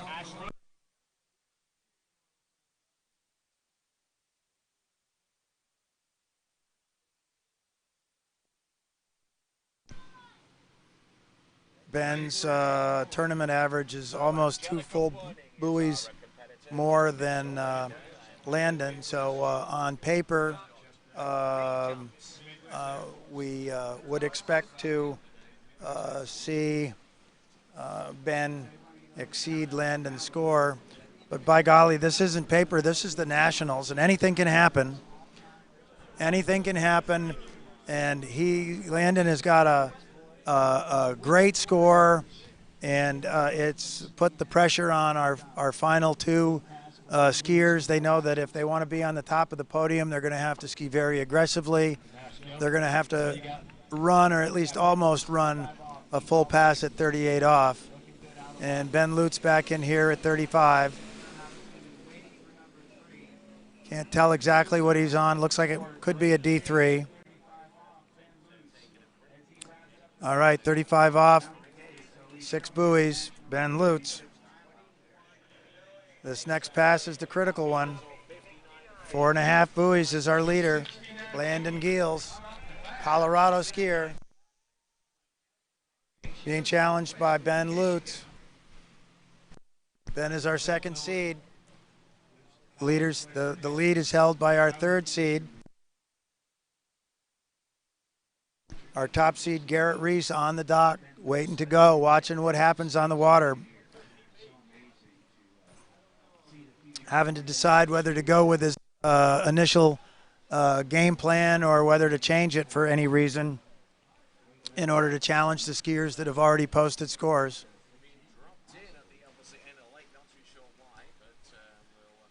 We were having a little party at our camper last night and talking with lots of folks that dropped by for my wife's famous margarita kind of tequila drinks. I'll return to this story in a minute because we've got Benjamin Lutz coming into the course at 38 off. Ben is from Jacksonville, Illinois. I'm plagiarizing. I just heard that from our announcer. Nice turn on one ball, a little bit of tip rise, good turn on two. Right foot forward skier, so he's going to turn four ball. He's down course, but not too bad. He's around five. Can he get to six? He's got five. He's around six. He sticks his hand in the water. Oh, and it lost a handle, but unofficially 5.5 at 38 off for Ben Lutz. 5.5, putting him into first place ahead of Landon Giels at 4.5. And putting the pressure on Garrett Reese, our top seed and next skier. In order to win, Garrett's going to have to run this 38 off pass. Can he do it? Can he do it? Can Garrett Reese do it here at the National Championships? We're going to see in just a few minutes.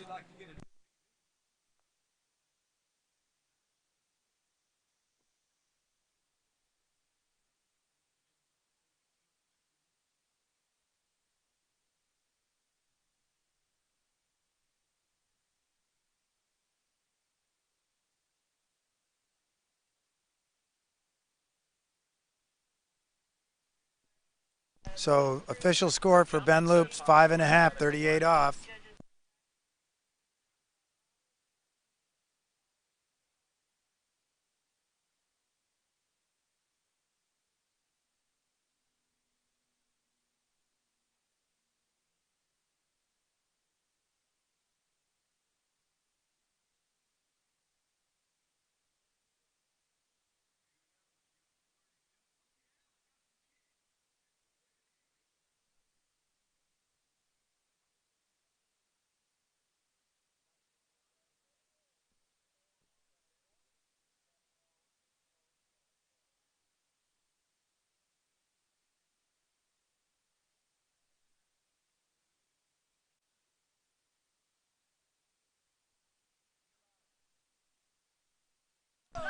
Not exactly sure why we did it, but we just ran the towboat up and down the lake one time. Black and red Nautique. 6.2 liter motor. Beautiful boat. Nautique being one of our tournament sponsors.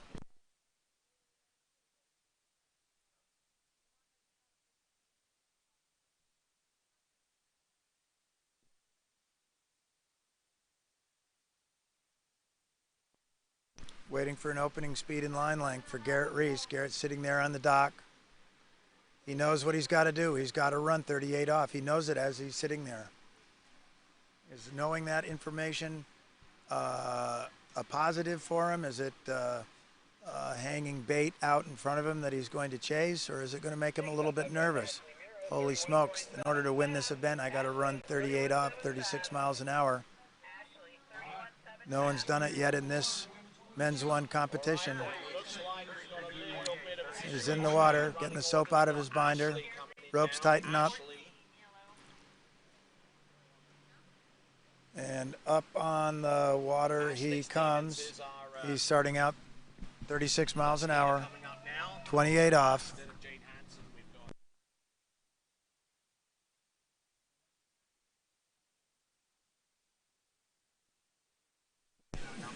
Garrett's a Western Region skier out of Walnut Creek, California, skiing on a D3 ski. Looks like a left foot forward skier. All us lefties have to stick together. So score a 6 on his opening pass, 28 off. Garrett Reese, number 1 seed, men's 1 slalom, 2020 Goode National Water Ski Championships. Quick shout out to our sponsors, Goode Skis, Masterline Ropes, USA Water Ski. I said Nautique Boats, Mastercraft Boats, Malibu Boats, HO Skis, Connolly Skis, Radar Skis.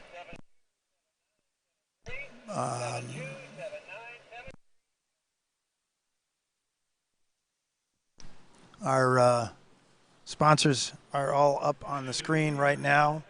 Take a quick look. There's a bit of a glare here, and it's difficult for me to read the screen from where I'm sitting.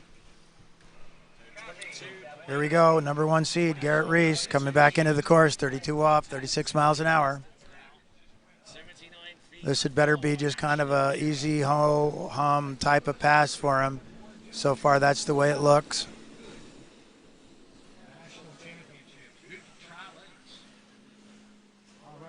And he's around 6 ball and will be coming back at 35 off. So for our last skier, 35 off was the must-run pass in order to take the lead. Landon Giels had a score of 4 at 38 off, and the door was still open for a winning score at the 38 off line length. But now Ben Lutz is sitting on the shore with a score of 5.5 at 38 off. So there isn't anything between 5.5 and running the pass for Garrett to get to worm his way into first place. So his only option to get into first place is to run this 38 off pass. And right now he's run 28, he's run 32, and he's coming into the course now at 35 off. So he needs to run it, but this isn't the critical pass.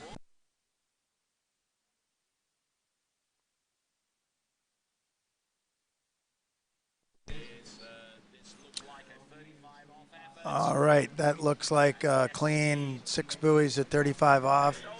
No muss, no fuss, no sweat.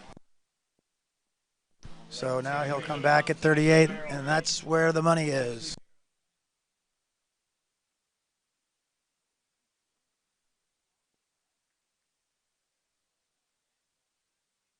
Boy, between passes in slalom, make sure you're watching the action on Lake 1 and the jump lake. We've got some just spectacular jump skiing going on right now. Women's 1 jump going on right now. Tune in.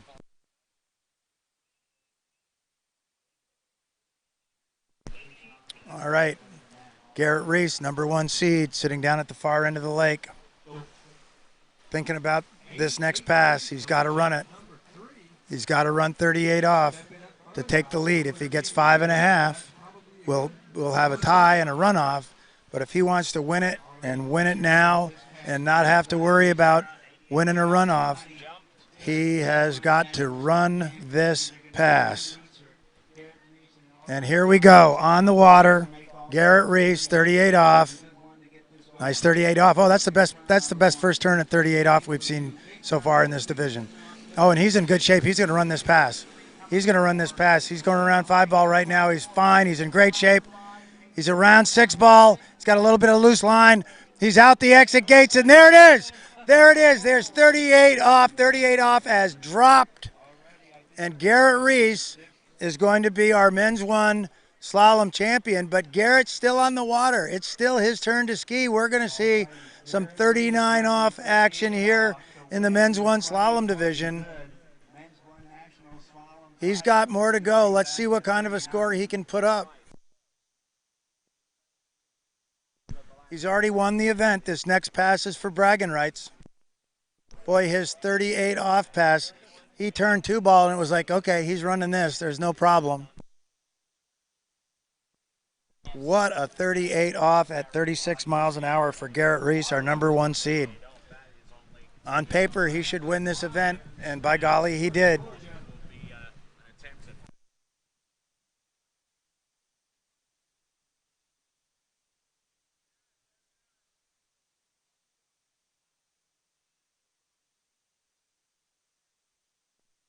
Okay, Garrett Reese, he's on the water, driving around the turn island at the dock end of the lake. Coming into the course, 36 miles an hour, 39 off. This is all fluff. He doesn't need anything at this pass to win the event. This is for bragging rights. Nice turn at one. Oh, and what a fall. What a fall. Boy, that's going to be hard to tell whether that was a half or a full buoy at 39 off. I'm going to guess the judges are going to give him a half. I don't think the ski was supporting his weight when he got to the line of the boat guides, but we've got to hear for the official score to come in. Wow, Garrett Reese, #1 seed. Somewhere between a half and one at 39 off.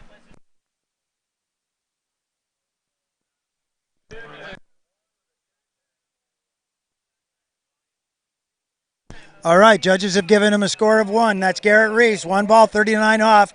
Our 2020 Goode National Championship, Men 1 Slalom Champion.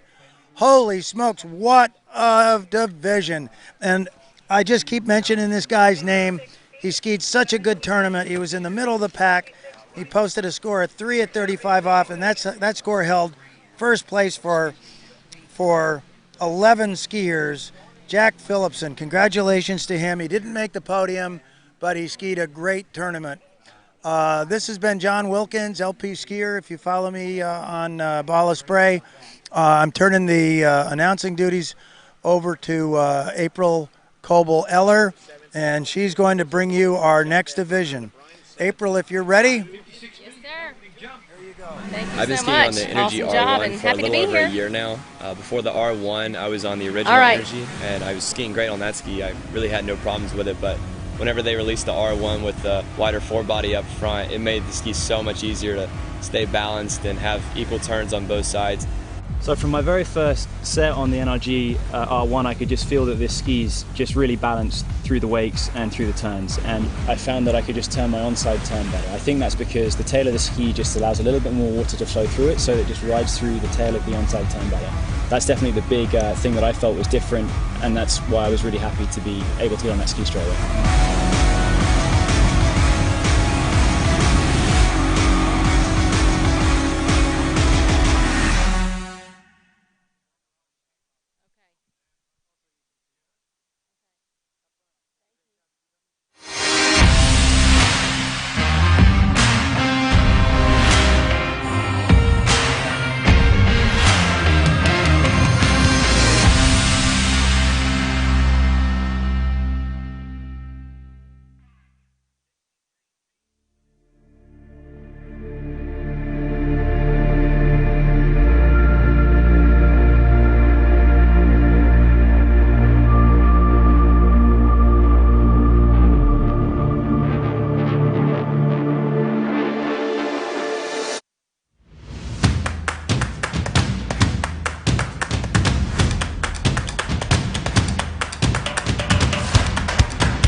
All right, we are starting the Men 2 Slalom event now here at Bennett's Ski School in Zachary, Louisiana. Our first skier on the water is going to be Mark Zimmerman, starting off at 30 miles per hour, 15 off. I'm April Coble-Eller, happy to join you for some of the Men 2 today. We're on the last day of Nationals with some strong skiing left to come. Mark making it look easy out there on his opening pass, as it should be, and a 6 buoys completed on his first pass. Yes. Alicia, you have the men's one leader.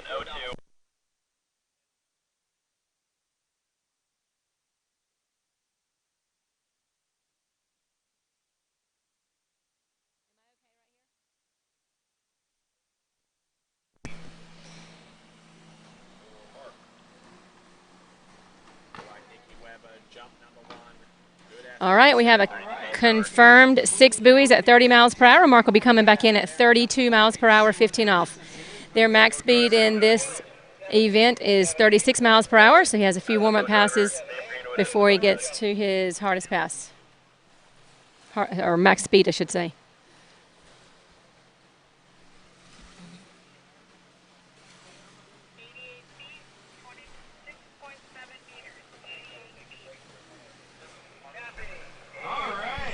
It's been an exciting morning this morning. If you were here watching, we had women 2 with a double runoff between Jennifer Caldor and Megan Lambert. Jennifer ended up taking the win with 3 at 32 off, and Megan got second. Then we had a men 1.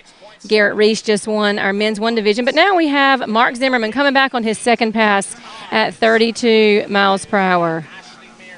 Looking good, making it look nice and easy. Total control behind the boat. Skiing early on all the buoys. Looks like another 6. And he's throwing the fist. He looks pretty happy. A little bit of slack on his turn in for the gate, which is a little unnerving sometimes, but he handled it very well.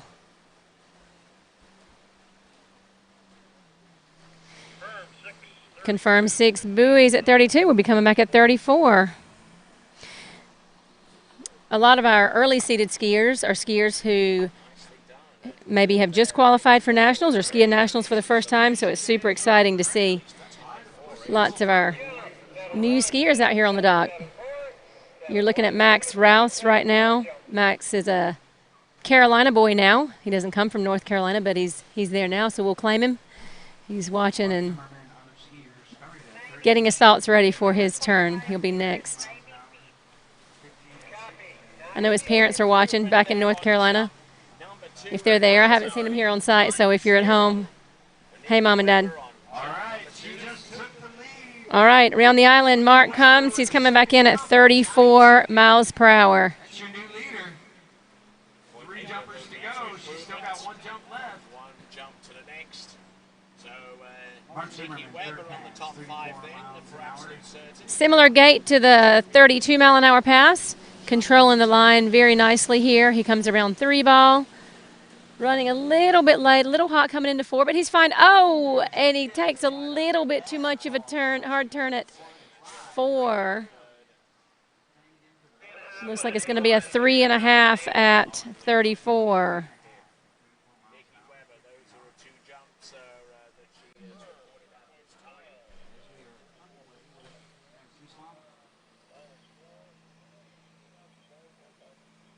Final score, 3.5 buoys at 34 miles per hour for Mark. Anytime we see a skier come out and run at least the first couple passes, it just makes you feel so much better. So, good job, Mark. The Malibu boat's coming back down the lake to pick up the next skier, which will be Max Rouse.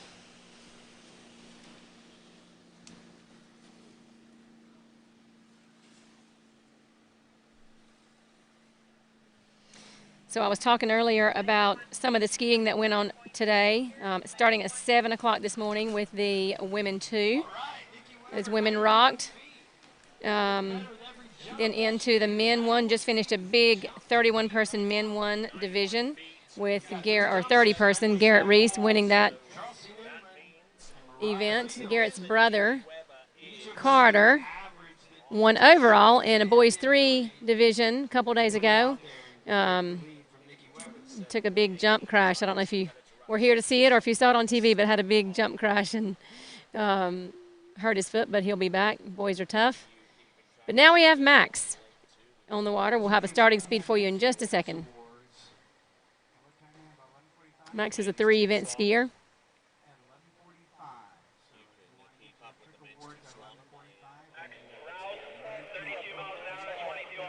So Max is starting at 32 miles per hour, 22 off. So a little faster and a little shorter than where Mark was. 32, 22. Coming in for pass number 1.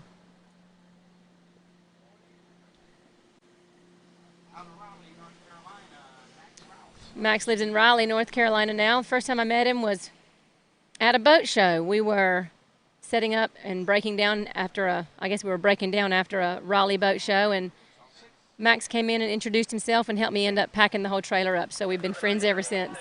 Confirmed 6 for Max at 32 miles an hour, 22 off. He'll be coming back in at 34 miles per hour, 22 off.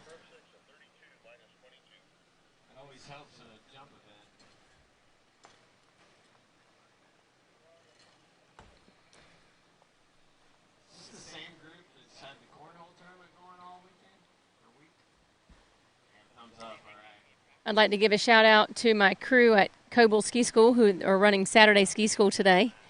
If you guys are watching right now, hey, thank you. Hope everybody's having fun. We're having fun here in Louisiana at the 78th U.S. Nationals. It's last day of a fantastic tournament. J&M Bennett have graciously agreed to have all of us here, and it has been absolutely beautiful. The weather's been perfect. The scores have been good. There have been a lot of happy people. We have Samantha Stackpole jumping on camera 1, but on camera 2 on Lake 2, we have Max coming back in at 34 miles an hour, 22 off.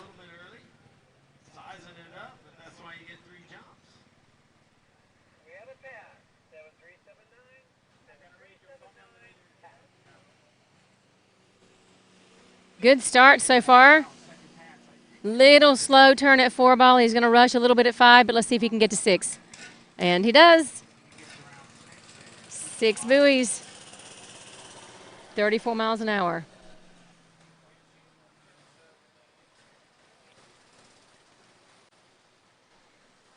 Really good 1. Good 2. Good 3. 9.5, 6 with the 9.5. Little slow turn out of 4. Didn't matter. It's an opening pass. It's an easy pass for him, a warm-up. And he gets 6. Confirmed 6 at 34 miles an hour, 22 off. So at this point, you can either choose to stay 34 and shorten, or you can go 36 and stay at 22 off. Either one is an option nowadays. When I was growing up, it wasn't. You had to go all the way to your fastest speed and then shorten. There's a new 0 base scoring that allows you to shorten before your max speed. They are scored a little bit differently. So Max has decided to come back in at 36 miles an hour, which is his top speed, 22 off. If he runs this one, we'll shorten to 28 off. So around the island, coming back in, Max, 36, 22 off, a little faster. Here she comes. Samantha Stackpole, jump number 2. And pass on the first one. Oh, a little deep at 1 ball. Bit off more than he could chew is all he could do to hold on, trying to get to 2 ball, and it looks like he did not get around 2 ball. So if you watch here, he comes into 1, reaches, everything looks good, but then he almost fell over, and in order to keep himself from falling, he sort of had to stand up. Really hard to get any angle after that. So that'll be 1 at 36 mile an hour, 22 off, which does take the lead. Max runs out of the water. And then our next skier is going to be John Griffin.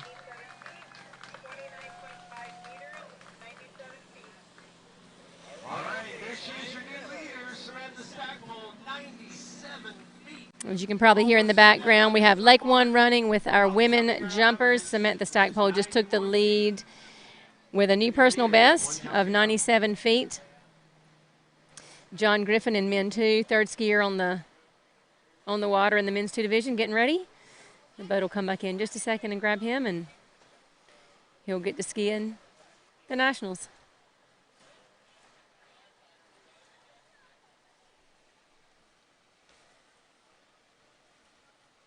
I wish I knew more to tell you about John, but I don't have a bio. For all you skiers who are watching, this is why it is important to do those dreaded bios that we don't like to fill out. So the announcers who may not know you can say something about you. But it's not, I don't have any bios, so it's not just John. That's all right. We'll learn about him right here.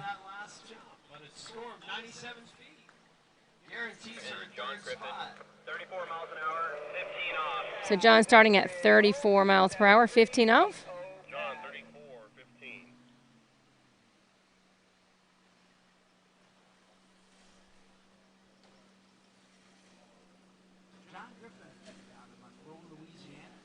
John Griffin is out of Monroe, Louisiana. I went to school there for a semester. We won the national championships that year and came back to UNC Chapel Hill to graduate. It was awesome. Fun times. Fun place to be, skied on the bayou. Full pass for John at 34 miles an hour, 15 off.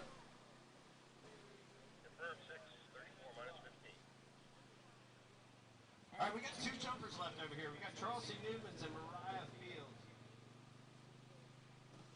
Their averages show that they're fully capable of putting it out over that 100-foot mark easily. Miles an hour. Right now, our leader is Samantha Stackpole with 97 feet. In second place, Nikki Weber, 91 feet. In third place, and guaranteed a podium finish, Ashley. All right, there's your replay for John. Confirmed 6 buoys at 34 mile an hour, 15 off.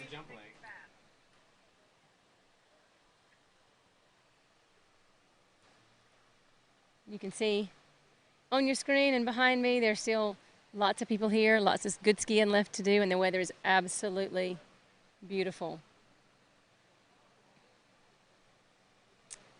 I haven't heard yet. Yep, 36 miles an hour, 15 off, so John has opted to go to his faster speed at 15. Some people will argue that 36 miles an hour, 15 off is one of the hardest passes to ever learn. There's a whole lot of speed and a whole lot of rope. We'll see how he attacks this pass. Looks good so far. Nice tight turns, makes it look slow. It's when they make it look slow that they've, I was going to say that they've learned to execute the pass properly, and he definitely knows how to execute that pass. That's 6 buoys confirmed there, and he will shorten the rope now to 22 off.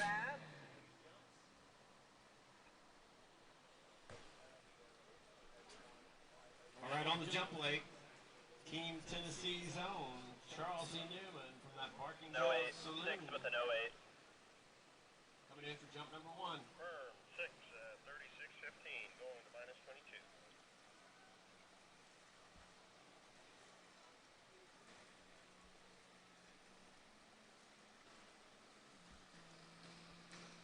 All right, we have a confirmed 6. He's going to 22 off. The lead right now is 1 buoy on this 22 off pass, held by Max Rouse. So I'm sure John will want to better that score. Anything past 1, and he takes the lead. Of course, there are 12 skiers left in the men 2 division, so lots of good skiing still to come.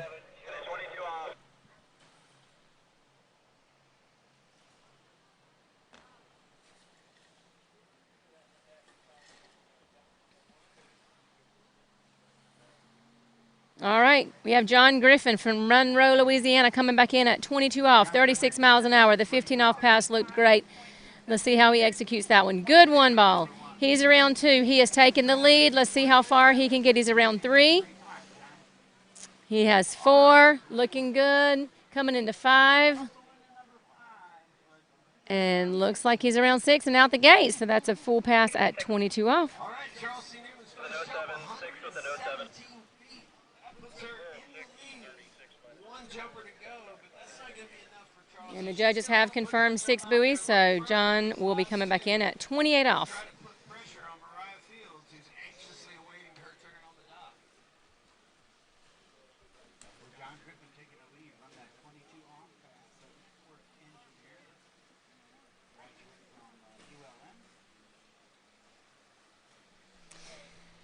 And for those of you watching in your air conditioning and watching from home, we wish you were here. You can feel some of the nerves that we feel for some of the skiers as they are going down the lake or getting ready to ski. I heard one of the skiers say earlier, after he came out after skiing, he said, I think I'm going to throw up now. That's called nerves, and we love it. If we didn't have nerves, we wouldn't love it.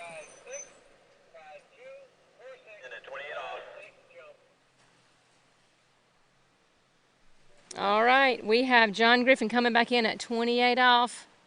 He is our leader right now. We still have 12 skiers left to go. Lots of good skiing. He knows he has to push the score out as far as he can. All right, 119 feet for jump number 2, Charles C. Newman. Good one ball. Good 2 ball. He's getting stood up a little bit in the 3, but he's still fighting for it. He's around 4, and that's all he can get. A little hot coming into 4 ball, but it looks like 3.5 at 28. For John Griffin as he takes the lead. And puts a little pressure on the other boys who have to come out after him.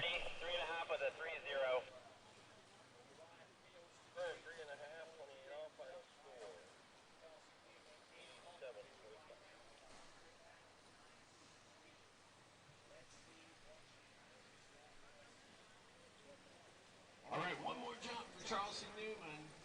To get a little coaching from Dad down there. All right, John getting some cheering as he comes in to the bank, and the next skier getting ready right now is Michael Kennedy.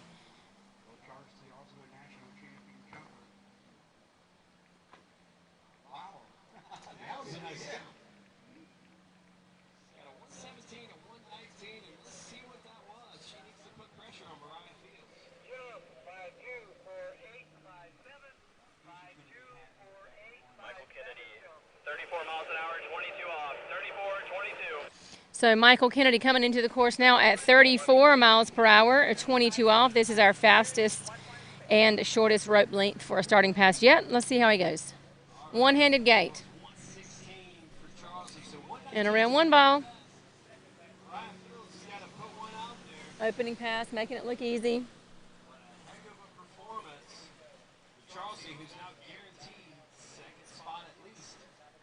And a nice opening pass. 34 miles an hour, 22 off. The 9-4, 6 with the 9-4. The judges have confirmed that was 6 buoys.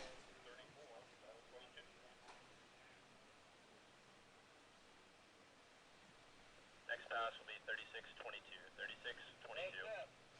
36-22. Next pass is going to be 36 miles per hour, 22 off. He'll have to run this and a little over halfway down to take the lead from our previous skier, who is John Griffin.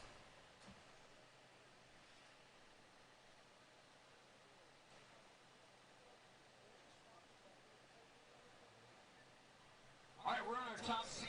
Women's 1 jump.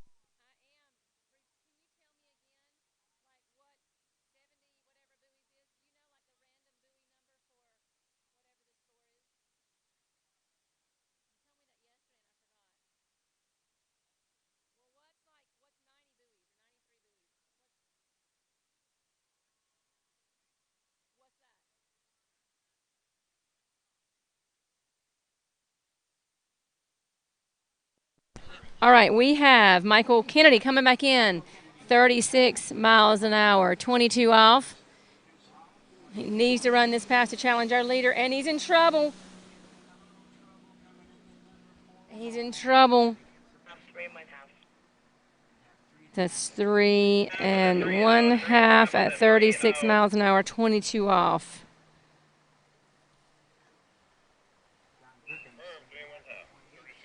So then John Griffin stays in the lead with his 3 1/2 at 28 off.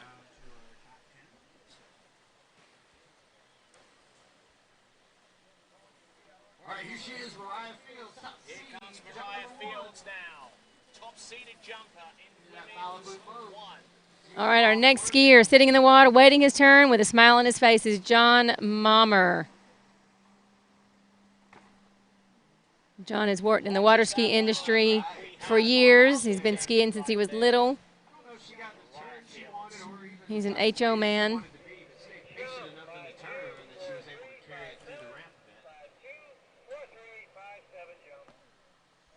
riding that Syndicate Omega, the HO Syndicate Omega. 36 miles an hour, 22 off. Again, our fastest and shortest starting line length of anybody. He's just going to get her done right out of the get-go. Here we go, John Mommer. Jump number 1, Mariah Fields, your new women's 1 jump champion with a score of 121 feet. She's not done. Beautiful body position for John. Crossing the wake stand nice and still. A good slalom skier is able to hold your upper body very still behind the boat while your lower body swings from side to side. And John looks really good doing that. So a confirmed 6 on the first pass. We'll be coming back in at 28 off.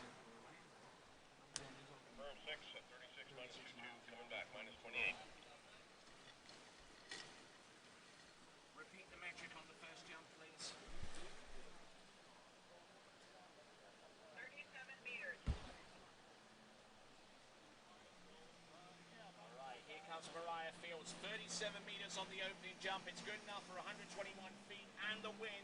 She's got 2 more jumps. The first of them is right there, and a brilliantly executed jump.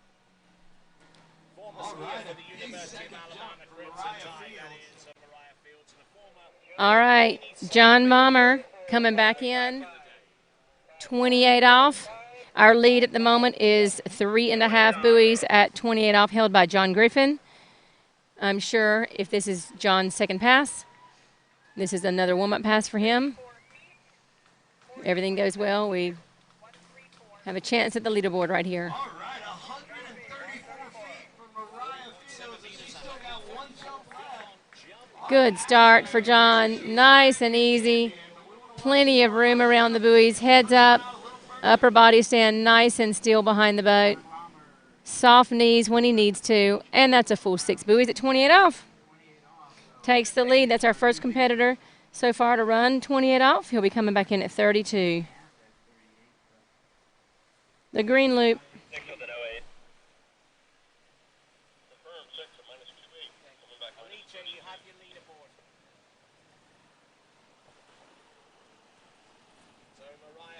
There's the progression so far, 121. All right, eyes on the water. Jump number 3, your final jumper in the women's 1 event, your national champion with a score of 134. 1 more jump to go. That last one looked clean. Mariah Fields skiing on Lake 1, jumping, and just won the national championships.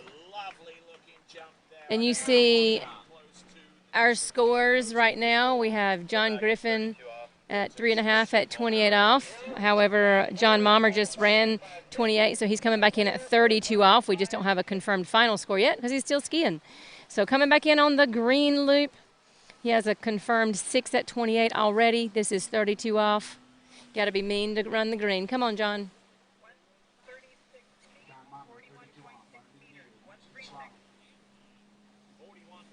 Good 1 ball. Really good 1 ball. Holding on long into 2, which makes it nice and easy. He turns 3. He's coming a little hot into 4. Can he get to 5? And he does. Can he get to 6?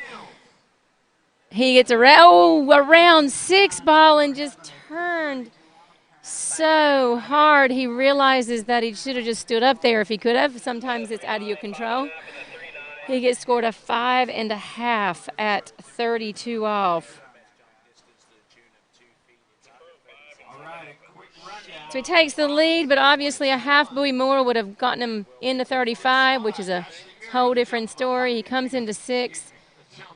You see in the instant replay, 5 was fine, little light, but nothing to worry about. And he comes in and just bites a little hard right there around 6 ball, and too much. He realizes it. All righty, you're looking at the dock. Leland Rouse, Max's brother.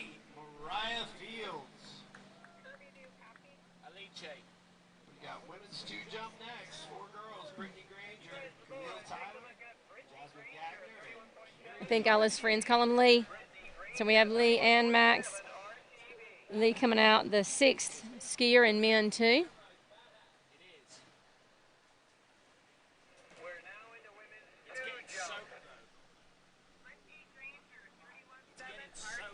All right, we have Lee. 10 skiers left.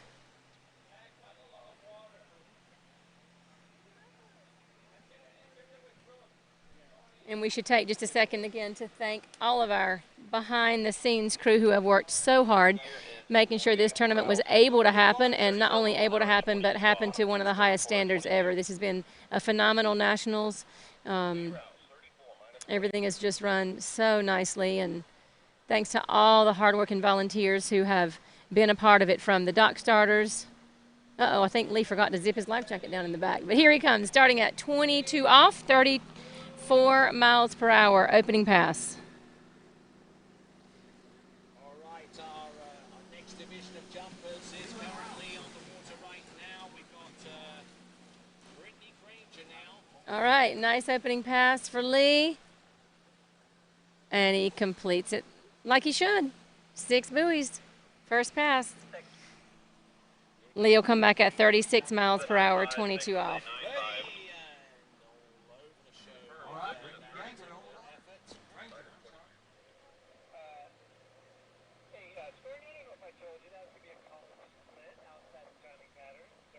You see his vest flapping in the wind there. I think he forgot to zip the back down.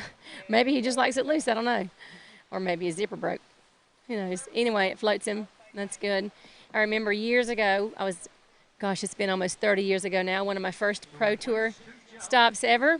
I was in either Indianapolis or Connecticut. I can't remember where I was now, but we were required to wear a bib with all the sponsors on there, and you actually got fined $100 if you didn't have it on. I jumped in the water without my bib, and the very, very nice dock starter jumped in the water after me and put my bib on, so I didn't get fined $100. So one of those behind-the-scenes moments where we so appreciate everybody here who is helping out. You never know what you have to do. All right, so we have Lee coming back in. He opted not to go faster, but to go shorter, so we stayed at 34 miles an hour. This is 28 off. And let's see how he goes. Good one ball coming into 2, nice and early at 2. Coming into 3, making it look super easy. Looking slow, little slow out of 4. He's coming into 5 hot. Can he turn 5 and get to 6? And yes, he does. 6 buoys at 34 miles an hour, 28 off. Our leader right now, still John Mommer, 5.5 buoys at 32 off. But a good second pass for Lee.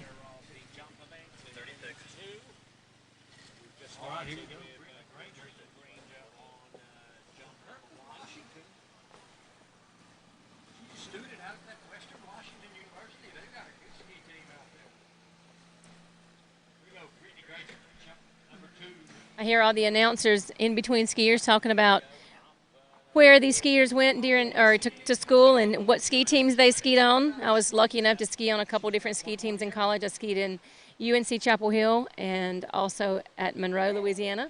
Met my husband on the UNC Chapel Hill ski team, Chris Eller. He's one of our famous boat drivers. So if you're at home watching and thinking about going to college somewhere, even if your school does not have a ski team, you can start one. We've had several instructors start ski teams all over the country and make friends for a lifetime. All righty, we have Lee Rouse coming back in at 36 miles an hour, 28 off, trying to run this pass so he can challenge our leader. Big one ball, almost a little bit too big, but he gets to 2. Can he get to 3? He does. 3 was better than 1, so maybe he's back in it. Maybe he's going to run this pass. He's around 5. All he has is 1 more. And he runs it. He runs it 36 miles an hour, 28 off. Now he gets to shorten to 32 off. That's where our leader is right now. So you can see on this one ball, a little deep, almost drops his elbow in the water, but he pulls out of it, keeps his head up. So important to keep your head up and look where you're going. You wouldn't drive your car with an eyes closed. Don't drive your ski with your eyes closed. Keep your head up. It keeps you in the pass, keeps you on the right track, and allows you to get all 6 of those buoys in this course that we navigate. Good job, Lee.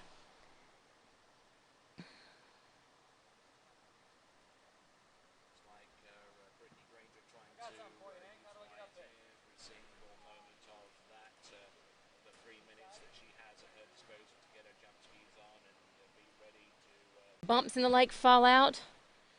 Make sure the judges can write everything down. to make sure all the records are correct. And here we come, 36 miles an hour, 32 off. The lead is 5.5. He has to run this whole pass to take the lead. He gets a good 1 ball. He gets a good 2. He's around 3. Oh, and it seems to be a hole there. The last 3 people have fallen right around there. So we have a 3.5 at 32 off. Puts him in the number 2 spot right now, behind John Mommer. Sometimes your brain works faster than your body, and you're trying so hard to stay in it. Your brain tells you to turn hard and fast, and your body just didn't listen. Or it turned without your brain saying so. I don't know. Anyway, a 3.5 at 32 off. This leads us to our next skier, Matthew Page. Matthew Page already in the water.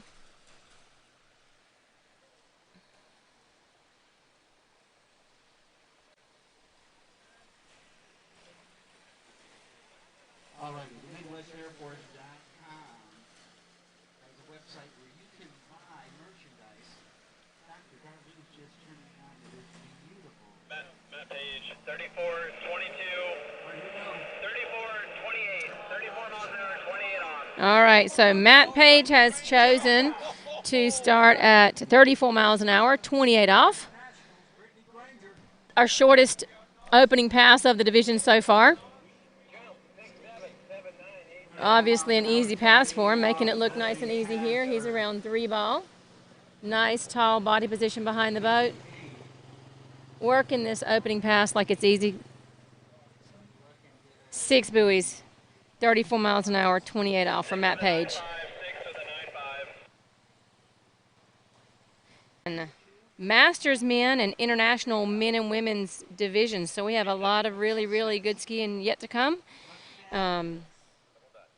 Some pro skiers in the open women and open men, either current or former pro skiers. So you'll definitely want to stay tuned and watch them ski. We have world record holders, collegiate record holders, international skiers. We have a lot of really fun skiing to come. But right now, we are watching Matt Page.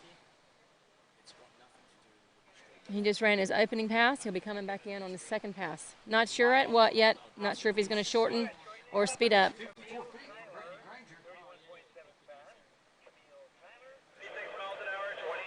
All right, he decided to speed up, so he's going to be 36 miles per hour, 28 off. A must-do pass if he wants to challenge our leaders.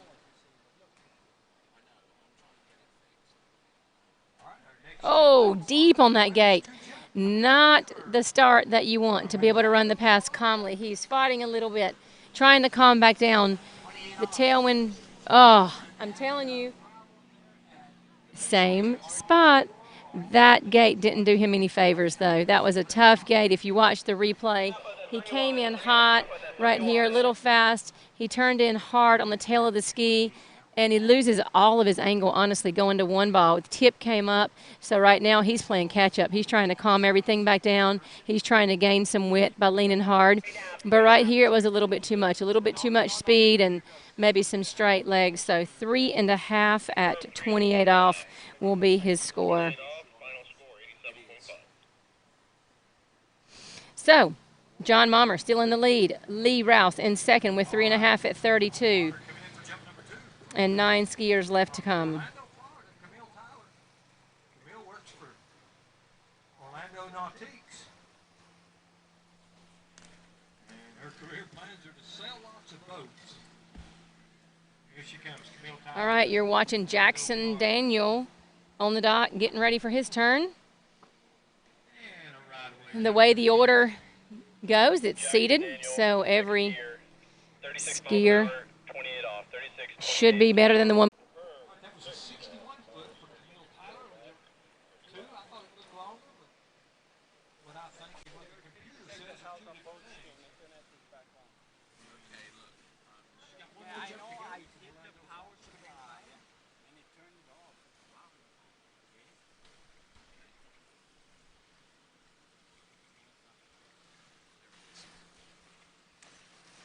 All right, Kevin Jack, our skier after Jackson Daniel, on the dock watching. He's ready. He's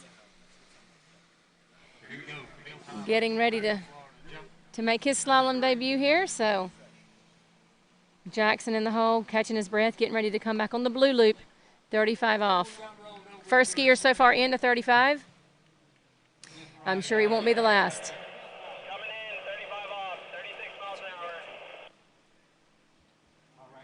All right. Our new leader in men's 2 slalom, Jackson Daniel out of Texas, coming in 35 off. Good gate. Good one ball.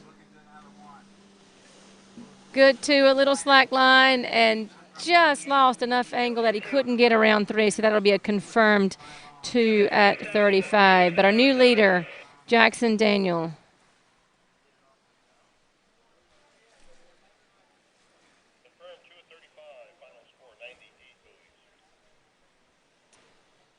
So, from the running order, it appears that 98 buoys is his average, and that's exactly what he just skied. So he should be pretty happy with that. I know we always, as skiers, we feel like there's always more in the tank. But anytime you ski your average or your seed at nationals or better, that's a good day. So he's throwing the fist. He's happy on the way in. He's got some cheering crews yelling for him down the bank. So I think he's super happy with that score. So 98 buoys equals 2 at 35 off. That'll give me a good indication of where everybody else's averages are for the men who are coming up. So Kevin Jack is our next skier. His average is 98.5, so he has an average of 2.5 at 35. Kevin spends a lot of time in North Carolina skiing with some of our ski school boys, the Blair boys and the Blair family. He's been instrumental in helping these kids get better at all 3 events, so we take turns coaching them, and I know they're probably watching right now. Hey guys, hey Blair family, and hey Kevin's family. I'm just waiting to hear what Kevin's going to start at.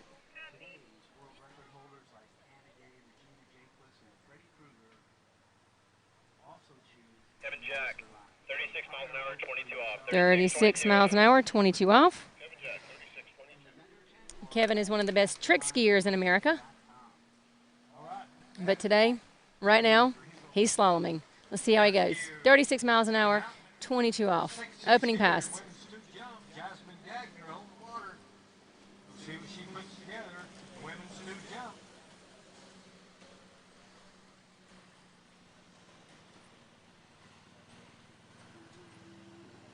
And there you go. 6 buoys, opening pass, nice and easy. Beautiful jump. Oh, Jasmine, you got to ride that away. Beautiful jump. I don't know what happened. Kevin Jack. 6 with an 07, 6 with an 07.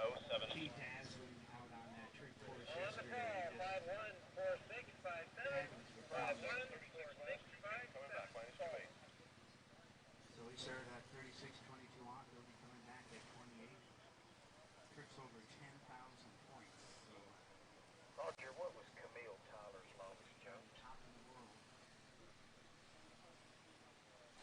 63 feet, 63.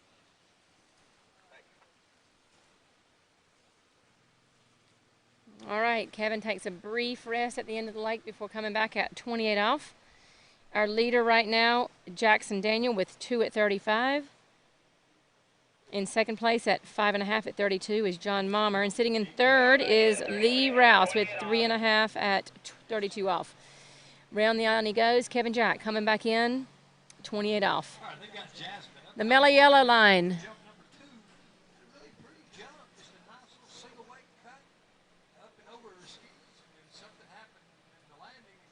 Good one.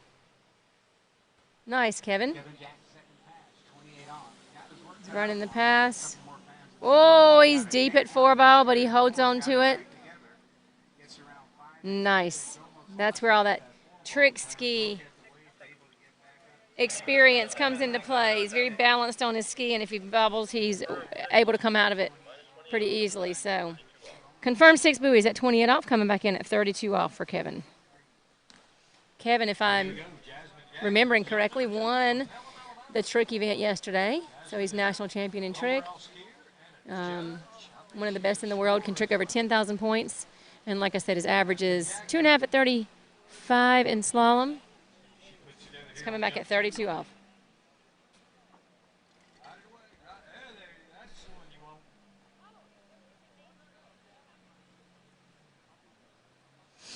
Little deep right there, as you can see in the replay, but nice and balanced. His head was up, and he was able to get out of it and get to 5 and to 6.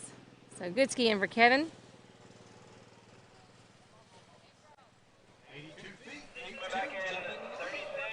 All right, Kevin coming back in at 36 miles an hour, 32 off.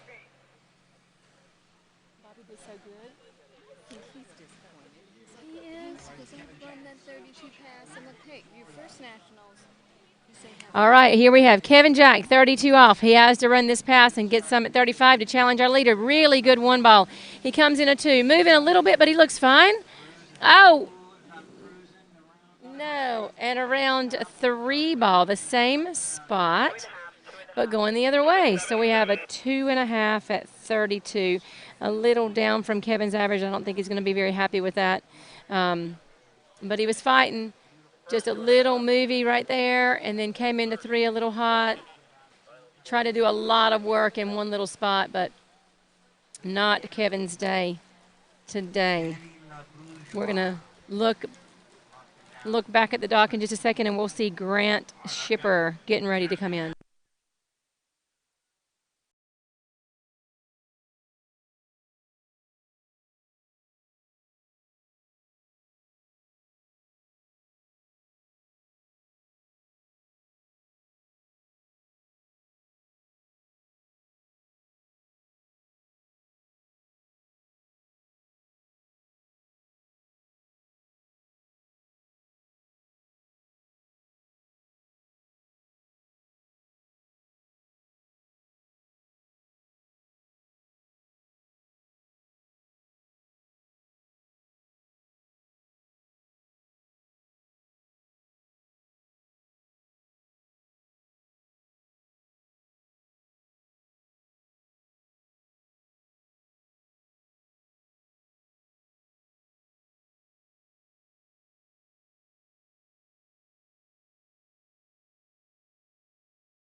able to get to 2 to challenge our leader, but he's giving the wave. He's giving the victory wave. He's happy.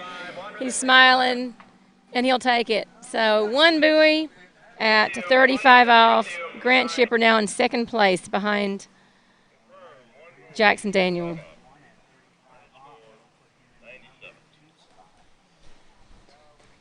All right, guys, 6 men left to go in this men 2 division. The lead is 2 at 35, and now we have a 1. I think you're getting ready to see some more strong skiing out of these men. And we have Nathan Johnson next on the dot getting ready.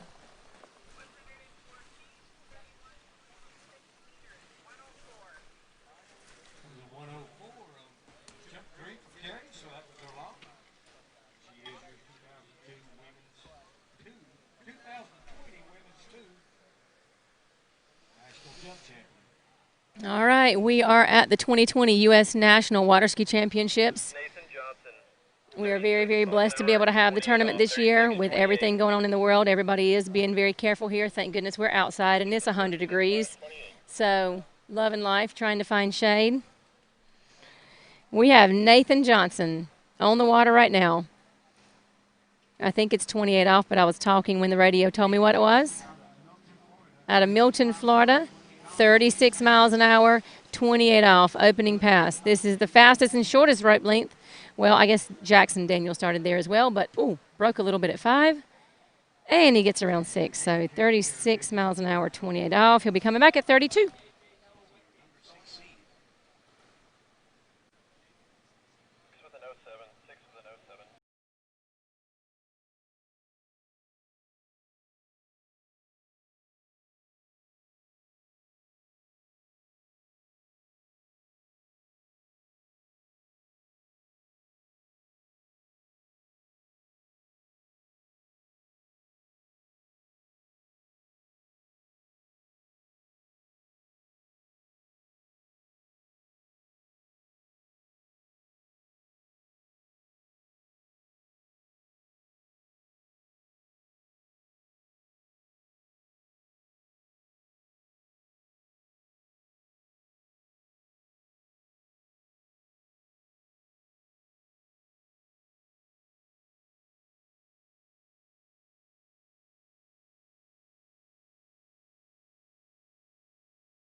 a minute once they tell me what it is.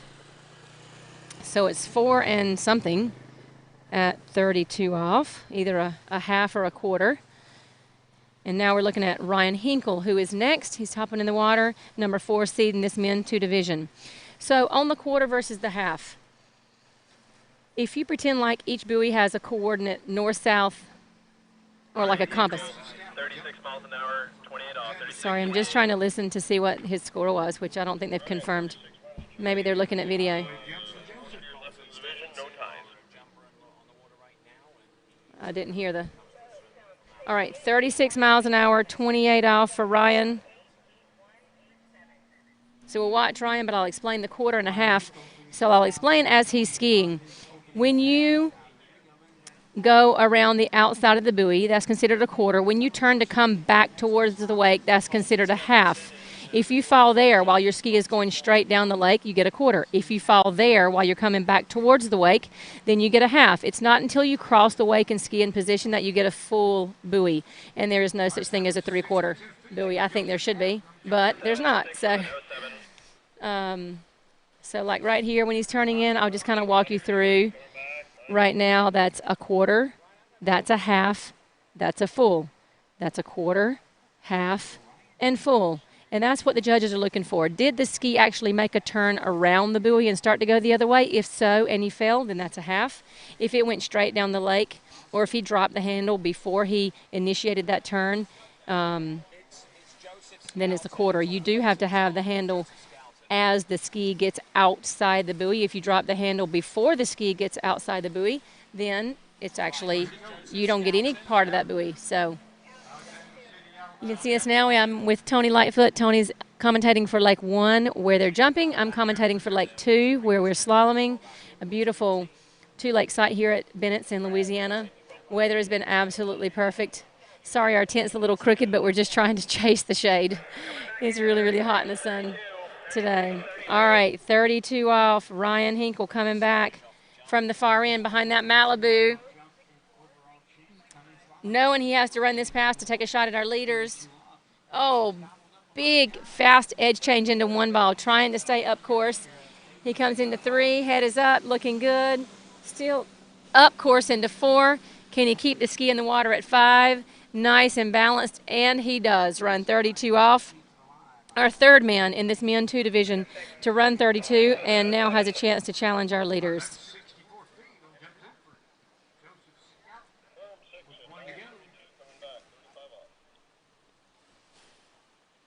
If he gets past 1 ball, he guarantees himself a spot on the podium.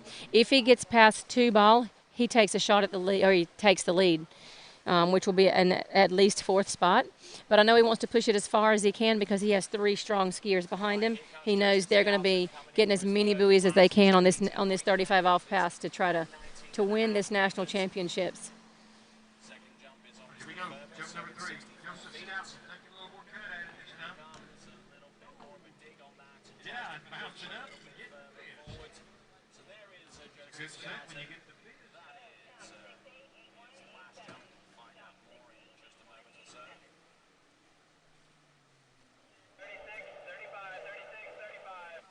All righty, we have Ryan Hinkle coming back in at 36 miles an hour, 35 off. The lead is 2. There is a 1. If he gets past 1, he's secured a spot on the podium. If he gets past 2, he takes the lead. Let's see what he has. What he has in him right now. What does he have in his tank? He gets around a 1, a big 1 ball. Still in it at 2. He turns 2. He takes the lead. He's outside 3 ball. A little bit of slack, a little bit of speed coming into 4 ball, and can't complete the turn there before kicking the ski out. So he's going to take a 3.5 at 35 off. Puts him on the podium, puts him in the lead, makes the next 3 guys have to chase him for that top spot. So confirm 3.5 buoys at 35 off for Ryan Hinkle, our 4th seed in the men 2 division. If you look at the replay, he had a really good start. Stayed nice and balanced at 2, came into 3, still balanced, but pulled the handle in a little high, and then rushed the 4 ball turn a little bit, which is super easy to do. When the line gets as short as 35 and 38 off, sometimes things just happen a little faster than we're used to, and It's a split-second decision. So right now we have 3.5 at 35 off by Ryan Hinkle, our leader. Second, we have Jackson Daniel with 2 at 35, Grant Shipper with a 1 at 35, and then John Mommer still hanging on there, just sort of on the bubble with a 5.5 at 32, and Austin at 4.5 at 32. So some really, really good scores put out by our men this morning. Obviously, as a skier, we always want more, but respectable scores for our men too, and we still have 3 to go. Our next 3 skiers are going to be Travis Torley, Kyle Danmeyer, and Dan Warner.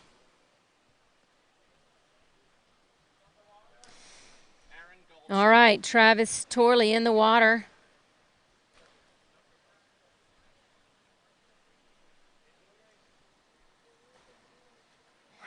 Travis's average is around 2 at 38 off. We'll see what he's feeling like today.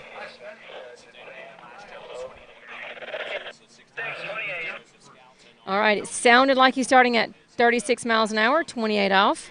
My radio was getting a little fuzzy there, but I think that is what he's starting at. So 28 off, opening pass. A little bit of a headwind now. The wind's coming down the lake towards him. The headwind is nice. It keeps your line tight. Makes everything feel a little slower. So nice opening pass for Travis there at 28 off.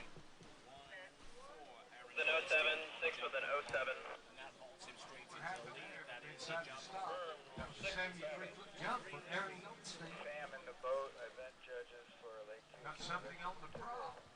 Damn.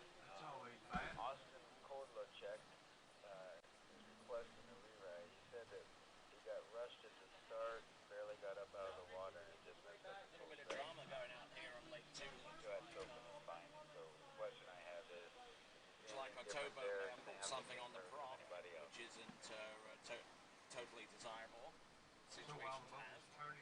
Anything out of the usual? We waited for the beeps. He didn't give us any instruction that he had extra time or anything. Okay.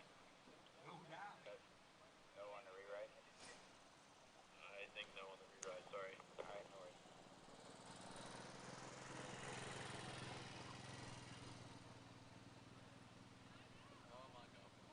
Coming back in. All right.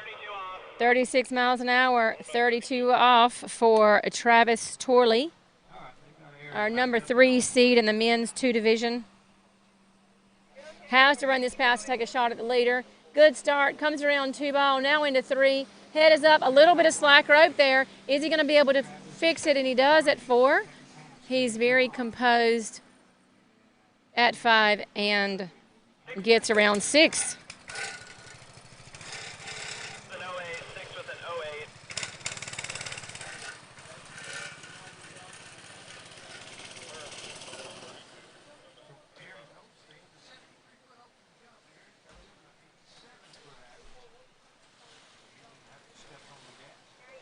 All right, strong skier. You can see in the replay, we have Travis running 32 off. He'll be coming back in at 35, challenging our leaders.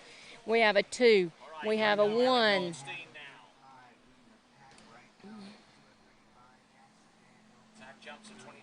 And you're looking at Kyle Danmeyer on the dock. Kyle is going to be after Travis. Kyle's from Ohio and just finished his medical degree in radiology.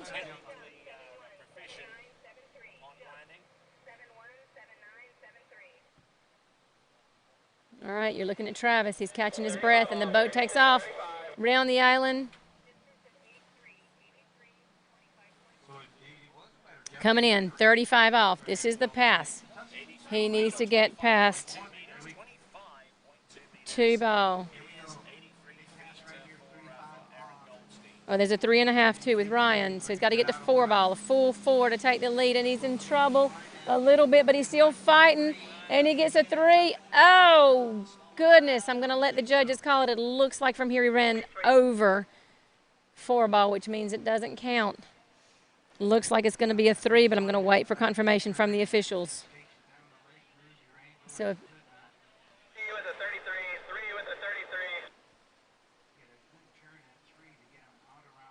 Little bit of loose line there at 2, and he comes into 3, has to turn it really hard, somehow stays on his ski and gets to 4, runs over it, so will not count for 4. So he'll get a confirmed 3 at 35, which puts him in 2nd place behind Ryan Hinkle. So right now, definitely a spot on the podium.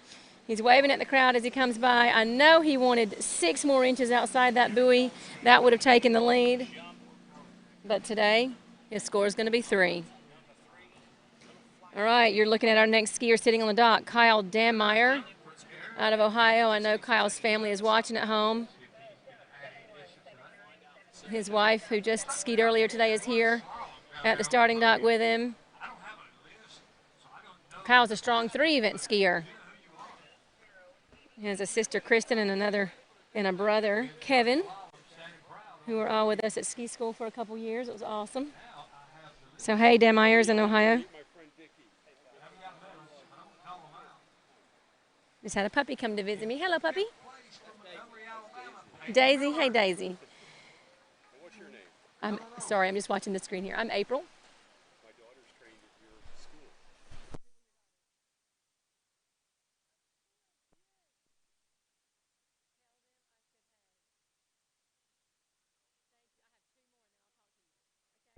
All right, we have Kyle coming back at 36 miles an hour, 28 off.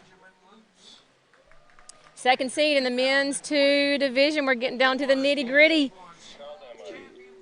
All right, so we have Kyle Danmeyer coming in 28 off. Kyle's average is into 38 off, so we should see these first couple passes go down pretty easily. Kyle looking good. Shoulders back behind the boat, nice and still through the wakes, and a beautiful opening pass for Kyle Danmeyer. 28 off, he'll be coming back in at 32.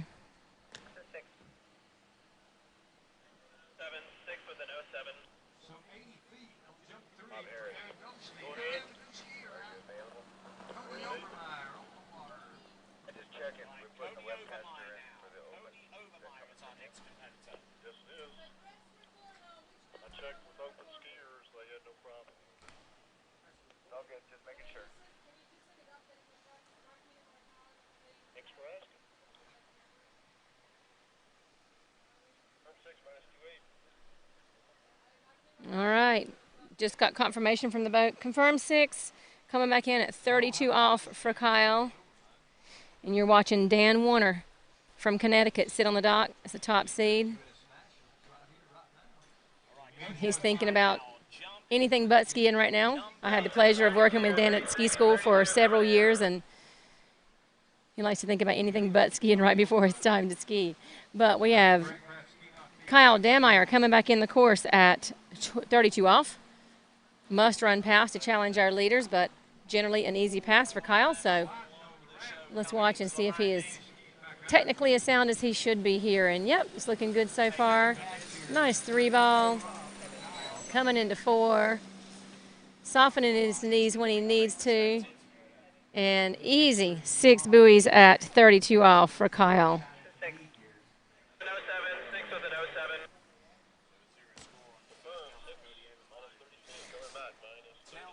I did a clinic for the Danmeyer family in Ohio years ago. I think Kyle may have been in junior boys or maybe boys. Seems like he was barely running the 30, 32, 34, maybe 36 mile an hour pass. I can't remember, but it's been a few years ago, and Kyle's gotten a lot better, and it's been fun to watch. So strong 3-event skier. Skied while he went through medical school, which is super impressive.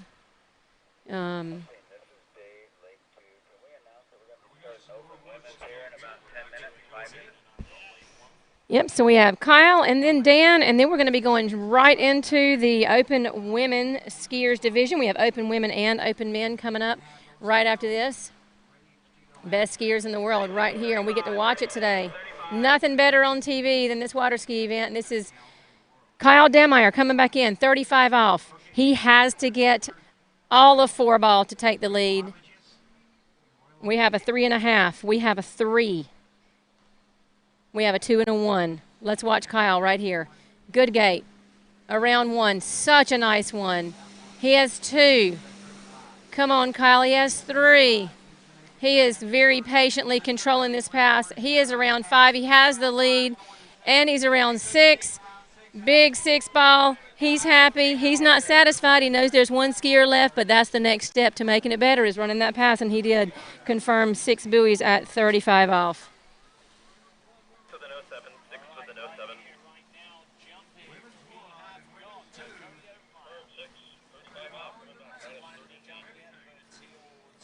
All right, we have 1, 2, 3, 4, 5 skiers now who have run into the 35. So the one at 35 by Grant Shipper is on the bubble. 2, 3, 4, 5. Yes. So we have a 3.5. We have a 6, obviously. Right now, Kyle Danmeyer just took the lead. We have a 3.5 with Ryan. We have a 3 with Travis. We have a 2 with Jackson and a 1 with Grant. Grant's on the bubble and just watching to see if he will indeed stay on the podium or if Dan will come out next and bump him off. But right now we have Kyle coming around the island. Second seed in the Men 2 event. Coming in at 38 off. Nobody in this division so far has gotten into the 38, the purple loop.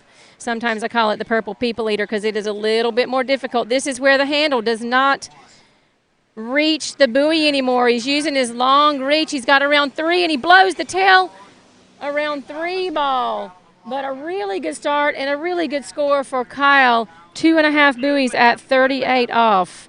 Biggest score of the day. First person into 38 off with 1 skier left.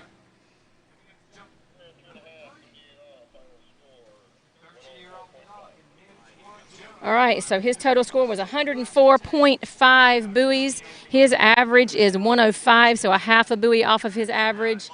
I know, like I said before, we all want more, but you know what? To ski anywhere close to your average on Nationals Day or better is awesome. And he's walking out and smiling about it, so that's a good thing. You see Dan Warner from Connecticut hopping in the water, our top seed in Men 2. Dan helped put on the Eastern Regionals at his site in Avon.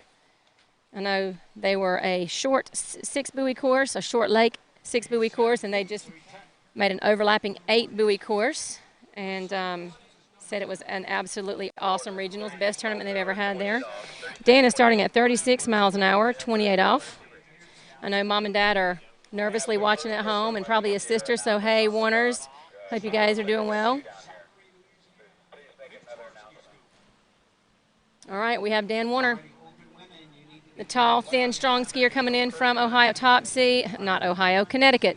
Top seed, first pass, 28 off.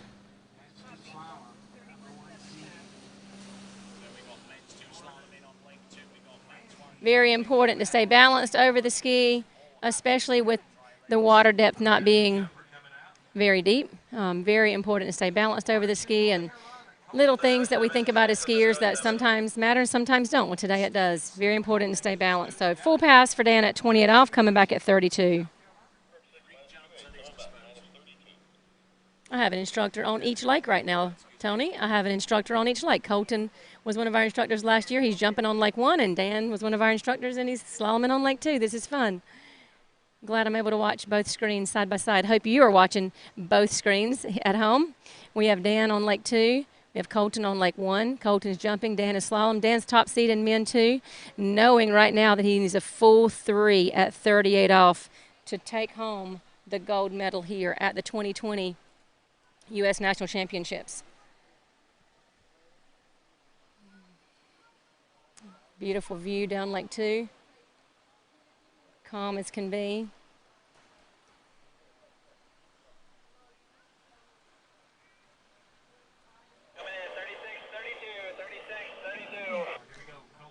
All right, Dan coming around the island, coming back in at 32 off. A must-run pass for Dan to get on the podium, but I know he wants more than that, so.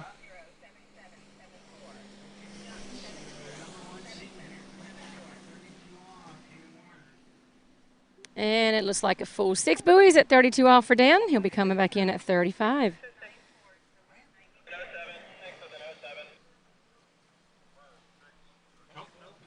If some of you at home are watching and you're nervous, it's okay. I am too. Means we all love it. We just want everybody to do his very best, and the cards will fall where they may, right? Nice pass for Dan. 32 off. Dan's a shop teacher at a high school in Connecticut. He gets all excited about auto mechanics and building and all kinds of fun stuff. He's a really, really good teacher. Explains things well, very patient with the kids. That patience will pay off right here. This is coming back. Blue loop, 35 off. He needs to run this pass. Anything after 1 ball, he's on the podium. He needs to run the pass if he wants to challenge our leader. Our leader right now is Kyle Danmeyer with a 2.5 at 38 off. The next pass, this is 35. He has to run it. Let's see how he goes. Good start. Really good 1 ball. Good 2. He's got a 3. Oh, no, he didn't. He bit a little hard at 3. Bit off more than he could handle. Not what he wanted to have happen there. Such a good start. Such a good start at 35, and he just got a little too much at 3. Maybe a little too much pressure on the front of the ski. Tight line at 1. Everything looks good. Coming in the 2. Maybe a little abrupt on the edge change, but nothing he couldn't handle, and then gets deep right there. Goes down early. So, congratulations to Kyle Danmeyer, our 2020 Men 2 Slalom champion. We have Kyle in first. We have Ryan Hinkle in second with 3.5 at 35.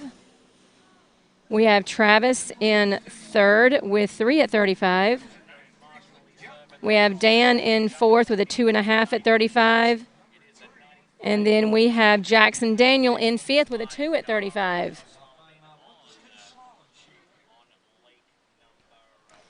All right, guys, thank you for watching. We're going to take a quick commercial break before we go to our open women skiers, so stay tuned. We have 8 open women skiers, and then we have 13 open men skiers before our Masters men and our international men and women. So lots of awesome skiing to come. Stay tuned.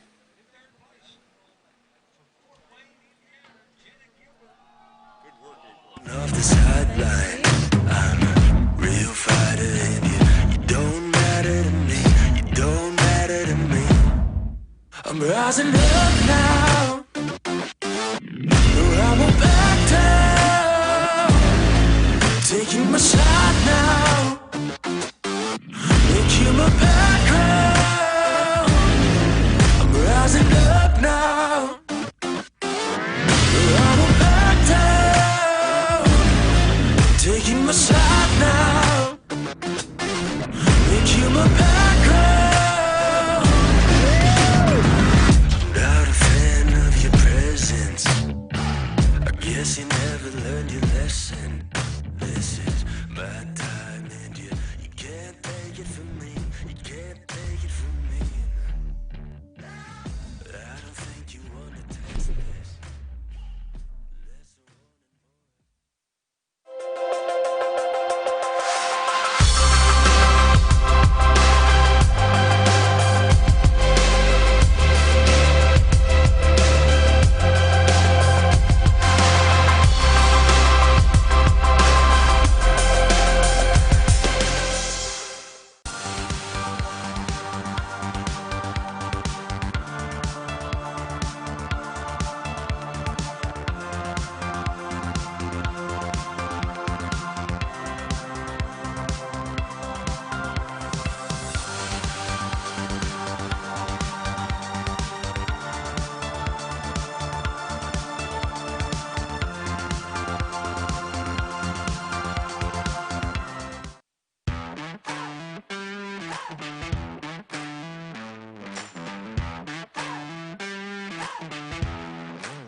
Tony led me wrong. Yeah. Oh, rookie, I asked him, is this thing on? Yup, you're ready to go. Okay. Hey, ladies and gentlemen, my name's Freddie Krueger. I'm going to be joining you today for the Open Women and Open Men's Slalom event, and we can see the action is starting early here as we are starting with Erica Lang.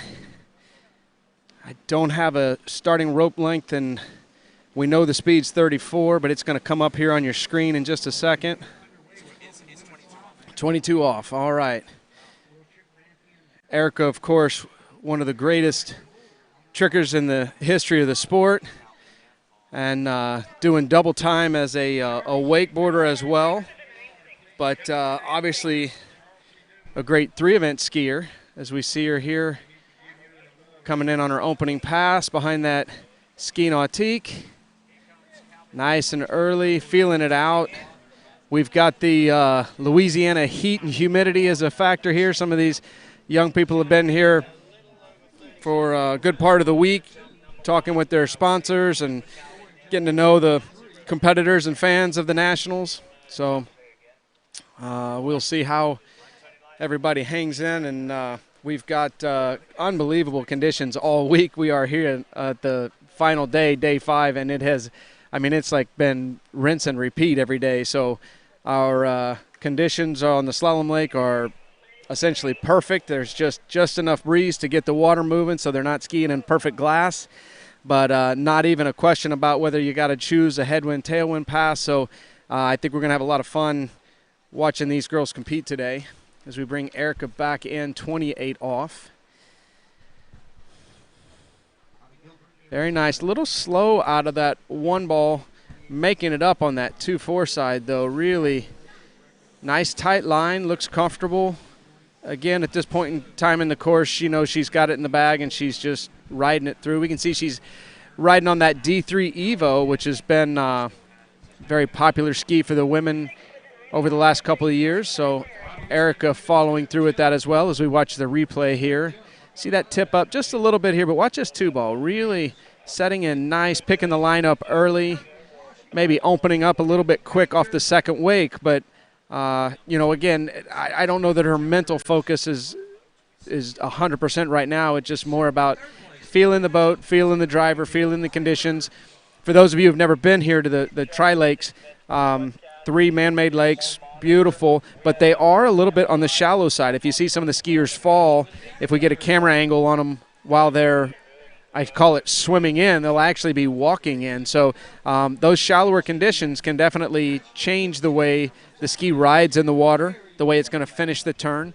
And I think that'll be kind of the storyline as we go through the day, is to see how people are adapting to that. And here at the U.S. Nationals, I don't believe there's been any practice for our open skiers. So a lot of these guys are feeling this for the first time as we bring Eric in here. Again, 32 off. This is a pass I would expect her to walk right through, but there's no gimmies. It's why we play the game. So let's see how she does here. Nice 2-ball again. Really solid. Oh, yeah. Very nice. Right through. Wait for the official 6, but I'm going to assume she's good to go there. Now, 35 off here as she's coming back to the dock. What I'm going to want to see out of Erica is I want to see her be aggressive on that 1-ball and go ahead and get that tip under the line maybe a little faster than we've seen on these first 3 passes. She's doing a great job of getting aligned, but she's a little bit lacking on the direction out of that 1-ball. Now, once she gets going down the course more, creates a little more speed and swing, it gets a little better. But that 1-ball here at 35 is going to be a, you know, I think the tell as to whether we get her to 6-ball or not.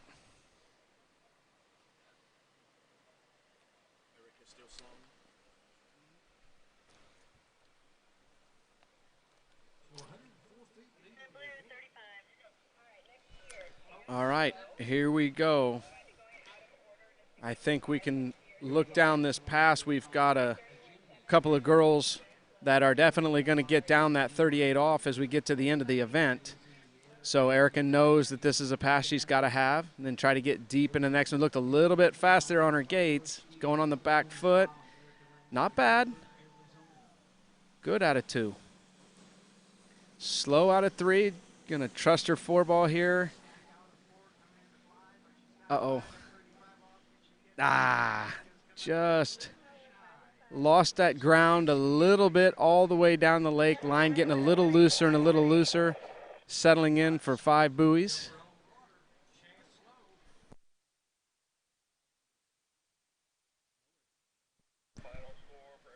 As we watch Erica come through here, just needed a little more there out of 3-ball.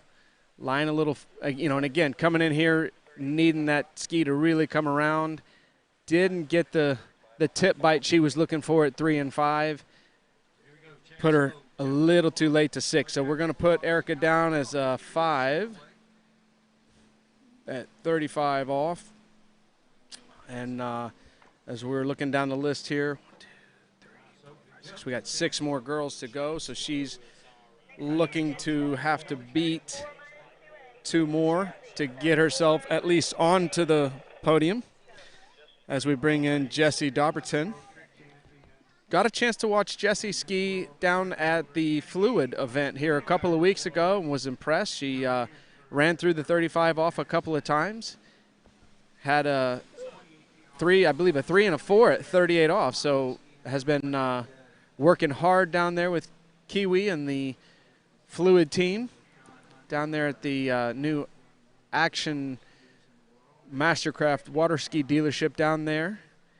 And she's really put in a lot of time and effort to her slalom ski in the last couple of years and has really advanced about as fast as any young lady I've seen. And has a very nice technique, very good in her alignment. So we'll watch closely here as she goes through. Interestingly, she started at the 28 off line length, where we saw Erica come in at the 22 off. So Erica running that extra pass, kind of getting a feel for the conditions and the site and the depth on the lake. But we'll see what Jessie can do here. So we see Anna Gay getting ready to take her slalom set, being the next skier out. She is our 2020 Open Women's Trick Champion.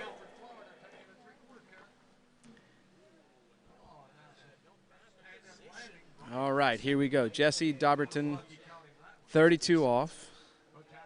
This is an absolute must run.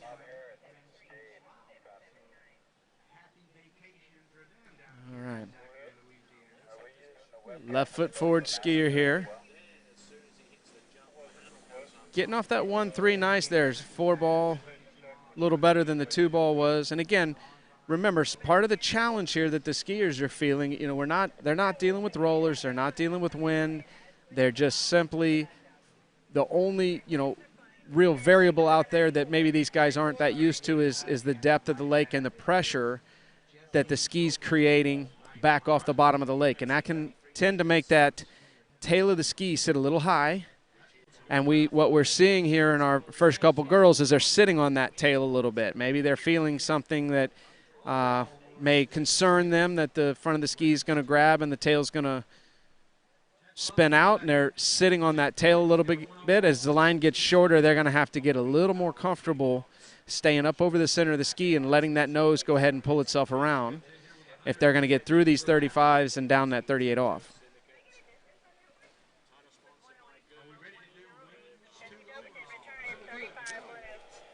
All right, here comes Jessie, 35 off.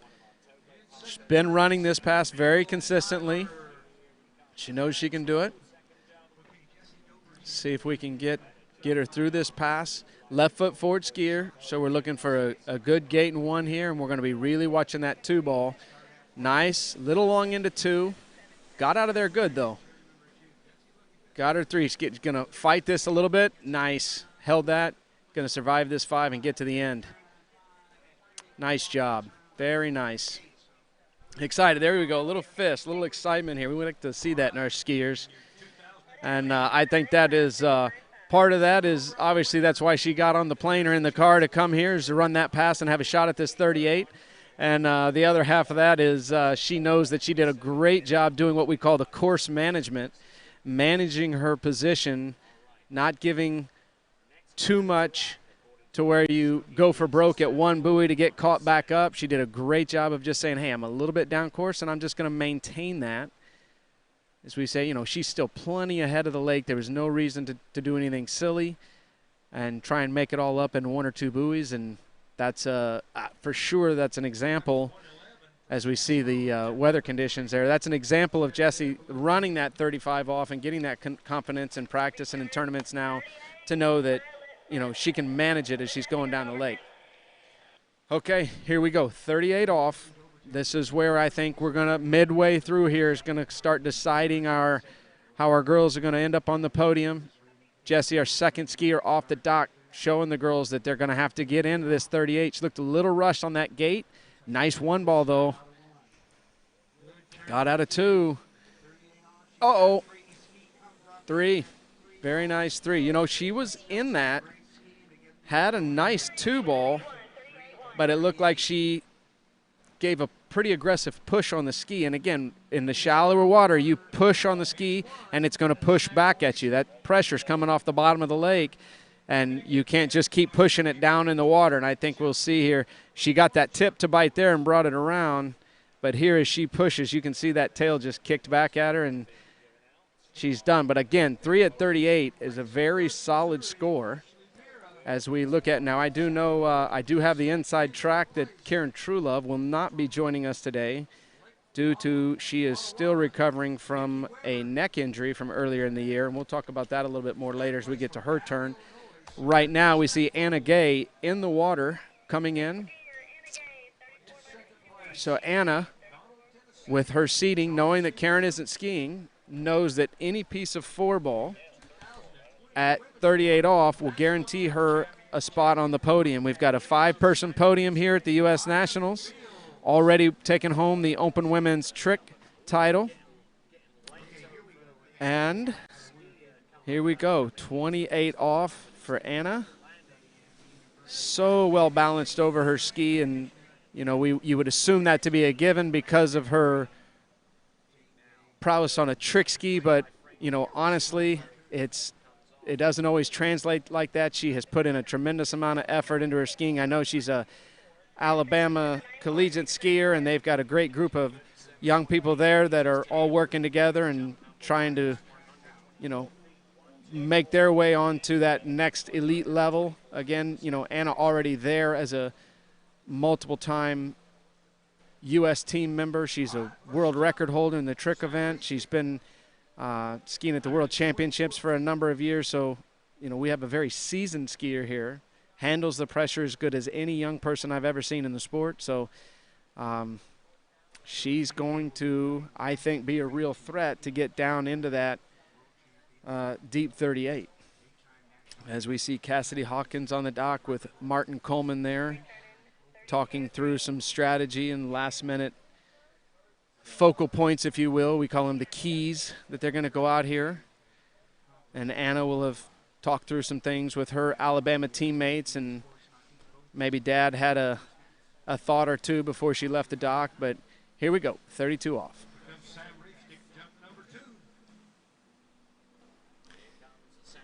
Nice one.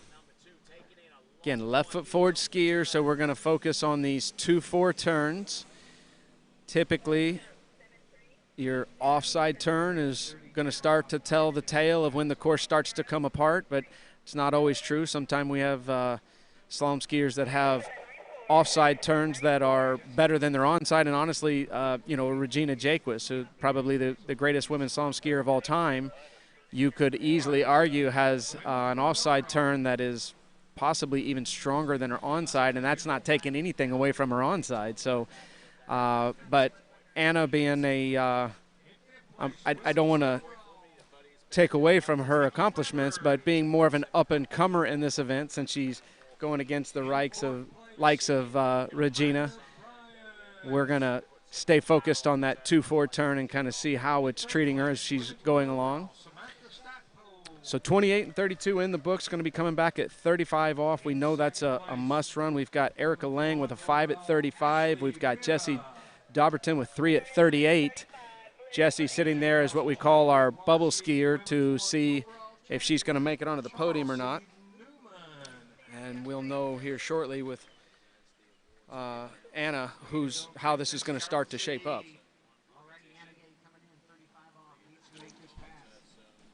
All right, here we go. Looking at the gates, drifting back a little bit, reaching forward at one, a little bit slow. This is a pass, though, she can run. Nice two-ball. Good at three. Beautiful four-ball. That just running that with all the confidence and that we expect out of Anna, again, as a U.S. team member and somebody who's traveled around the world and skied in every kind of challenging condition you can imagine. A little bit slow on that gate as we watch here. You can just kind of see she's starting to open up. She wanted to carry a little more speed up on the side of the boat. Gave her that little bit of loose line into one, but did an amazing job there at two. Got the nose down, kept it through. You can see she's a little narrow at three there, but amazing job just staying all the way through that.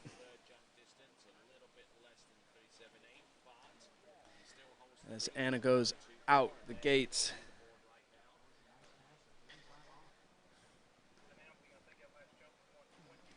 All right, so Jessie Dobberton leading the pack here, 3 at 38 off.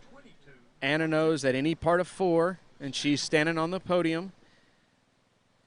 Interestingly, the averages for Anna Gay coming into the event, 98.8. Jessie Dobberton, 98.8. So these two girls are neck and neck. Pride is always on the line here at the U.S. Nationals, so let's see what kind of a start we can get for Anna.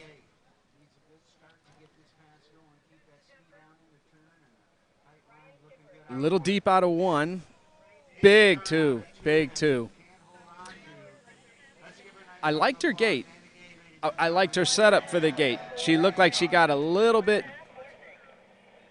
pulled up off the second wake. It sent her down course a little bit at one. We'll see if we can see it in the replay here. Her speed into her turn-in is good, better than the 35. But here she gets pulled up a little early, and you can see she's narrow. Gets squatty right there, and at this point in time, I think she did the right thing. You're going to have to put the nose of the ski in, get it around, and try and ride. But as we talked about, shallow conditions, she put the nose in, the tail started to slide and come around, and she just got in a little deeper than what she could handle and going down at 1.5 at 38. So that is going to put Jessie Dobberton on the podium. And we are now going to move into Cassidy Hawkins. Coming off the dock here, I'm going to assume at 28 off. And Cassidy now knows that 2 at 38 will put her on the podium. But again, Cassidy wanting to make a name for herself. She knows that she's got Elizabeth Montavon, Brooke Baldwin, and Regina Jaquis still coming at the end of the event here. So she's going to want to get down that 38, honestly. This is going to be a game of buoys at 39.5 off. So 28 off, Cassidy Hawkins.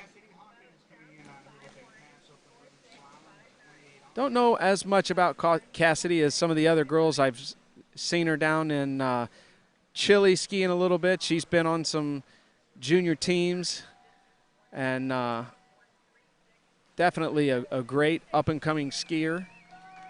Has all the potential, obviously has the, hanging out with people like Martin Coleman are certainly going to help her understand the sport and the mechanics of what it takes to run through these short line passes as we see her coming through here. Getting a little bit of hop across the wakes, more so than we saw from the other girls. Might be showing that she's coming up out of that lean a little earlier than some of our other girls were. But again, 28 off, she's probably just feeling things out and getting a feel for the lake and the boat and the driver and the humidity.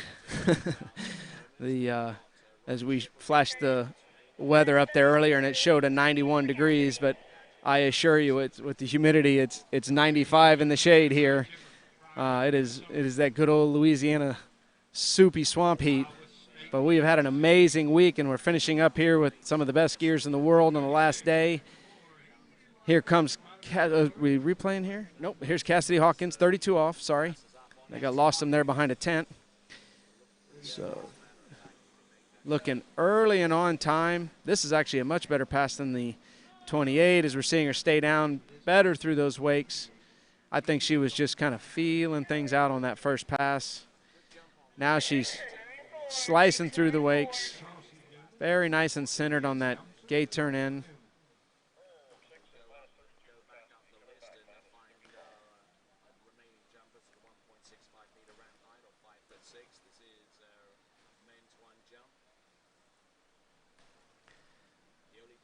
Just smooth and fluid all the way through.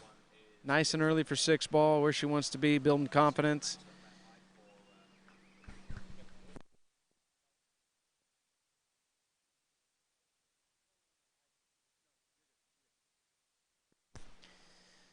All right, we can see, I believe I can't see in the shadows there if that's Elizabeth Montavon or Brooke Baldwin down there.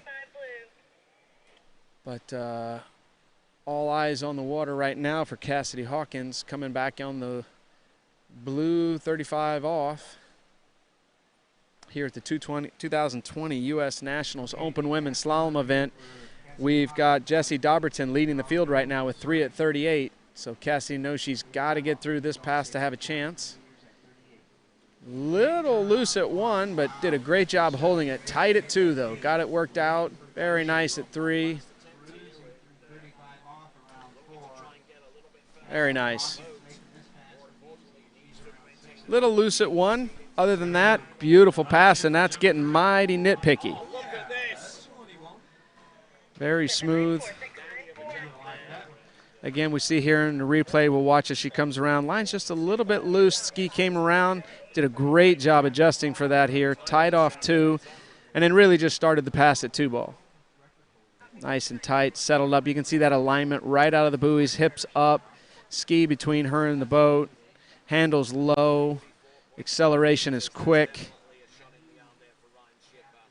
Very nice. Very nice. Okay. We've got Jessie Dobberton, 3 at 38 off. We've got Anna Gay with 1.5 at 38 off, and we've got Erica Lang with 5 at 35 off. Cassidy did a great job on her 32 off gate from this end. We saw, I think it was Jessie came in, was a little bit rushed, got a little fast. I've seen that kind of all week. People coming from this end, it's a little shallower on this end, and they might run a little more on their gates. So we'll see if Cassidy can get that speed just right for her 38 here. Looks good. Did not have to go to the tail at all. Nice and smooth. Nice out of 1 ball. Falling a little bit out of 2, but handling it well. On the tail at 3. Dropping her head on 4. It's going to be a big 5 ball. And she got it. Nice job. That is awesome. You can see the sigh of relief there coming out, because that was a very nice 1 ball. And then just a little bit of having to react to everywhere she was as she went through this. Got a little deep there, but kept the ski moving. Didn't get slow. You can see she got stood up a little bit at 2 off this second wake there coming into 2. And here, you can see she's just kind of what we call turning the corner a little bit, running more at the buoys than she's able to swing the ski out and then come back on it. But did a good job of managing all of that and not getting too much of a bite, and skirts around 6 ball there, always under control. And right there was the sigh of relief as we see her on the way out the gates there. Little wiggle. Okay, so our first skier through 38 off, Cassidy Hawkins coming in at 39 off.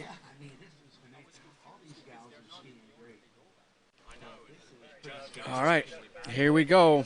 She knows she's got 3 young ladies coming after her that can push down this pass. So let's see what Cassidy's got. A little slow here, a little long. Yeah, not on that gate.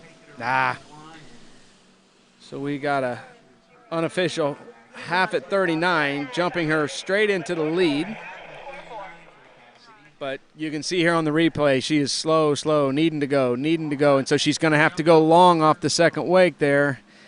And as the ski, she skied inside of 1 ball. She skied inside of that buoy, I believe. Oh, yeah. We're going to have to wait for the official call, because judges are going to see a different view than we can see here on the webcast. But obviously from our point of view, and then even her reaction of just letting it go, I think it's safe to say that's going to be a 0 at 39 off. And I will try to get an official answer from the actual judges here at the Nationals, because, again, everything we're doing here on the webcast is unofficial. But let me see if I can get official ruling on her score real quick.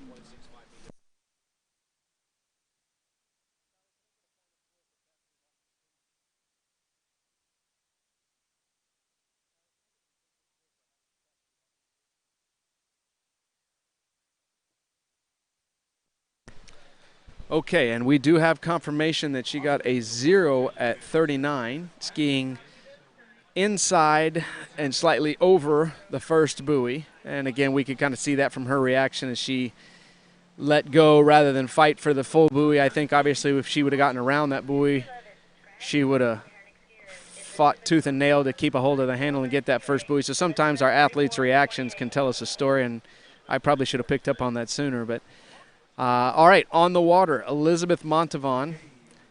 And we'll let Elizabeth get through her first pass here. Coming out at 28 off. Very straight legs on that gate setup.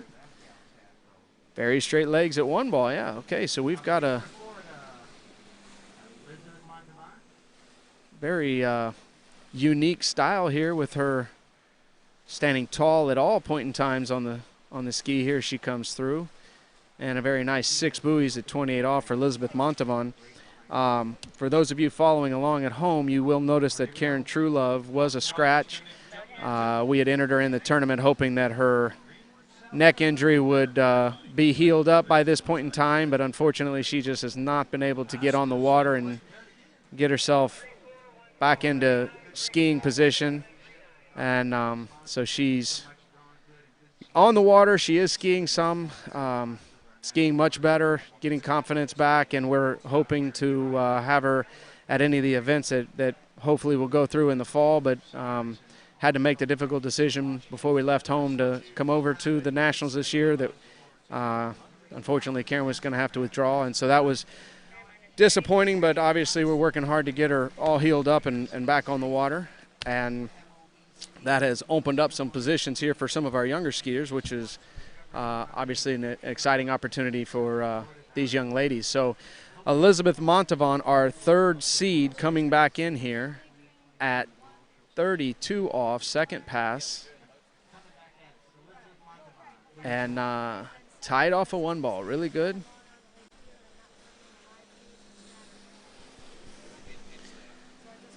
Okay, very nice.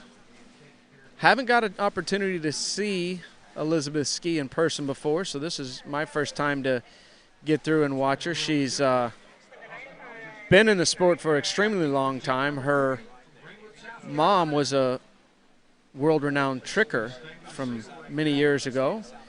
I believe that Elizabeth was a collegiate skier at Rollins University there in the Orlando area, and I believe she's doing most of her training down with Chet Rayleigh down in the Boca area these days, which is obviously, if you can get that kind of coaching all the time, you're going to have a huge advantage on most of the rest of the field. Chet, one of the great coaches in the history of the sport, and still here. Saw him down at the South Central Regionals putting in some work, and he's here again skiing at an extremely high level for the Masters men. I believe he's on later today. And, again, one of the true legends of the sport. And you can be certain he's passing along as much of his knowledge to Elizabeth as he can. Here comes Elizabeth, 35 off, must run pass. See what kind of a start she gets. A little on the tail at 1, going to be fast into 2, but did a good job of controlling it. Got a little bit of tip up right now at every turn. Kind of riding the tail of that ski and handling it, though. Not any, no issues there. Nice tight line. Again, talk about the alignment with her body. I think she's got very good alignment out of the finish of the turns. Maybe a little slow on her gait there as we see it in the replay, but you can see she's getting aligned. She's just getting aligned on the tail of that ski. But again, we do have to keep in mind that we're skiing in shallower water, and sometimes what these skiers can feel and thousandths of a second coming into the buoy. They can feel those skis wanting to get a little flighty, and it's amazing. They will go to the tail of the ski to keep it from overbiting in the front and allowing that tail to slip. So, again, not being as familiar with Elizabeth's technique, I'm not sure if she's someone that typically goes to the tail of the ski as much as we're seeing today, or if this is just in reaction to, possibly feeling the difference in the conditions. But here we go, 38 off. This is the tough pass to ski. It's been, we call it the purple people eater. It's been eating them up all week here at the U.S. Nationals. Elizabeth definitely got on the plane to come here and run this pass. So let's see what kind of a start she can get. On that tail again, good turn at 1 though. She's getting the direction. Getting a little down course, going to be a big turn here. Yeah, tough order there at 4-ball. Did a good job with it, keeping it all going all the way down the lake. As we watch the replay here, we see if we can figure out where it went sideways on her a little bit, but looked like a good turn here. But again, we see her really going to the tail of the ski. Turning to here, got the tip around, but we lost the direction here, down course. There's no one place that you can look at there and say it came apart. She was just losing a little bit all the way down the lake, having to settle for the 4 at 38, which knowing that, being on the dock and seeing Cassidy Hawkins get through that 38, we know she's going to be a little aggravated with that. But again, great skiing for a young lady that is, trying to work her way up the sport for the females. And I do believe we'll see a lot more of Elizabeth. She's going to go back home and go to work with Chet, and I'm sure we'll see a lot more of that young lady. Next skier on the water, Brooke Baldwin. I know a little bit about this young lady, as she is my neighbor down in Winter Garden, Florida. Her father, Mike, bought one of the new houses on our lake, and get to see Brooke and Kristen and Mike out there training quite often. And her dog, Sadie, she's going to want me to throw out a good hi to Sadie. Obviously, mother, Brenda Nichols, will be paying close attention here to see how her daughter's doing as she runs right through that 28 off. Brooke has been again, seasoned athlete at a very young age. We're talking about a young lady who's run the 39.5 off. She's a part of the D3 team. She has skied the U.S. Masters a number of times. Was at the World Championships last year. Nope, just had somebody go over the end on the jump lake here. Got his hand up, he's okay. I'm sitting here on the levee and watching both webcasts, and just had a young man crash quite hard here, so they've got swimmers in the water, so I apologize for the distraction. We're going to get focused back here on our girls, but you can see the leaderboard there. Cassidy Hawkins running the 38 off and unfortunately skiing inside of 1-ball at 39, leaving that door open for Brooke and Regina. Elizabeth Montavon coming out after her, unfortunately not being able to get through that 38 off. But we have Brooke Baldwin on the water, 32 off.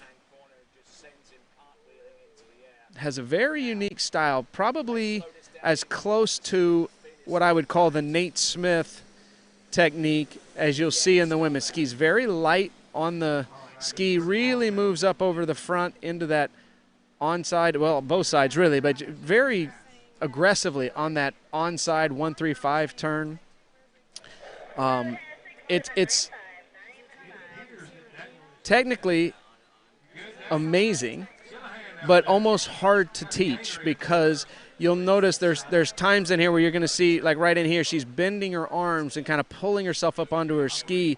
And, for all intensive purposes, we would normally think that that's going to pull her to the inside, to pull her narrow, but she does it with such smooth rhythm that she's moving her way up on the ski. She's actually still managing to ski out and away from the handle, not pulling herself on that inside edge and coming up narrow.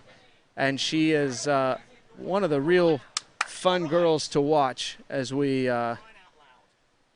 having a little excitement here on the jump broadcasting side of things. Okay, here we go. Brooke Baldwin, 35 off.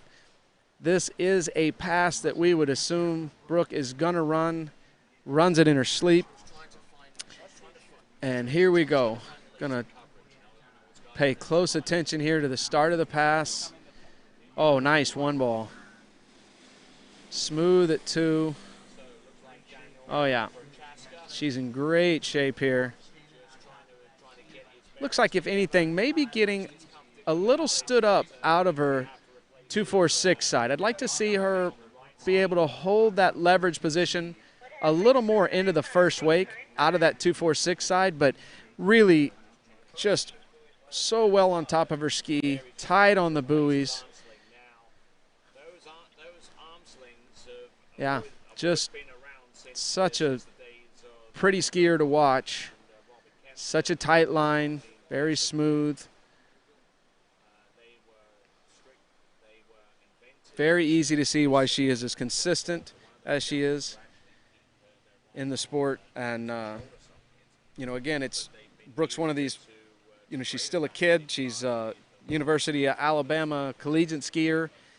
I think the collegiate schedule is up in the air right now. We did get an announcement last week that the boarding school would unfortunately not be able to commit to pulling the collegiate nationals due to universities, some of the universities going to all online and not allowing club sports or not allowing athletes to travel. So there's been obviously a bit of a gut punch for our collegiate skiers, but I know they're scrambling to try and figure out something to do as we watch Brooke come in here at 38 off. Obviously a pass that we would expect her to be able to run. She's run it a bunch of times. Nice 3-ball, a little slow out of that 2 side. See if she gets more 4. Oh, boy. Wow. Good job staying with that. Had a slow 2 and overbid on 4 in an attempt to correct it there, and did a great job hanging on to get through that pass. Arms are straight, swinging wide. Little slow there out of the 2. So that's going to bring her in fast here on 3, but it's her onside turn, and she's so good and strong on that side. And here she said, I'm not going to let it happen again, and she got the nose in, but she got it in with her chest rather than her hips, and it almost cost her. We saw that was the buoy that Elizabeth Montavon got in trouble with, but Brooke able to hang on and complete the pass. And as our second to last skier here, if she can get any part of 1 ball, she will guarantee herself a silver medal at the 2020 Open Women U.S. Nationals, as we see Regina warming up using her liners as that little bit of extra weight for the Russian twist that she needs. Okay, here we go. Brooke Baldwin, 39. If she wants to put pressure on Regina, she's going to want to see some part of 4. See what we can do here on the start. Uh-oh, a little high on 1. It's going to take a big turn at 2, and no, she did not have what she needed. Got that 2 ball. And we'll see Brooke's reaction. As we look at the replay here, I thought she looked a little slow here. She doesn't look like she really committed to that gate pull out.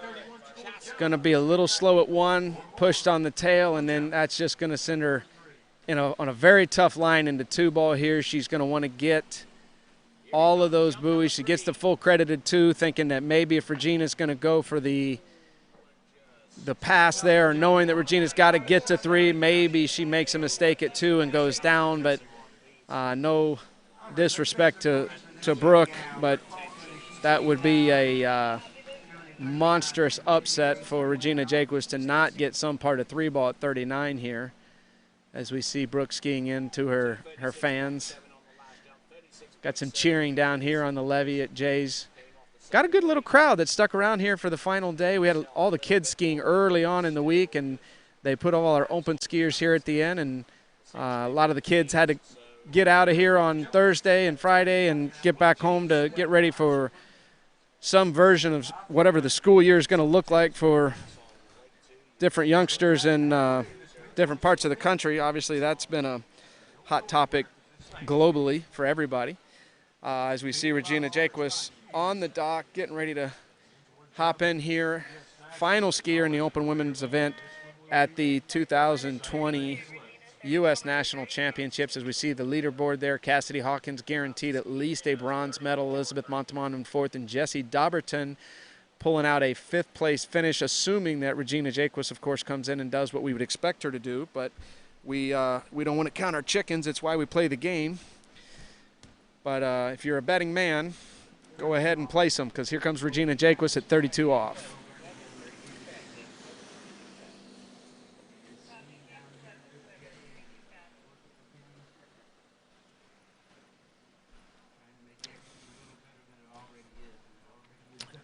There we go, 32 off, just as smooth and easy as you can make it.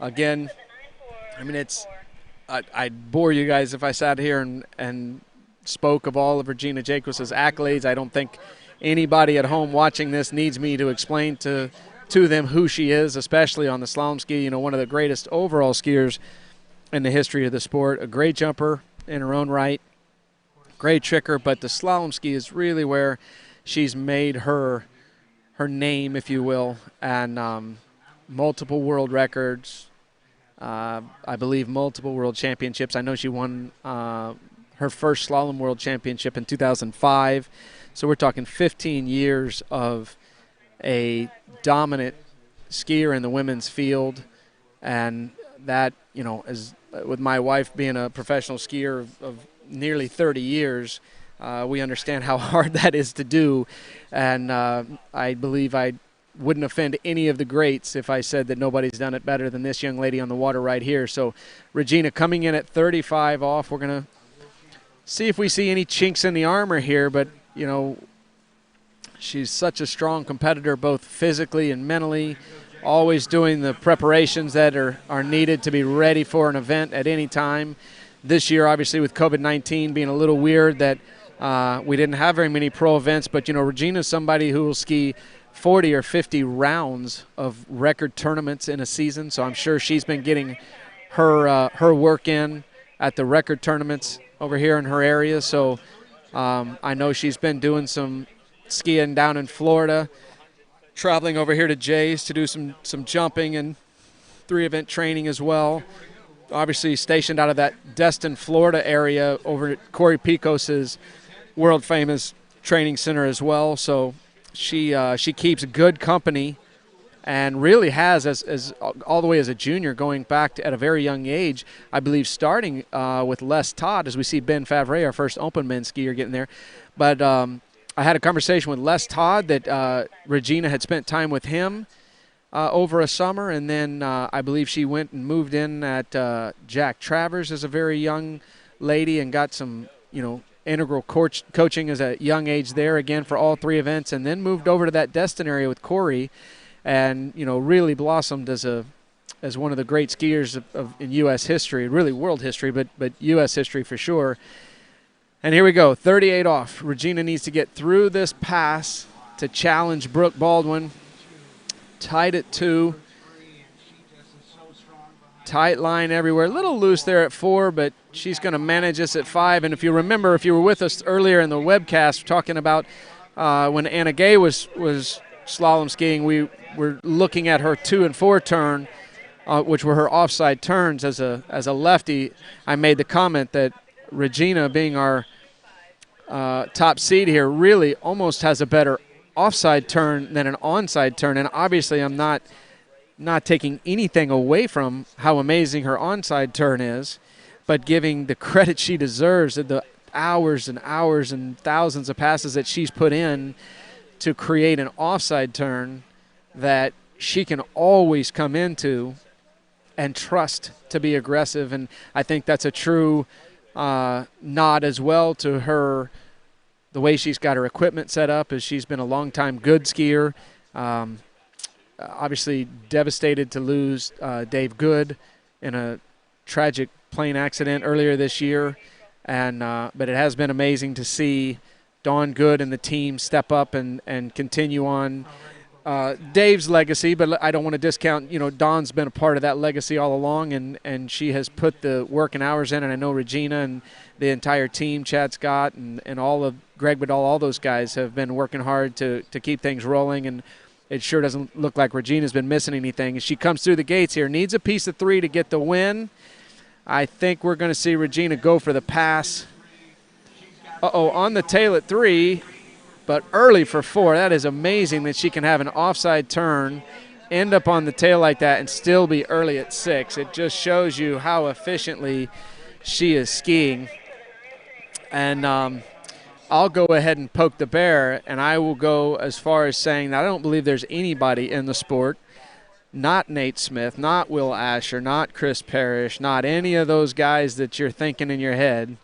I don't think any of them are as technically as strong a skier as Regina Jaquis is. As we watch her come around, you will never see her break at the waist. She's going to get late. She'll correct herself. She went to the tail there. She didn't overdo it, but look, no break at the waist there. She's going to come through no matter how much speed, no matter how deep the ski gets in. She makes a correction, tightens the line, cranks it, and goes. And she is as good as not any female skier, any male skier in the world from a technical standpoint. I don't think there's anybody in the business that's better. As we watch her come in here at 41 off, and I know she'd like nothing more than to get down to that 5 ball that she's been dancing around, see what kind of a gait and start she can get here at 1 ball. Tip came up a little bit, but and that may be what we talked about as we give her a round of applause to our 2020 Open Women National Champion, Regina Jaquis. Always got a smile on her face after a run like that. And looks, if we see here on the gate, she leaned a little bit with that right shoulder to get through. Amazing job, though, getting through that turn at 41. Here at 2, and we talked a little bit earlier about the tails getting light. And there is our champion, Regina Jaquis.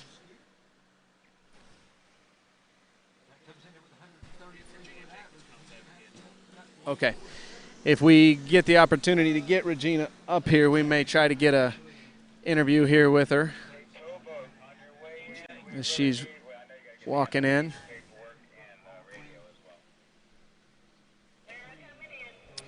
So again, take us really quick through our top women here at the 2020 National Championships. We had Regina Jaquis taking the title, followed by Brooke Baldwin. Then Cassidy Hawkins bringing in the bronze, followed by Elizabeth Montavon, and 5th place going to Jessie Daubertin. Finishing 6th was Anna Gay and Erica Lang finishing out the field. And really a very exciting event there. We're going to move quickly into the open men. We'll see if Regina gets over here. But she may be wanting to go down and get ready for her jump event that she has later today. So we're going to respect her time, privacy, and energy here, as she's always the consummate professional. As we see our list of finalists there that I just read out to you. You can see them on your screen now. And we're going to be coming into an open men's field that looks like we have 13 open men if everybody made it. And interesting field here. We're going to start off with a gentleman by the name of Ben Favre. We can see him on the dock down there getting stretched out. Ben, a little older than the average guy that you're going to see in this event. And Ben is typically more of a Masters men's competitor, but he was unable to compete at the regionals this year, so he swapped over to open men. Wanted to make sure that he got over here to the Tri-Lakes Jay Bennett site here for the U.S. Nationals. Okay, I'm being told we're going to go a quick break here, so I'm going to hop off and come back. You will pick up with Ben Favre in just a minute. Stay tuned. This is a ticket stub. You'd normally toss it out, but not today. Today, you're in Louisiana. Today, you took a face-flattening high-octane airboat through the marsh and ended up back in the time of dinosaurs. Today, you savored seafood that hadn't crossed state lines. Today, you danced till your soul felt good and your souls ached. That ticket stub, you tuck it away as a reminder, because today, you're in Louisiana.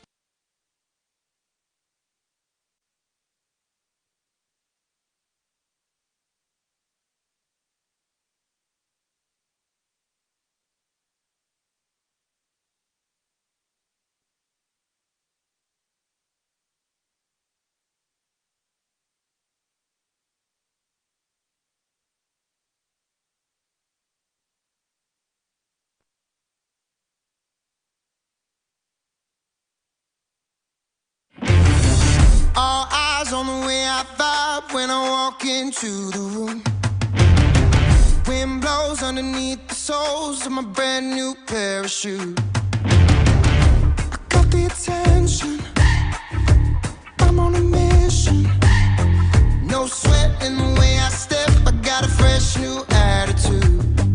Oh my, my, my, oh my, my, my. Call me a king, you can buy me a crown. This is a shrimp po' boy. It could just be a sandwich, but today, you're in Louisiana. Today, you got up with the sun to enjoy the best bass fishing on earth. Today, you walked historic calls where ghosts might pay a visit, but spirits are always present.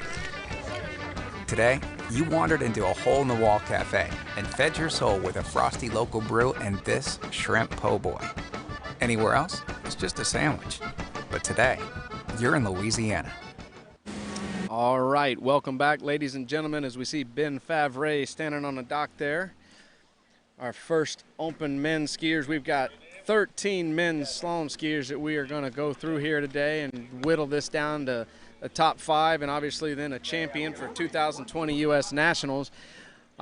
Before the break, I was telling the story that Ben here, a little older than the rest of our field, and typically would ski in the Masters men's division, but was unable to compete at the regionals this year, so elected to come out here at 36 mile an hour and compete against the young guys. And Ben Favre, I assure you, is nothing if he's not a competitor. So I had the opportunity to live here at Bennett's in the mid-90s for a couple of years with Ben, and he is an amazing guy to talk to. He's, I would say, one of the most mentally strong athletes I've ever had a chance to know.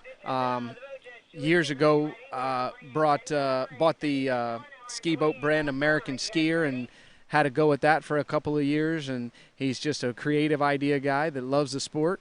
And we're going to see how Ben can do here at 36. Hasn't spent much time at 36 mile an hour over the last couple of years, so we're going to see what we can get Ben through here as we see him starting at 28 off, 36 mile an hour. But this is a man that's run a couple 100,000 passes here probably over the course of his life, and not recently, but he spent a lot of time here as a young man, and we're going to be anxious to see how he can do here.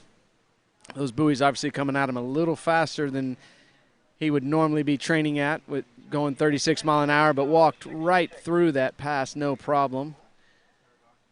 As we see the gentlemen, we had the open women behind the ski nautique was their draw, and the open men drew the Mastercraft.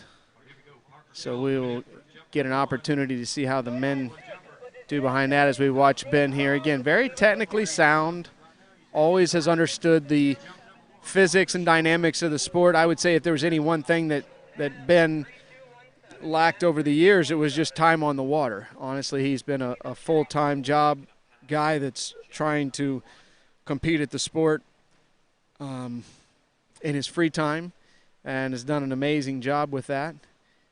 Has a wife and family, beautiful wife and family, and they are down there in that Winter Garden area where I'm at. Ben is in the medical supplies business, and but was born and raised, I believe, here in this Louisiana area just down the road, not far from Tri-Lakes. He was a little over closer to the New Orleans area, but like I said, he's been coming here for a lot of years, very familiar with this site, very familiar with this Louisiana heat as he comes back in here at 32 off. Skiing a little quicker rhythm here on this 32. And Ben's what I like to call a really good course manager. He understands. He's made the mistakes of trying to ski too aggressive, too early in the course.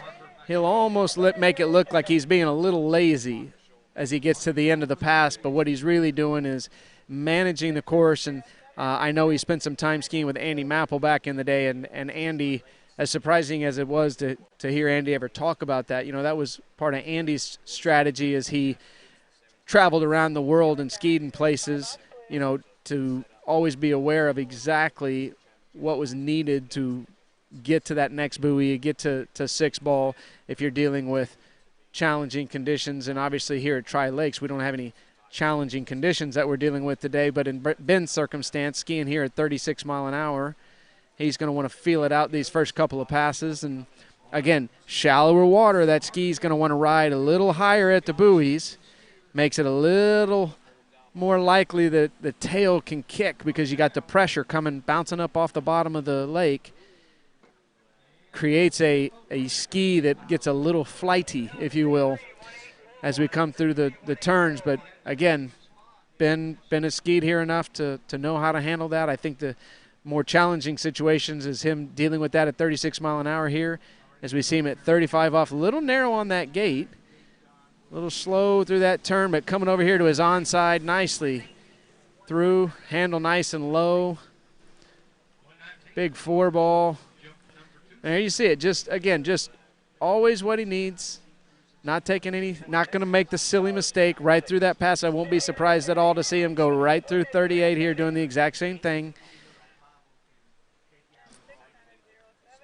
Ben wrote a book on water skiing in our time that I lived here. I believe Dave Benzel was I don't know if he was a co-author, but he was brought in maybe for some of the illustrations. I can't remember exactly what Dave's role was but we had an opportunity for those of us who lived here at that time to be some of the test guinea pig for Ben's photos and ideas. It's a funny story of Mike Heath taking one of the most wicked crashes I've ever seen on a set of jumpers over the mini ramp.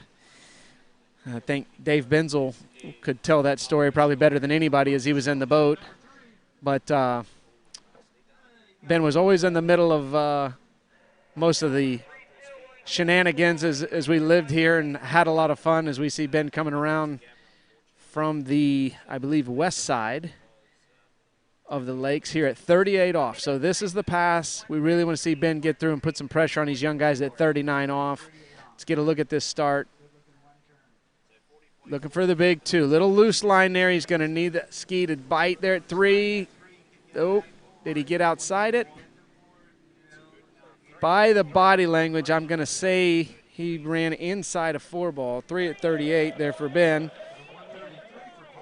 I think he'll probably be a little disappointed with that, but again, I think his I'm not sure exactly where he had his goal set there. We can see a little slow at the finish of the turn there. Needed to get off 2 ball quickly here. Got a little compressed into 3, and that's going to just send this ski on a long path to 4. And at this point in time, it's going to be hard to get there. So we see here, if he does in fact get outside of 4, and I'm going to say no, as I don't see that buoy pop up on the binding side there. And again, by Ben's reaction there, I'm not doing the S turn to get back to get the full 4 buoys. I think we can be fairly confident that that was a 3. All right, our next skier, Dylan Schaefer, coming in. One of our San Marcos, Texas skiers. Got a chance to spend some time with Dylan over at the South Central Regionals last weekend. 2 weekends ago, 2 weekends ago. Very talented young man. Maybe known more for his tricking than his slalom skiing, but very curious to see here how, haven't had an opportunity to watch Dylan ski at an event yet, so get a chance here to see how he does. I know that everybody there in the San Marcos area that has an opportunity to be around the young man and ski with him really enjoy their time with him. Seems to always have a smile on his face, but he's taking things seriously. Seems to be a really good advocate for the sport. Exactly the kind of young man we want to see coming up into these open men divisions here as we watch his opening pass on replay here. Does a nice job of keeping his arms straight. Maybe a little bit of lost connection between the hips and the handle. See right there, kind of driving him again to that back foot, maybe a little bit narrow on the course.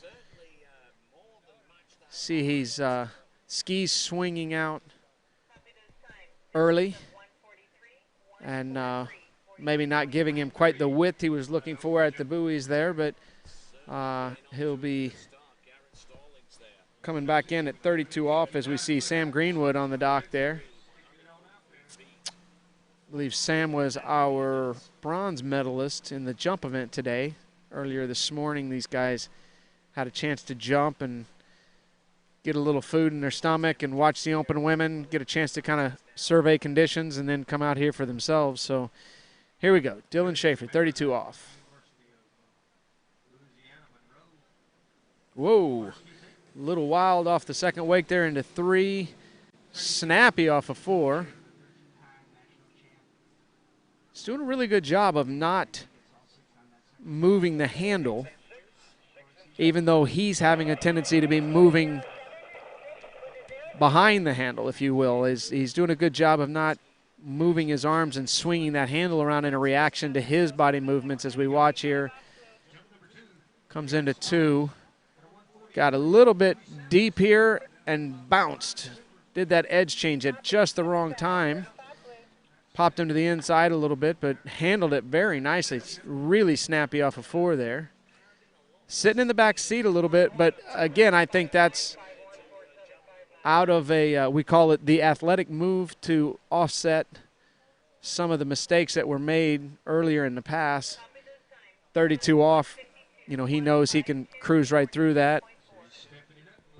Ran it very nicely. All right, so Dylan Schaefer coming back, 35 off. We've got Ben Favre setting the bar with 3 at 38. I would think that is a score that Dylan and Sam and Zane, all of these next guys are expected to surpass, but they got to come here and do it. He's got a good one ball out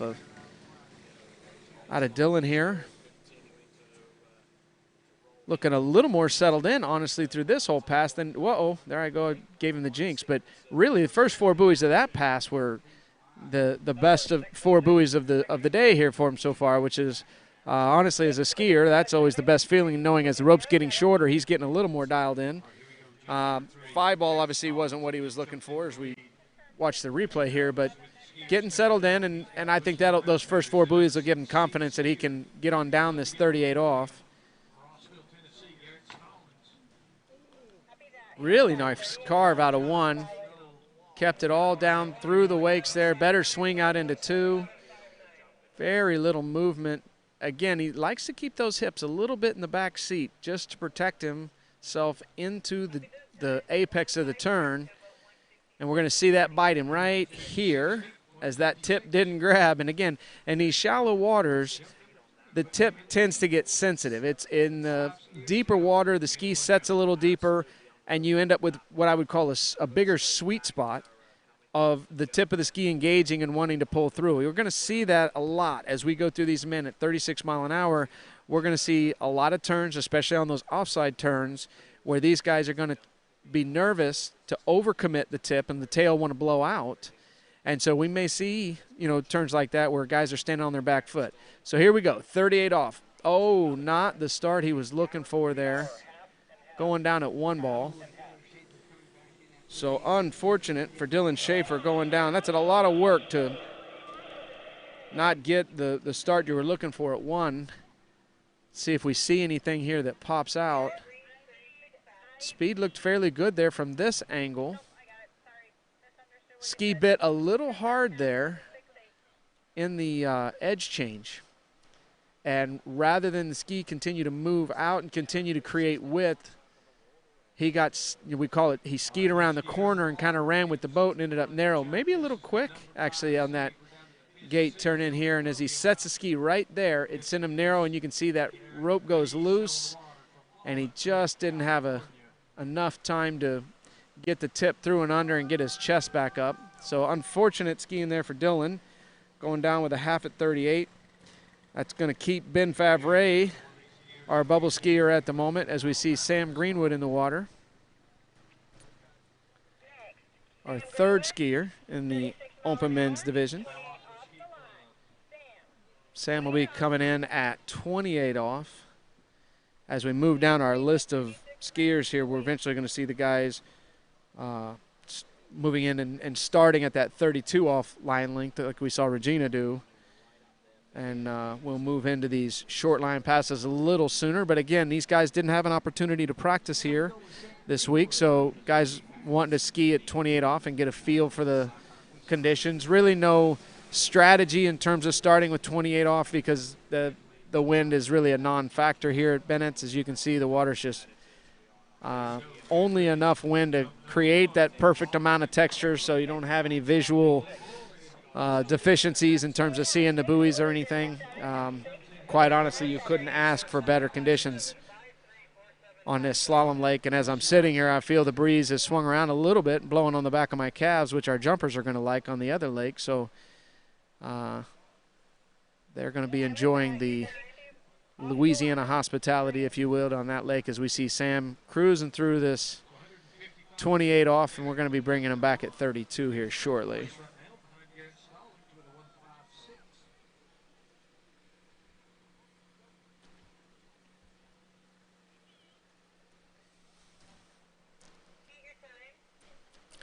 It's a bird's eye view of Lake 1 and 2 here at the Tri-Lakes Bennett's Water Ski School's facility. Huge thanks has to go out to Jay Bennett and his team. Obviously with COVID hitting this year and not knowing how everything was going to unfold, the Louisiana Night Jam, LA Night Jam was canceled, and Jay and his team stepped up when the U.S. Nationals was canceled in West Palm Beach, and they gave us this opportunity to be here as we see Sam coming in at 32 off. Another skier that's just being a little bit conservative with his hips, moving back here into that offside, kind of engaging the front of the ski from the tail as we see the Daffy on the way out the gates there. And so we watch his turn in here.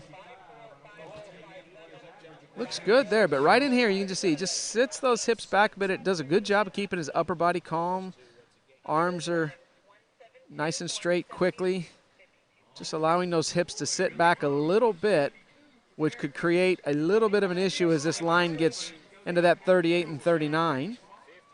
But we will see sometimes the ski starts to behave differently as the speed starts to go up as the lines are getting shorter. And again, see how beautiful of a job he does there, keeping his chest open down the lake. Always a bunch of different theories on what's the best way to, should you keep your chest open and down the lake? Should you rotate your chest and close off? And but we can see by Sam's technique there, he's definitely keeping the shoulders down the lake, allowing the center of mass, if you will, his weight to continue to move towards the next buoy, rather than rotate those shoulders and nose the ski in. So we'll see here as we bring Sam back at 35 off. A little bit on the back foot at the gates again. He's maybe checking that speed a little bit, but got off a 1. Very nice. Oh, big 2 ball. Offside 3 ball. Very good. Set is 4. Nice and early. That's a nice pass. Very good for Sam Greenwood here. As Mom and Dad surely are on site here watching. If they're not working, we've always got Greenwoods working hard at these tournaments, but I'm sure they're trying to sneak an eye over to see how their son's doing here. He's got a great vantage point of him coming in there to that big 2 ball. We see him hands getting a little bit away from him. That's the downside of having those hips dropped back a little bit, is when the hands get away, they get on the wrong side of the edge of the ski, and now all of a sudden, instead of it be pylon ski hands, you very quickly can end up with pylon hands ski, which means you're losing your leverage advantage. And that's always going to be going back to where our hips are and how that alignment changes where the relationship to the hands and the ski are in terms to the boat. So as we see here coming in at 38 off, we've got Ben Favre leading the event with 3 at 38. Dylan Schaefer, unfortunately, going down at 1 ball at 38. So Sam going to want to make sure he can get deep down this pass, if not all the way through it. I think his expectations are to get through it. Moving the ski out there. Nice out of 1 ball. Uh-oh, skis bounced on him a little bit at 2. Oh, we got him at 3 ball. Now that was a surprise there at 2 ball. Got off a 1 ball, nice. And coming into 3 ball here, 2 ball, I apologize, the ski kind of bounced up. And again, remember, we're talking about skiing in a shallower lake here. So the pressure on the water is actually pushing back at the ski. And we watch right here as he snaps the ski around. Watch the ski start to jump right here and actually come all the way out of the water. He does an amazing job here of getting that set back in. Look at the hands ending up on the wrong side of the ski, though. So now he's being pulled fast and narrow at 3 ball, doing everything he can here to tell that ski to do what it's supposed to do. But again, we see that tail kicking. And again, that shallow water is going to work these guys at this speed on keeping that tail set in nice and deep. And as the skis have evolved, they've continued to evolve to be faster and ride higher and be faster and ride higher. And that can get a little bit challenging in these shallow water conditions. So Sam Greenwood finishing up with 2.5 at the 38 off, meaning that Ben Favre, our first skier off the dock, is still holding strong in there with the lead as we bring Zane Nicholson out. 28 off. Zane has got a younger sister, Allie, who has been a contender on the Open Women's Tour here the last couple of years as a young lady, making more and more of those slalom finals. And Zane has been a big part of that, always in his sister's corner there, trying to help her improve her skiing. Ran into Zane last year in Italy at a professional tournament, and he did an awful lot of announcing, did a great job breaking down the physics of the sport. And he was suffering an injury at the time. I believe it was a hip injury, kind of a freak deal that he was dealing with. And so it's good to see Zane back on the slalom ski and, you know, out here competing with the guys, because I know he was worried about it, honestly. It was the type of injury that, you know, he had every expectation of coming back from, but sometimes the voice in our head is a little stronger than those around us. So he did a good job of listening to himself and getting himself worked back to health, and it's very good to see him back here. I would say one of our you know, we've got young coaches coming up in the sport that are not only looking at the physics of the sport, but also the biomechanics of it. And I think Zane is one of those guys that's constantly pressing that and trying to figure it out as we watch Zane here. And again, a little bit like what we saw out of Sam Greenwood. He just a little bit in the back seat with his hips on that 135 side. So the front ski engagement that he's getting is occurring while he's still sitting with his hips back behind his feet a little bit. And we're just going to have to see how that works for him as we go along through the pass. It's ensuring that he's controlling the tail of the ski. We're going to make sure that the tail's not wanting to slide or bounce out even. He's going to control that for sure as we go through, but where he may end up struggling as the line's getting shorter, a little bit what we see right there at 4, when your hips are behind your feet like that, it gets hard to engage the front of the ski on that offside turn. So we're just going to have to see how he moves through these shorter lines. But again, sometimes we see these guys ski a little more conservatively in the longer line lengths, and then as the line gets short, they'll start to move up over that ski with their hips. They don't want to be doing it with their chest. That's going to be too much of a leverage swing on the ski. So we're going to see what Zane does here coming back in at 35 off.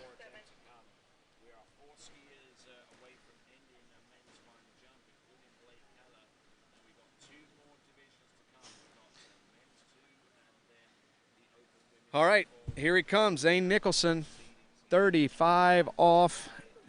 I think it goes without saying this is going to be a must run and an expected run here for Zane Nicholson.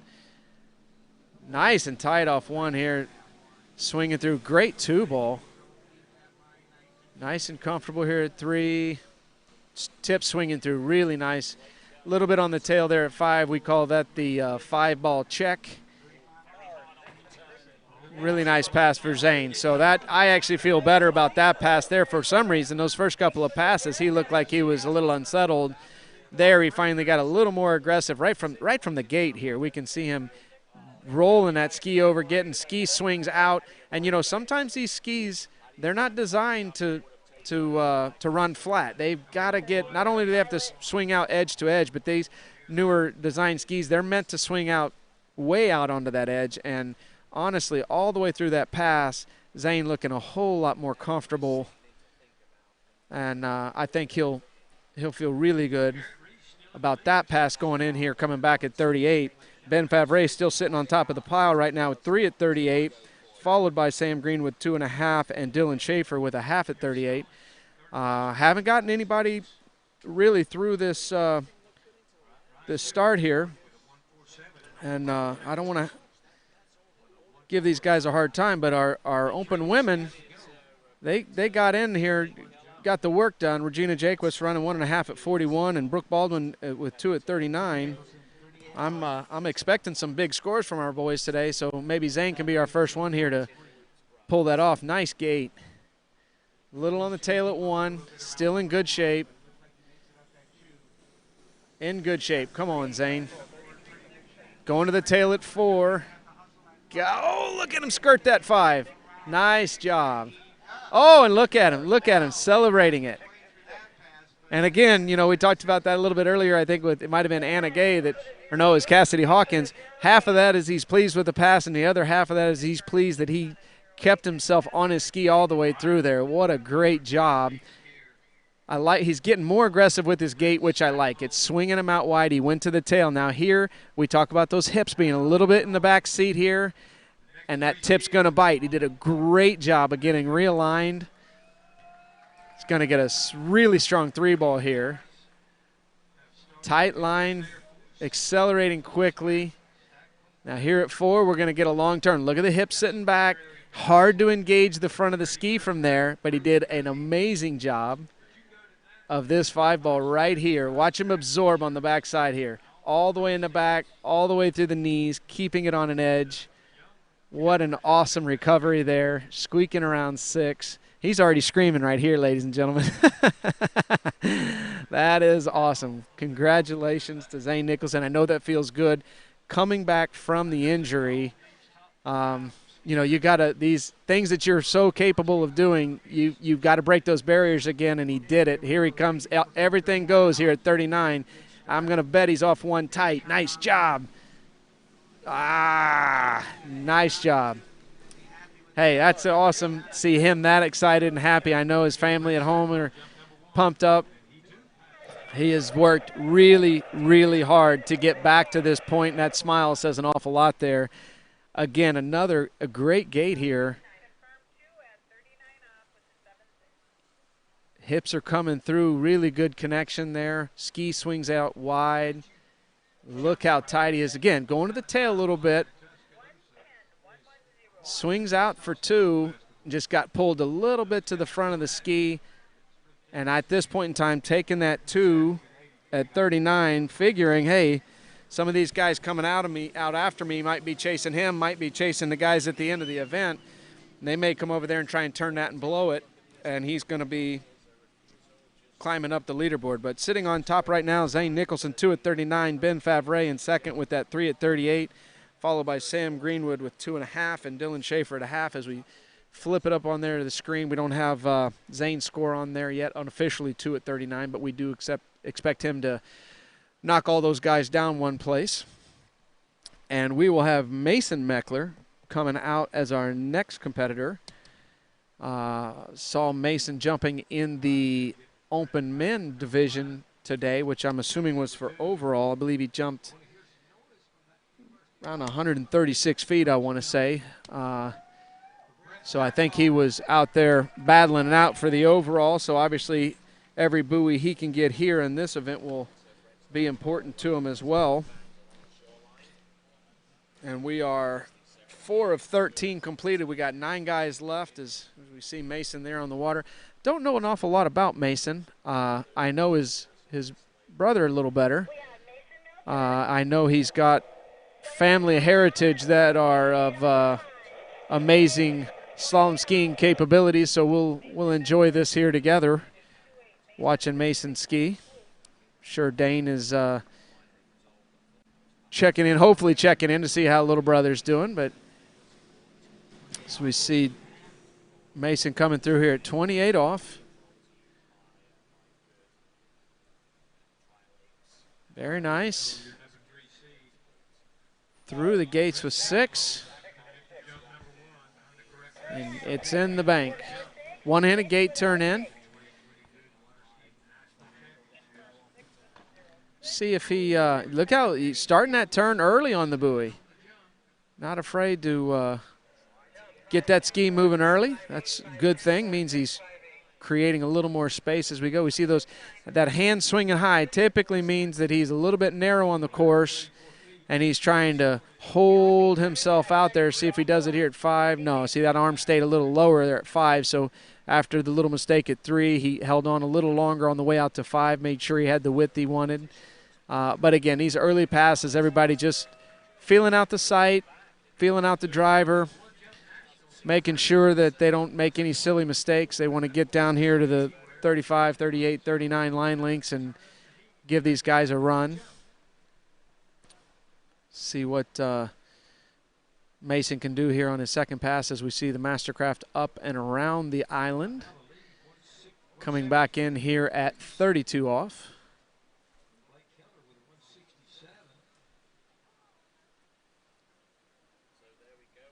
One-handed gate.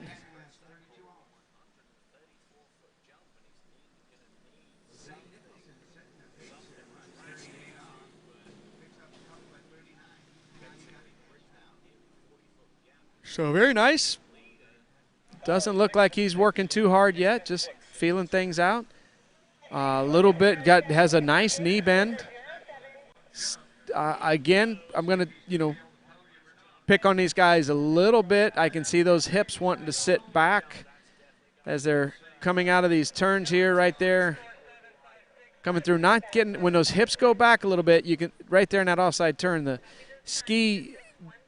forces on the ski get really critical because your pressure has to then, you're adding pressure to the front of the ski through your feet rather than through your hips, if you will. He's going to have to drop himself in there and push on the ski rather than move his hips up over his feet. And as he's moving his hips up over his feet, that's pressuring the ski in, and it creates a different amount of force or leverage on the ski, and the ski's going to want to push back at him. So as we see the line get short, I'm going to predict that what we're going to see out of Mason is what we've seen out of some of our other competitors here, that with those hips just a little bit in the back seat on that offside turn's going to get critical, and they're going to see it. Ski's going to want to either bite hard, and the tail's going to want to slide, or we're going to have more of a school bus turn here. But I don't want to.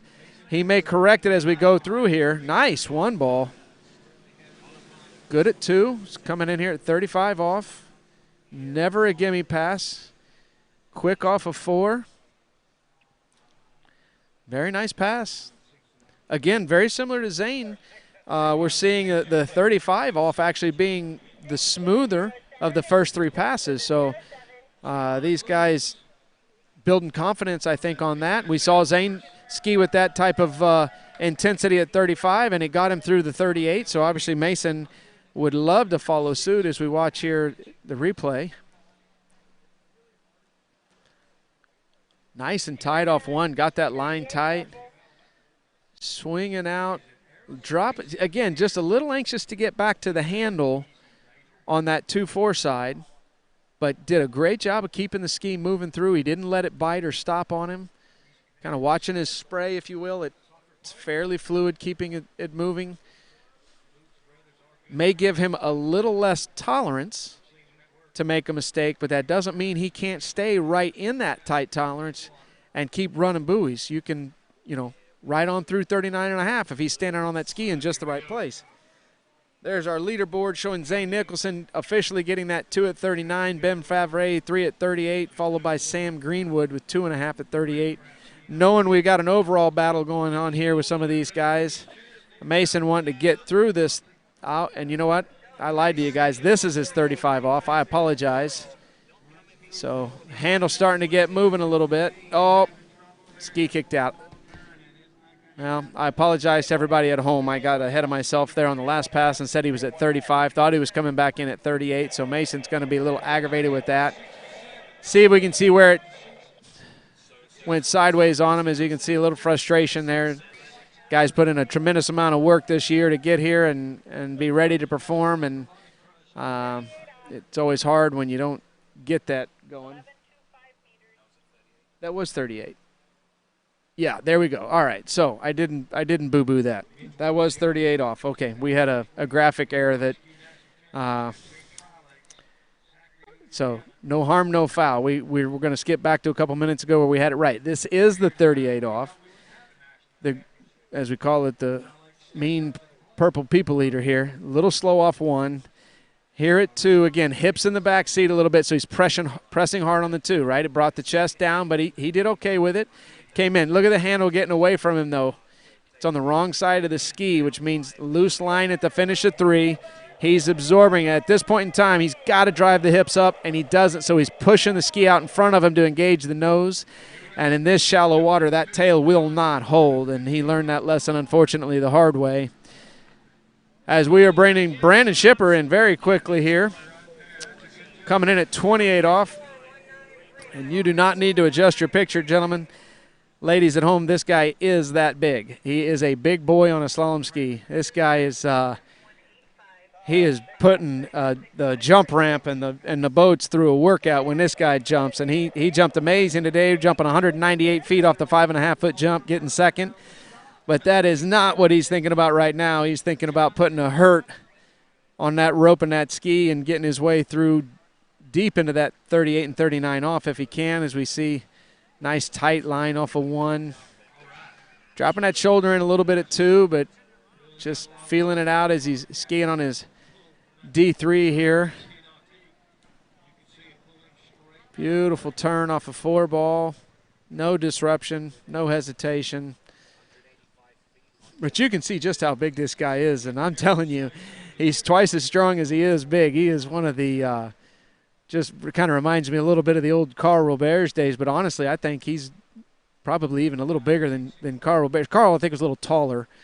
This kid's a little stockier, but he's got to be one of the nicest kids I've ever met on the face of the planet. Has always got a smile on his face. I know he's got some proud parents at home because they did a hell of a job with this kid. So wishing him some luck as he comes in here at 32 off. Nice 1 ball. Tied off a 2. Just the line is hardly moving. I mean, he may be a big guy, but he is light on his feet. Gonna start calling him Muhammad Ali here. He floats like a butterfly, stings like a bee. We got to see if he keeps it going, though, right? This is, we don't want to get too excited about a 32 off, but again, I don't get an opportunity to watch a lot of these young guys slalom, and so it's nice to get your eyes on them and see them. But you can just see how much smoother he is than some of our earlier competitors, and I assure you he's not going to run out of strength. I think the question at this point in time is just going to be, can he stay nice and light? You can see he's keeping those hips up over his skis, feet a little bit more as he's moving through both sides of the turn, and that's given him a much nicer, smoother rotation through the through the turn. It's been a long week. But excellent second pass there from Brandon as he's coming back in.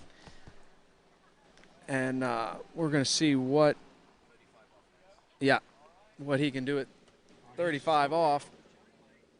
Obviously a pass he's expecting to run. We're expecting him to run. But it's why we play the game. So he's got to come out and do it. See what kind of a start he can get here. Tied off 1. A little bit of movement there at 3, but I mean, again, we're really nitpicking here because I mean he is tight on that line. such an amazing job. There are a few people that have skiing with that much line control, honestly. And, again, reverting back to probably the best in the world at it, Regina Jaquis. That rope's not bouncing at all as he's making these turns on either side. So he'll be coming back at 38 off. This is obviously a pass he is more than capable of running. And if he can get through it, put a little pressure on Zane Nicholson, we'll have a little battle going here. And surprisingly, on my left shoulder here, as I'm paying her a compliment about her line control, I look over, I got Regina Jaquis actually sitting here with me. I've been giving the boys a hard time about Snuck up on you. Yeah, you snuck up on me, but got Regina Jaquis here. While we'll get to Brandon's 38 here, because this is going to be a big pass for him. So I'll tell you what, why don't we?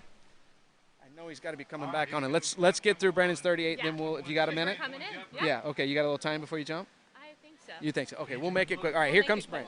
38 off. This is the big pass right now for the open men. Tight off of 1.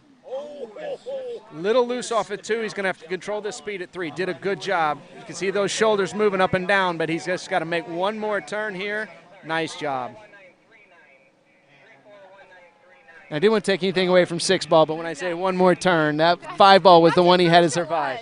It is, but all he had to do was survive that 5 ball. I knew he had it. Okay, so Regina, 2020 Open Women U.S. champion, got the girls by a pass, and I know you're not thinking of it that way, but that's again showing. Again, no disrespect to all the girls, but I mean you've been skiing at an unbelievable level for. I mean, I made the comment. I know your first World Championships was 2005 in the slalom event. 15 years of being one of the most dominant skiers in the world. Not men and women. I mean, all of it. Throw the men in there. I don't know of anybody that's been as dominant as you. It's been an unusual year. Yes. And I was kind of speculating that you've probably had an opportunity to ski some record rounds and get some time. Have you been at some tournaments? Honestly, this is my second tournament, so it's been very unusual of a year. I had one record tournament before Nationals, was at Lyman Land, and it was a 3-event tournament. I really thought I needed to get a tournament in under the belt before Nationals, so there were a little bit of nerves because you're not used to the tournaments, but I love Nationals and coming to the sport, and we've had such a great turnout here at Bennett's. Quick, don't run away. We're gonna real quick. We got Brandon here, 39. Zane Nicholson sitting on 2. He's going to want a piece of 3 to put some pressure on the rest of the field. Let's see this 1 ball. It's going to need a big 2 ball here, and we've got a tie at 2. 2 at 39 for Brandon. I hear some cheering in the back.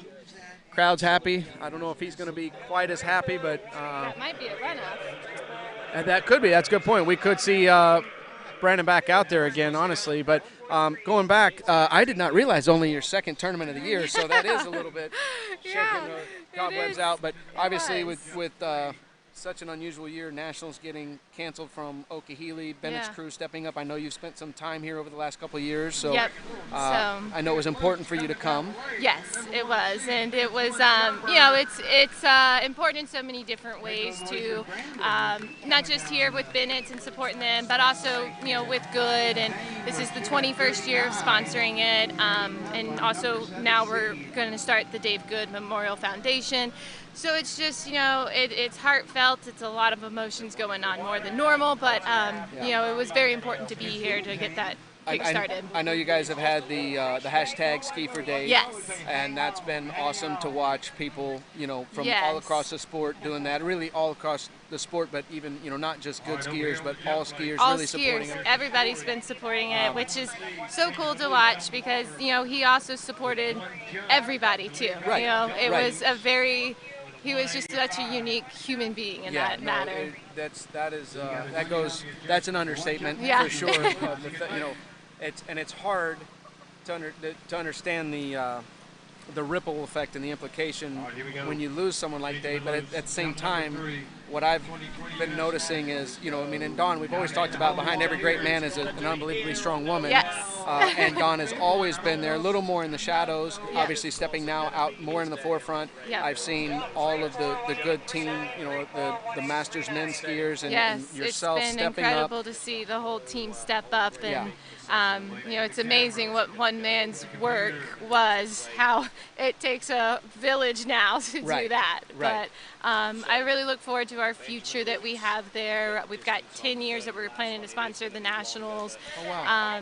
They just did the contract again, so Goode Nationals will continue for 10 more years. And then the Memorial Foundation for Dave Goode's going to be something that we'll really be able to help all juniors, water skiers, snow skiers, and young innovators. That's amazing. Yeah. Hang on for just one more minute here. We've got Michael Bullock coming in here. I'm not as familiar with Michael. Unfortunately, I don't have announcing sheets, so I don't have a personal relation. Do you know Michael? I know him a little bit, Okay. but I think he's been at Trophy Lakes. Okay. All right. Well, it was very, very smooth on that first pass through. We're going to come back to Michael. I don't want to short his time here at the U.S. Nationals, but just very quickly, obviously, I don't want to transition out of, from Dave, but just to kind of bring it back, you've got an open women's jump event coming up here. Yes, I'm excited. Have you had some time on the jump skis? Yes, I have. I've been, Jay's kind of helped me get my jumping back in shape a couple years ago. I was just always hitting the corner of the ramp and I couldn't figure it out. So who better to come to than Jay Bennett? I mean, Absolutely. So I'm really excited about that. And, we've been working on a lot of different things. He's broken it down this year, which was kind of a positive with the whole pandemic. We were able to break it down from the basics. So I'm excited. Yeah, it's, again, like for Karen and I, just such an unusual rhythm. Yes. Of, we had some other projects, obviously, that took some time, and our kids are skiing more, which stole and a lot we of got time. a new jumper. Yeah, we've got a couple new jumpers in the family, so that's been exciting. But, well, hey, I can't wait to hopefully get through the open men here before the open women get a chance to jump, so we can watch that as well as we see Michael coming back in here. 35 off, actually one of our first skiers to take the 35 off on the second pass. And he nice looks and really smooth. good, has a really good line control. Yeah, I was actually making that comment about that. I don't know if you heard me. Brandon Shipper surprised me with how good his line control was, and I was actually comparing him, to. I hadn't seen that tight of a line since you'd skied last. So, you're gonna hurt Ben's feelings. Ben Fabre. Oh, good Lord, Ben knows the truth. Yeah, let's be honest. Well, and I can say that to Ben. So, yeah. We would say it to his face. Yeah, Ben looks like he's playing hopscotch out there sometimes. Try to talk it. Okay, all right. Well, Regina, thank you for stopping by. And no, absolutely, it's well deserved, and you've put the work in, and we're looking forward to watching you jump here in a little bit. And we're going to see what Michael can do here as he's quickly moving into the nitty gritty with the Purple People Eater 38 here. I'm trying to get a look at that ski he's on, see what manufacturer that is, and I believe I know what it is, but I don't want to get it wrong. I think he may be skiing on the Denali. If he's coming out of that Charleston area, that would make sense. There's some skiers there as we see Michael coming in here. 38 off, nice tight one ball. Little movement at 2, still way up course. Now he's going to have to make some work here at 4 ball. And there is the danger of the slow offside. And again, you can take it to the bank. That's a turn that would normally pay dividends, but here in this shallow water, you don't want to get behind like that. You can see nice and tight off 1. Great job in his extension there.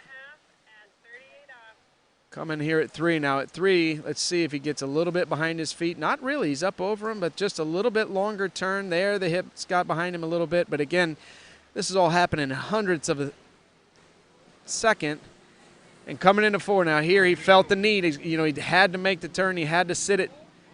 And as we come around here, watch the tip bite, and the tail's going to slide right there. And once she's out of the water, he's going to be in it. So unfortunate fall there for Michael Bullock.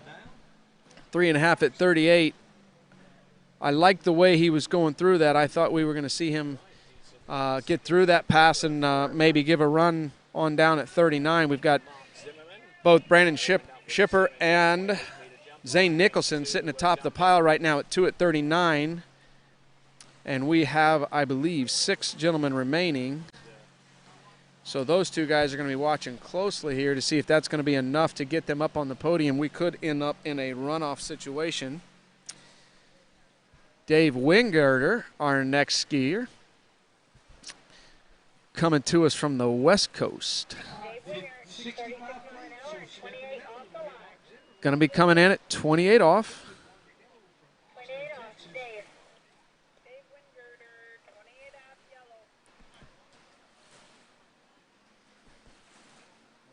Very high likelihood that Dave may be on whatever the newest HO ski is. He's been working with them for years. Very smooth.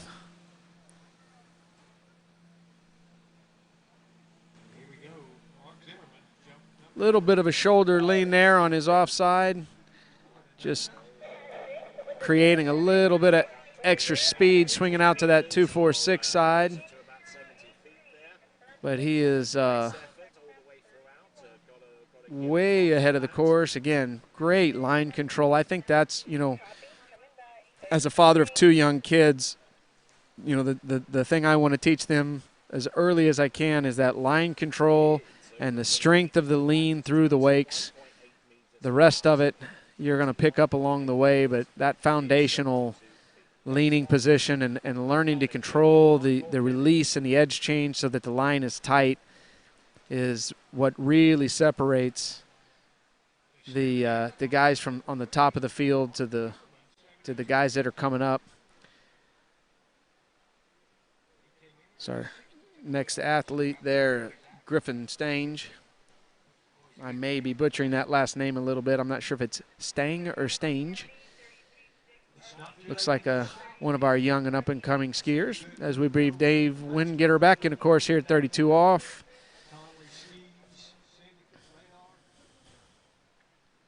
Again, just a warm-up pass. So smooth, keeping that ski just really moving through the finish of the turn, building direction all the way to the wakes. Nice, just as smooth as you like. Beautiful.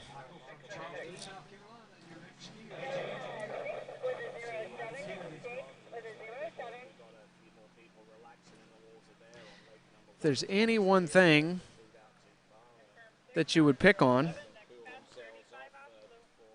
might be that Dave has the tendency to just leave that handle just a little bit high. Skis with a little higher on his body than maybe we'll see out of some of our later skiers. And sometimes that can create a situation where he's got to make some movements from the apex to the finish of the turn to kind of align himself back up behind it. But again, second pass, 32 off. A lot of times you're not concentrating on as we look at our score there, and for some reason they gave Brandon Shipper a 1.5 at 39, meaning that Zane Nicholson is actually sitting on top with 2 at 39. I'm a little surprised to see that because Brandon skied away from it. So not sure about that. Maybe we'll figure out what happened there. Get a report back as Dave Wingirter coming in at 35 off. Ready, Dave. 35 off. Pulling that handle back a little bit at 2. Such an impressive 135 side, though. Better 4-ball. You know, and again, as we talk about athletes that, you know, we refer to it as the offside turn. For Dave being a right foot forward skier, it's that 135 side, but boy, I hesitate to call that his offside turn because it is so smooth and is developing angle and direction for so long that you could really kind of look at that and say it's his better, stronger of the 2 turns. He's going to have a tendency on this side to want to sit his hips back, pull the handle up a little bit, and sets him deep. On this side, he's doing such a good job of moving his mass through the turn, on down the course. You know, we have such a tendency to think of the course in our mind as if it's as wide as it is long, but it's not. It's so much longer than it is wide. And so we have to make sure we don't get caught in a bad habit of trying to actually work too far across the sides of the lake. And so you'll hear a lot of the pro coaches at this time, they'll talk about moving their mast towards the next buoy, or Chris Rossi may call it stepping through the turn. In the old days, we called it, keeping up on the balls of your feet, pressuring the front of the ski through the balls of your feet, always continuing to keep those hips moving up, not letting them sit back. And let's see here, Dave, 38 off. Good angle out of 1, little loose at 2. Let's see what this 3-ball gives him. Uh-oh, its ski got under him. You can see the frustration there. A little slow coming around at 1, but he got the ski through on 2, but it brought him in a little narrow to 3. And the ski bit and came under him, and once it's under you and the handle's between you and the boat, your leverage is gone, and it's gone in a hurry. Let's see if we can see where it comes apart here. I thought his gait was nice. He's good and wide for that. A little bit to the tail, but still plenty of time. But right there, had to pull that handle around, and then it's rotated him in fast to 3-ball there, and he just couldn't get the ski to stay out between him and the boat. Came, snuck in under him, and it got away from him quick. So Dave running 3 at 38, and that's gonna again. Now I've got to change Brandon Shipper's score at the time to 1.5 at 39. That's what our scoreboard's showing. So I want to check on that and see if I can figure out what happened there. But that's leaving Zane Nicholson still on top at 2 at 39. We have 5 skiers remaining here, and this is Griffin Stange. 28 off. Nice tall kid.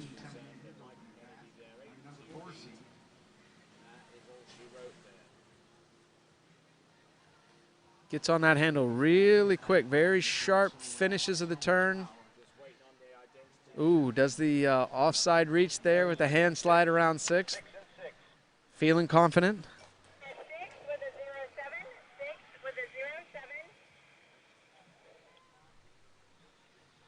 Tower, can I get a final score for Brandon Shipper?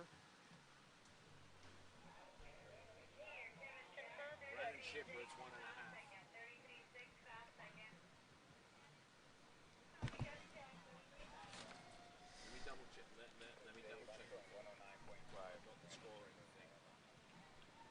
Okay, so we do have confirmation for Brandon Shipper. It was a 1.5 at 39, so I'm not sure what I missed there. I do apologize if I misled our audience at home.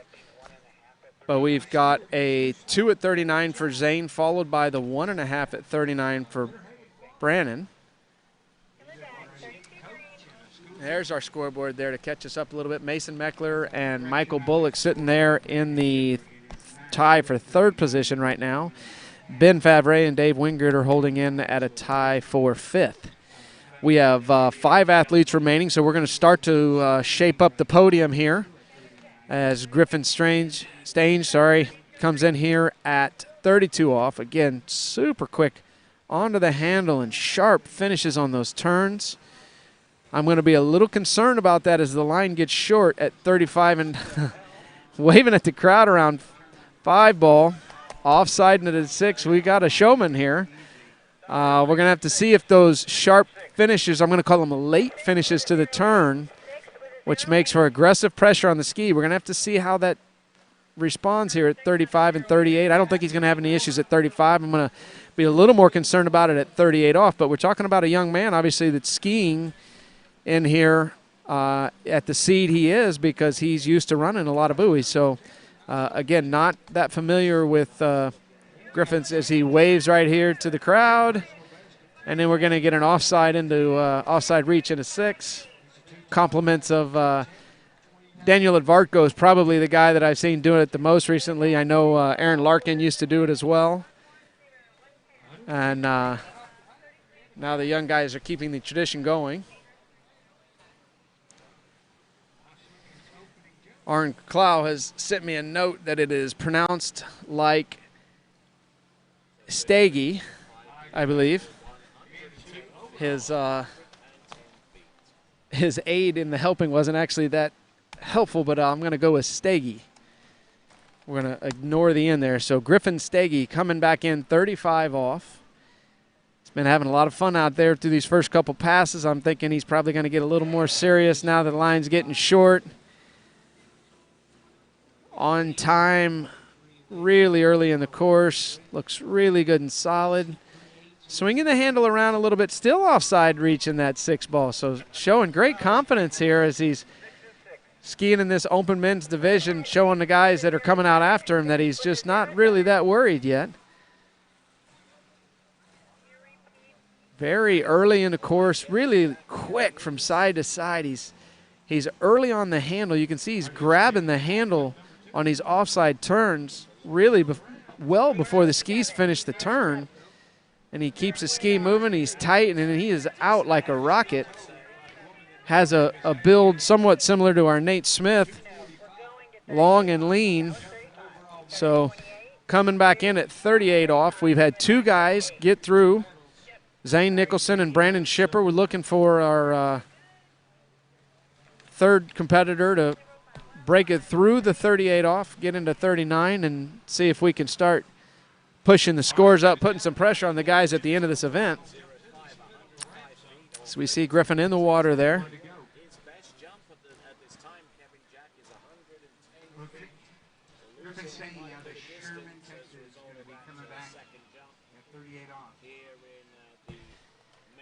Okay, here we go. Griffin, 38 off.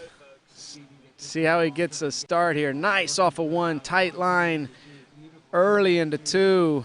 Well ahead of the pass here. He's going to need a little bit of pressure at 4. Got it. What a zippy 4 ball. Quick out of 5. Uh-oh. 5.5 at 38 off.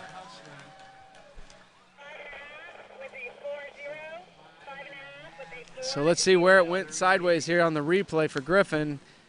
Really early off 1. I'm impressed at how quick he accelerates from side to side once he's on and connected.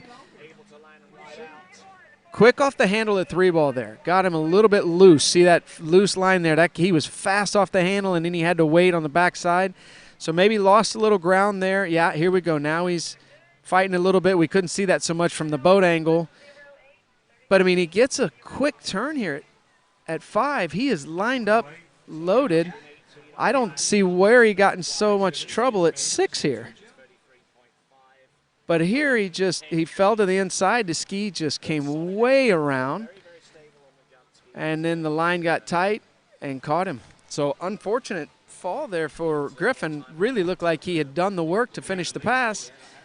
And knocked him out early, dropping him into the 3rd place position in the heat right now. That is going to put our Zane Nicholson on the podium. He is guaranteed at least a 5th place. And Brandon Shipper's now our bubble skier in terms of podium. Zane obviously still our bubble skier for the lead. Now this young man right here, Sean Hunter, coming out 32 off.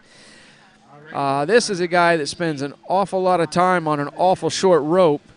I think we're going to see him, expectations would be to get through that 38 and maybe at least deep into the 39. But, again, we got him here skiing for a reason. We need to get them all on the same link on the same day with the same pressure, see who comes out on top. Sean is a very smooth skier. I can't say enough how impressed I am with some of these young guys on how good of a job they're doing with their line control. They've got that part of the skiing down pat for sure. And I think what's interesting is with that type of line control, you just don't see these guys move and stumble and fumble through the early passes, which shows their ability to be consistent getting into the deeper short line passes. As we get a quick look at our board there, as Griffin shuffled a little bit, moving himself up into the 3rd place, pushing Mason and Michael down into a 4th place finish, and unfortunately sending Ben and Dave, Sam Greenwood and Dylan Schaefer home with no medal at the 2020 Nationals. This open men's division, which obviously is why everybody came. But still a lot of work to be done. Sean Hunter on the water, coming back at 35. Really, I think only our second skier to start at the 32 off, so showing his confidence in his abilities. And nice and tight off one. Again, I don't expect any surprises here. As you see, he is just tight on the line. No bobbles. Super smooth. Very nice. Put it in the bank. 6 for our young skier from Alabama, Sean Hunter. I've seen him around in the Orlando area a little bit as Anna Gay and Brooke Baldwin have been coming back to the Orlando area and skiing as we're all working through our COVID policies and procedures, and all the collegiate skiers trying to figure out what their future skiing looks like. And, you know, these guys are training hard and continuing to work and stay sharp so that when the opportunity presents itself like it does today, they can be here ready to go. So Sean Hunter will be coming back at 35 as we see John Travers, a new father this year. And been talking to him a little bit about that. Seems to be loving it. Natalia's doing well. Everybody's healthy and happy. And the baby's possibly one of the cutest babies I've ever seen. So I know the Travers family and all of Natalia's family and friends are enjoying their time with the new baby. As we bring in Sean Hunter, 38 off. This is a pass that's given a lot of people trouble today. I expect Sean to show us what a good, clean 38 looks like as he's fast off of one ball, early for two, nice and tight. Has that funny little bounce off the second wake here into his 135 side, but man, he never moves through the turn. And that was as nice a 38 as we may see all day. Great skiing for Sean Hunter, putting himself into third place at the moment, as Brandon Shipper sits with a 1.5 at 39, and Zane Nicholson sitting on top of the pile still. Zane, our fourth skier off the dock, still sitting on top at 2 at 39, and nobody's taken that trophy out of his hands yet, so he's going to make him work for it.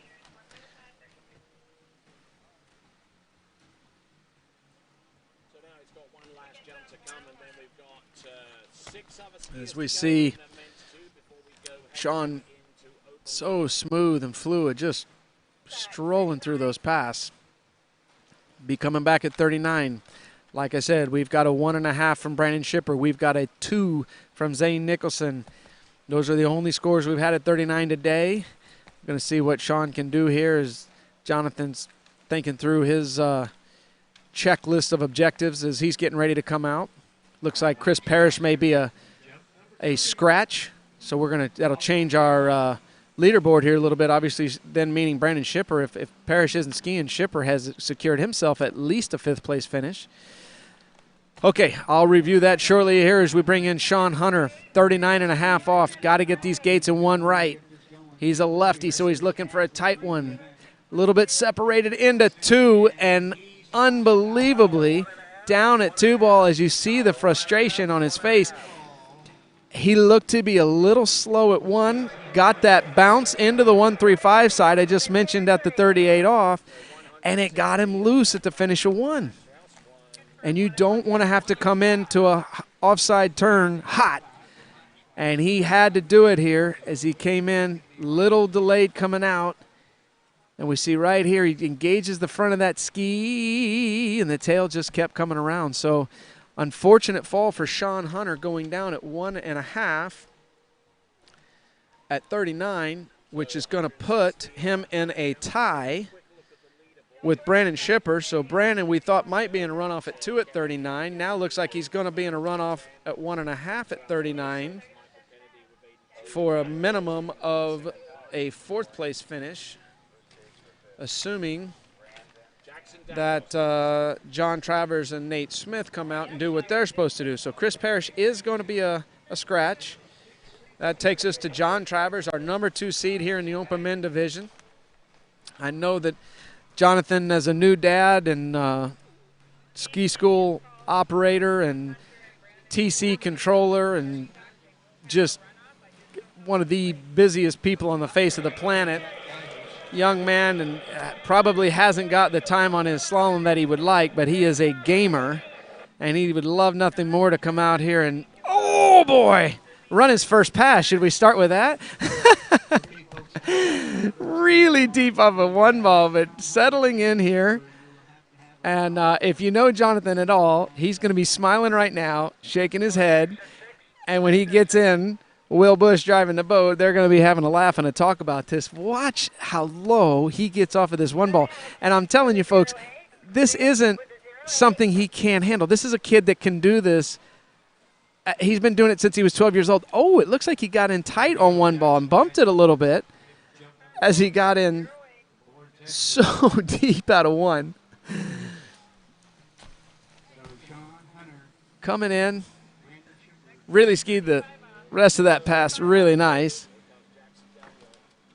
So he's going to be coming back 35 off. Probably a little bit of a wake-up call. It's, I'm telling you, this Louisiana humidity and heat, these long days, it gets easy to get lulled to sleep a little bit and have to have a wake-up call like that. So thankfully, Jonathan didn't lose it completely, and he's still with us. Be coming back at 35 off. All right, up on the water, coming back. Obviously a young man that's used to handling the heat out of the Oklahoma, Florida. Actually, he lives in Groveland. He trains in Oklahoma. Nice and tight off a 2-ball here. Again, look how tight the line is. Jonathan used to be the only slalom skier I knew of that skied in a neck collar.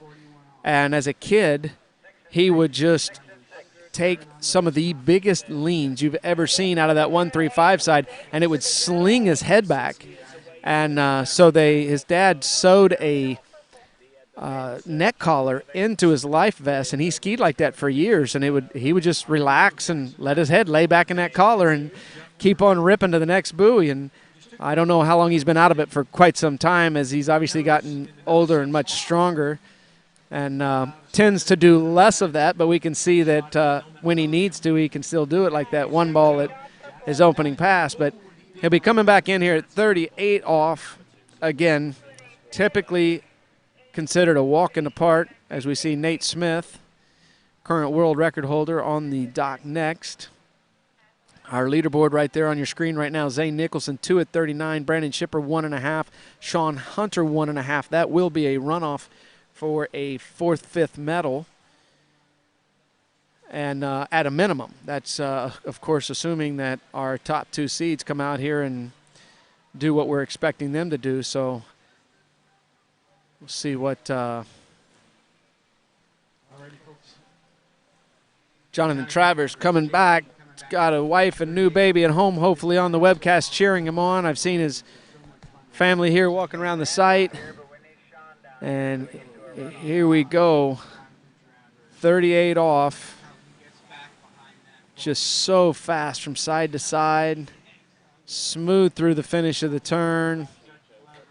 And this is a guy that has, to me, a little bit of an interesting style. Not as hips forward in the turns as some other skiers, but he controls it so well because of the way he uses the rotation of his body. And again, with his 135 being so big and strong as a left foot forward skier, if he does have a little bit of a mistake on a 2-4 turn, he can typically get himself back in one turn on the next side, which is not something we would normally teach skiers to do, but he's been doing it for so many years that it's just a habit for him now. So again, probably pound for pound in terms of load that somebody loads on the rope. I don't know if there's anybody that can come in and come off as hard as he can on that 1-3 side, and yet then be so feather light on his 2-4 side. So really, it's a compliment, I would like to think, to his athletic abilities to ski with the rhythm that he does. And and again, not only occasionally, but to do it all the time and do it all over the world and be as consistent as he is really a huge attribute to his skiing and the work his family's done over the years. As he comes in 39 off, going to want to get a good one ball here. Little slow as you see the spray kick up. Uh-oh, little long on one. Oh, my goodness. 1.5 at 39. He looked as though there may have been something that bothered him a little bit. It looked like he was waving to the boat maybe for a possible re-ride situation there, but let's see if we can see what's going on here. We saw him a little bit slow on the on the gate there, but man, he was wide at one ball. Come across here, and again, shallow water. There's that tail just having trouble staying in as he pops the handle. Completely disappears behind the wall of spray here. You can't even see him, but you can see that handle coming up to his chin right here as he's trying everything he can to hold on. On that offside lean, though, that is going to be a near impossible feat. Unfortunately, Jonathan Travers going down at 1.5 at 39.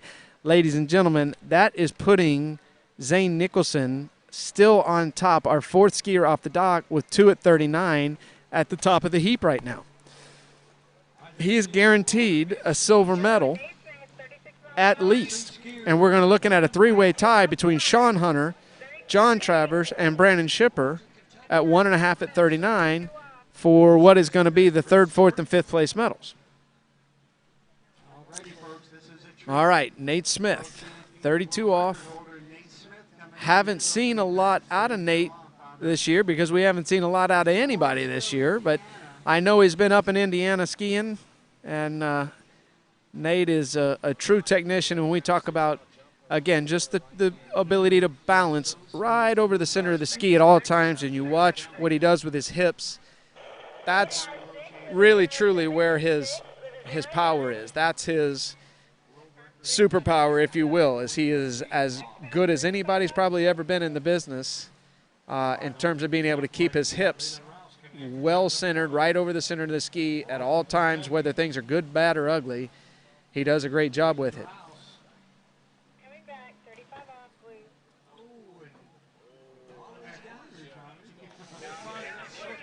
So Nate Smith, proverbial door is open here. For Nate Smith to not run at least 2 at 39 would be surprising to say the least, as we would say the same for Jonathan Travers and quite honestly even Sean Hunter.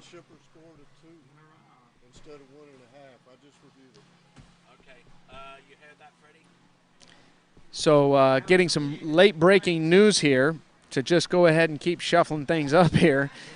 Brandon Shipper score, I had originally reported it 2. We were told that it was called a 1.5, has been reviewed and is in fact a 2. So I'm going to clear the leaderboard up for you here in just a second because it just shuffled on us.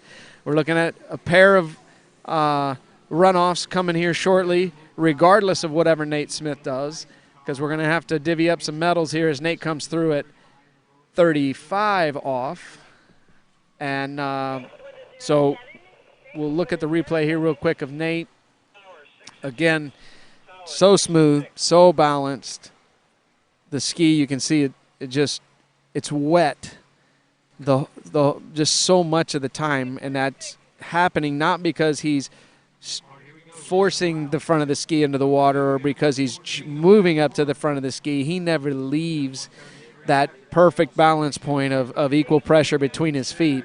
And I mean, honestly, it's, there's been so much talk as we look at the scoreboard here. This will help clear it up. So we've got Zane Nicholson and Brandon Shipper tied with 2 at 39.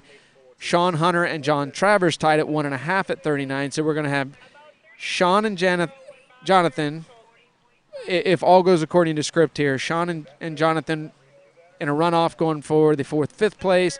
Zane and Brandon going for the 2nd, 3rd place. If we go according to script here with Nate,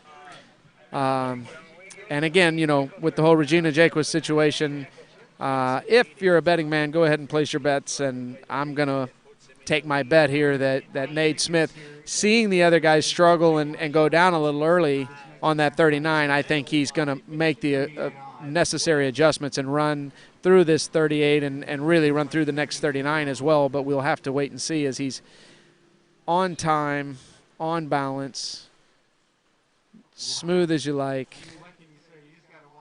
You know, I remember watching Chris Parrish ski for many, many years and people talking about how easy he made it look and you know, Nate obviously following just into that same type of methodology. And the reason they make it look easy is because they're not having to move on their skis nearly as much. And, you know, I think the surprise with Nate is just how consistent he's been at that 41 off over the years.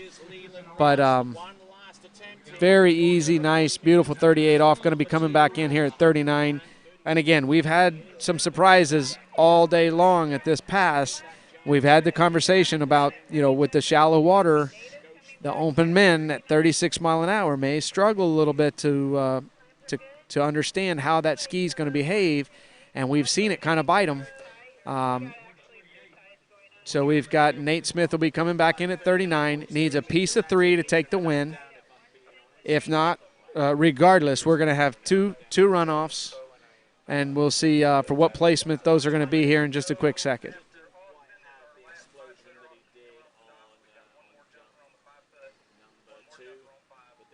All right, here we go. Nate Smith, 39.5 off. So smooth on the turn in. Tight off a 1. Good off a 2. There is our 2020 Open Men National Champion as he just goes ahead. Whoa, little narrow at 5. Runs it down the course, but he's still early for 6. Such a nice pass. You know, and again, Scott Ellis told me one time 25 years ago when we were talking about jumping and ski flying, the guy that moves the least wins. And if you look at what Nate is able to do on his skis, from the stance, from his feet to his hips, he moves the least. And I would argue that, you know, the only other person on the planet that may be as good at that as he is probably Regina Jaquis. But as far as the men go, his ability to stay balanced is as good as I've ever seen. Now, you've got the likes of international skiers, guys like Will Asher, Freddie Winter, you know, obviously Chris Parrish, a U.S. skier, unable to ski, I think maybe still fighting some injuries with his neck.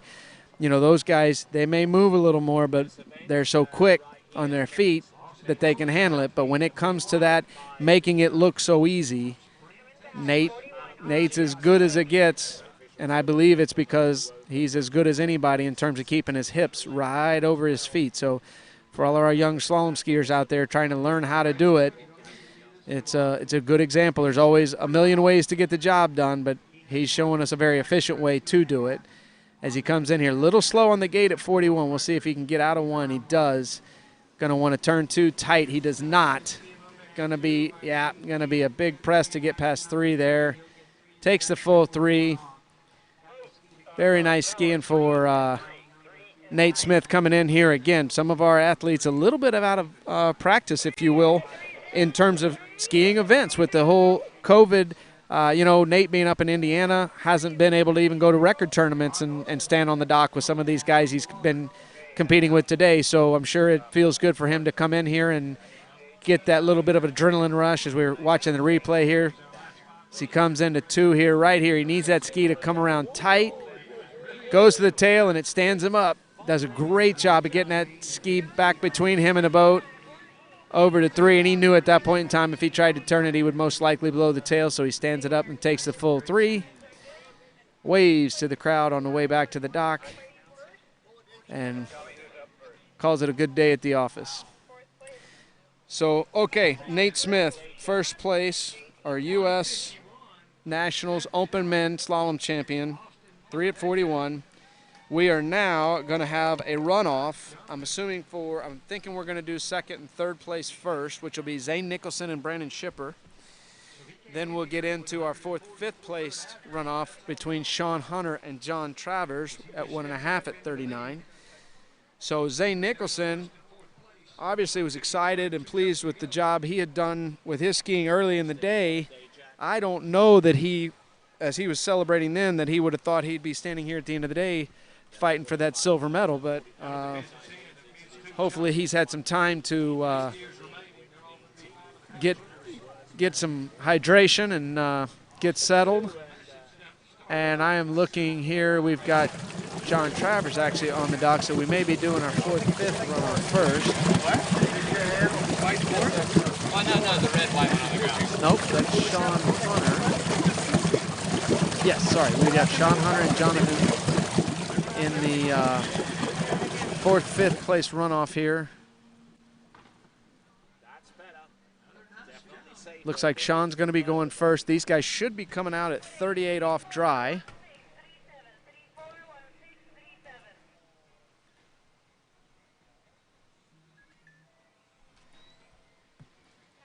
As we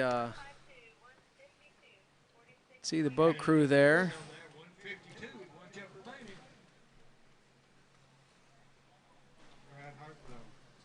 So again, we should be coming out 38 off to be the pass previous to the one they missed on. This is going to be Sean Hunter and Jonathan Travers.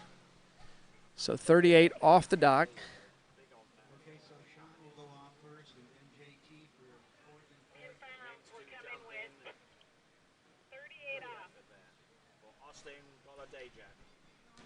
Okay, so on your screen you can see this is the runoff for 4th and 5th place. We've got Sean Hunter. And I'm not sure exactly where Sean Hunter is from hometown. Don't have any bios in front of me, but I do know he's an Alabama boy. All right, I knew he was in college there at Bama, but it sounds like he's also a Alabama born and bred boy. So he'll be coming out 38 off. Strapping into the bindings here. And we are Nate Smith helping out with the handle there. All right.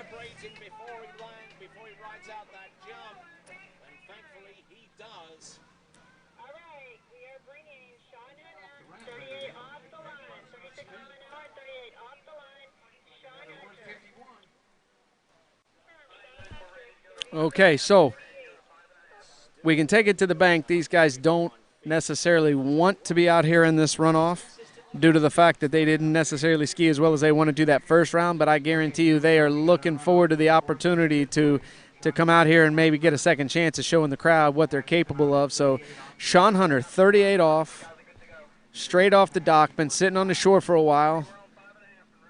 Got a nice one ball there. Tight on 2.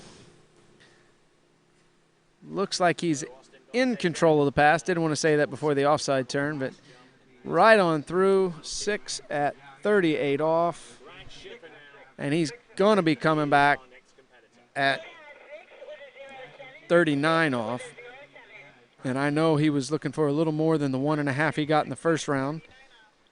So, and he knows Jonathan Travers is not at all happy about the way he skied. So Sean is going to get that opportunity to go out first and put the pressure on here. See if he can maybe throw down a score that gets Jonathan Travers thinking on the dock.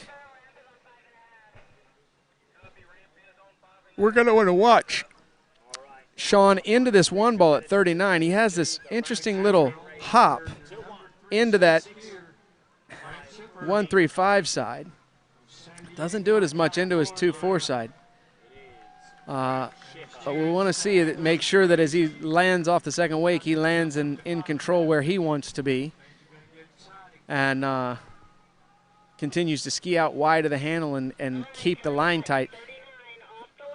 I think that's where he got in a little bit of trouble on the last go-around, is he landed a little heavy on his inside edge, and it loosened the line, and he had to ski it down the lake a little bit, and then it put him in hot to 2, which is that offside turn over there. So here we go.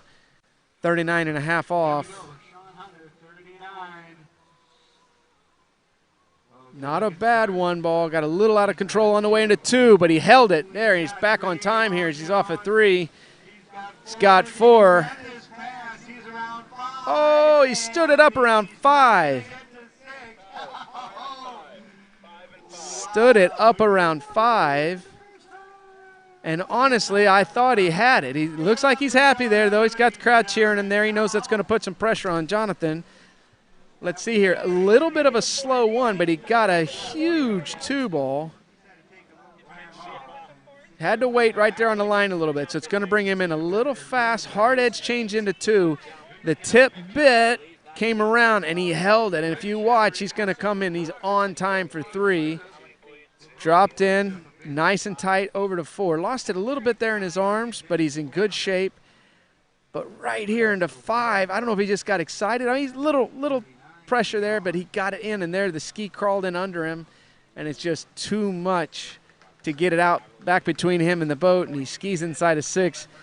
And this shoreline comes up mighty quick right here on when you do that. When you saw Sean in the water, he was sitting right there off the corner of the embankment there. But here we go. John Travers, 38, off the dock.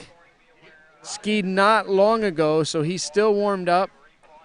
I know he didn't look like he was happy. Obviously, we knew he wasn't happy about the way he skied. He was a little frustrated about something there, but he's looking for an opportunity to redeem himself here. So here we go. John Travers, 38 off. Nice 1-ball. Nice and tight. Deep off of 3. Uh-oh, big 4. It's going to be a big 5. Watch this. Yeah, there we go. Just looking like he's struggling a little bit on getting settled in there. Stretching it out some. But here's what I know about John.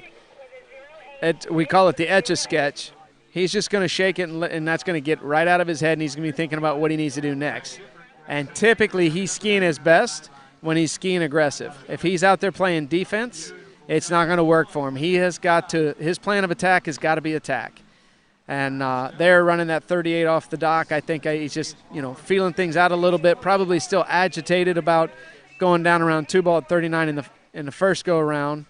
And so it's just got him dancing on his ski a little bit. So I think what we're going to see here, hopefully for John, is he's going to get this gate worked out, and he's going to come and he's just going to be aggressive. Get ahead of the course, stay ahead of the course. That's when he's skiing his best. All right. Here we go. This is going to decide it right here. Piece of 6. John Travers goes home with the 4th place medal. 4. We do this again.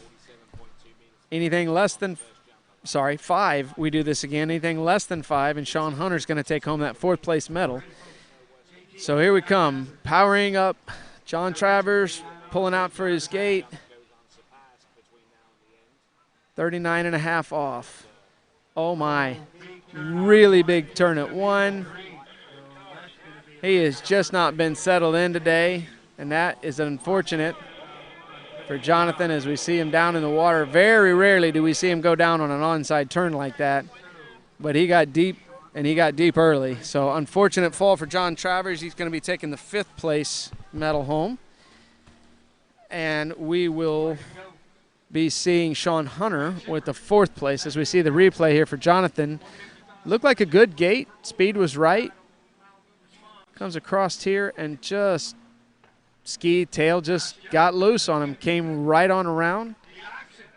And when the nose of the ski is pointing back in the direction you just came from, it's really hard to keep skiing. So very unfortunate fall for John Travers.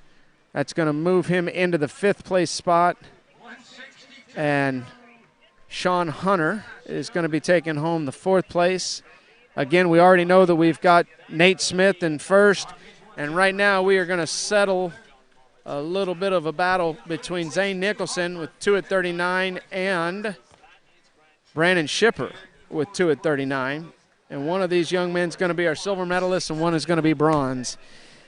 Zane looked to be really excited about running that 38 off earlier today, getting that 2 at 39. So let's see here. He's been sitting for a long time. This was our 4th skier off the dock, so he's rested. But is he rusty? We're going to know right here at the start on this 38 off. Let's see what kind of a start he can get. Uh-oh. High at 1. It's going to be a big 2-ball here. He got it. Huge 2-ball. What does he got at 3? Tight. Stay in it, Zane. He's slow at 4, but he's coming to the onside. Big 5, and he got it. There he is, 6 at 38 off. He's happy. He knows that's going to put some pressure back on Brandon. And that was an awesome effort for this one ball right here because he sat on the tail, had to give it all up, but still got it through and put the nose in on 2 and got it to hold. That was an amazing 2-ball. Put him right back in the whole pass. And then he did a great job just controlling his mind here, not overcommitting. Almost skirted it out there on 4-ball, but again, as a lefty, getting that opportunity to come in and throw down at 5 on your onside. There's always that argument about whether it's better to be the righty or the lefty, but I assure you, in my opinion, at this level, once you get to this level, being the lefty can certainly pay dividends in places like that. So great effort there from Zane. He's got to calm down now, come back. We know we've seen people having issues in the shallow end here on this lake. He's got to get the gate right. Again, a lefty, he can get off this one good, not overcommit too, and then he can get on down this pass. Let's see what we get here out of 1 ball. Got it. Nailed that 1 ball. Got to commit to the 2. He's got it. Let's see. Uh-oh. I'm not going to make that call. We know he's got 2. Uh-oh. It's shallow there. It's we know we got 2. Hopefully we can see what the call, I believe, is 2 is what I'm hearing over the radio. We got 2 is the official score. It'll be fun here. It's always, we got the advantage of a frame-by-frame replay here to see how close he got to something at 3. He did a good job staying committed here off that 1 ball. Lines loose, skis under him. He's got to force it back, see what he can get here. He's going to go long. Throws the ski out, and he's inside of that 3rd ball by 8 inches, 6 inches. He bumped it. But you can see right there it disappears behind the ski, and he gave her up. So 2 at 39, matching his first round score. He's happy, giving the driver the thank you as he's skiing back to shore here. And here we go, Brandon Shipper coming back in here. 38 off the dock. This is for the silver medal. He's got to have all 6. We've got Zane here with us, but we're gonna wait and see what we get out of Brandon here. Oh boy, that one went quick right there at 1 ball. Looked like he got into just a little bit of movement on the water and the tail kicked.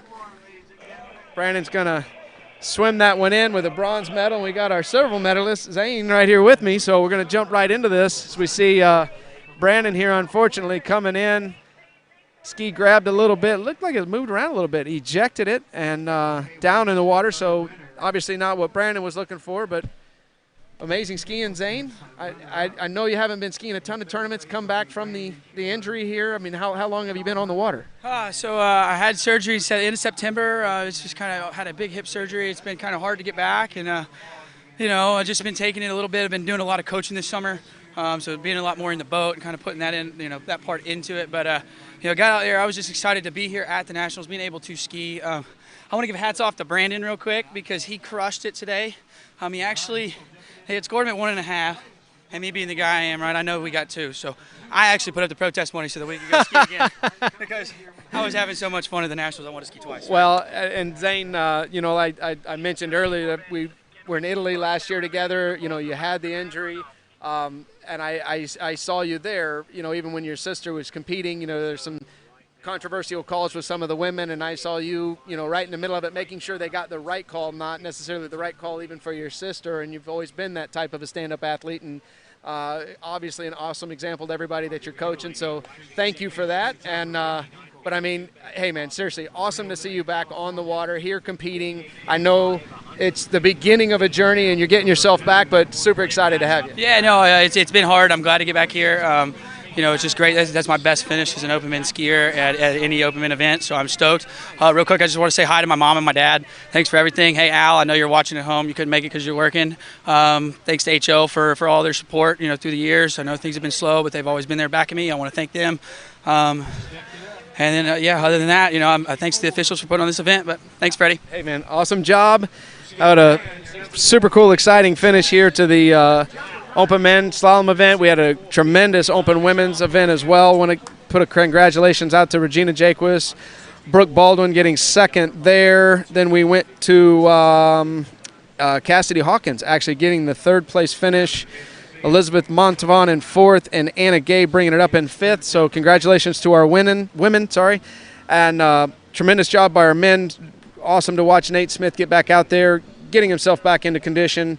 And again, for all of our athletes who haven't had a chance to really, even record tournaments have been tough, and not everybody's had a chance. So great to see our U.S. athletes here competing and getting back to that high level of standard. We've got some, hopefully we've got a couple of pro events that we're going to be able to get into this later this fall as we continue to monitor the whole COVID situation. But been a very exciting time. We're getting ready to move into our Masters Men event, and I think we're going to bring in one of the greatest legends of all time in the sport, Chris LaPointe, to announce for those guys. So I've been your host here for the last couple hours, Freddie Krueger. I hope you enjoyed it. Thank you for tuning in. And thank you, obviously, again to the Bennett's family and the entire Tri-Lakes group here for putting on amazing nationals, the water ski broadcast for being here and giving all of you an opportunity to see what we were enjoying here in Louisiana. And everybody stay safe, and thank you for tuning in.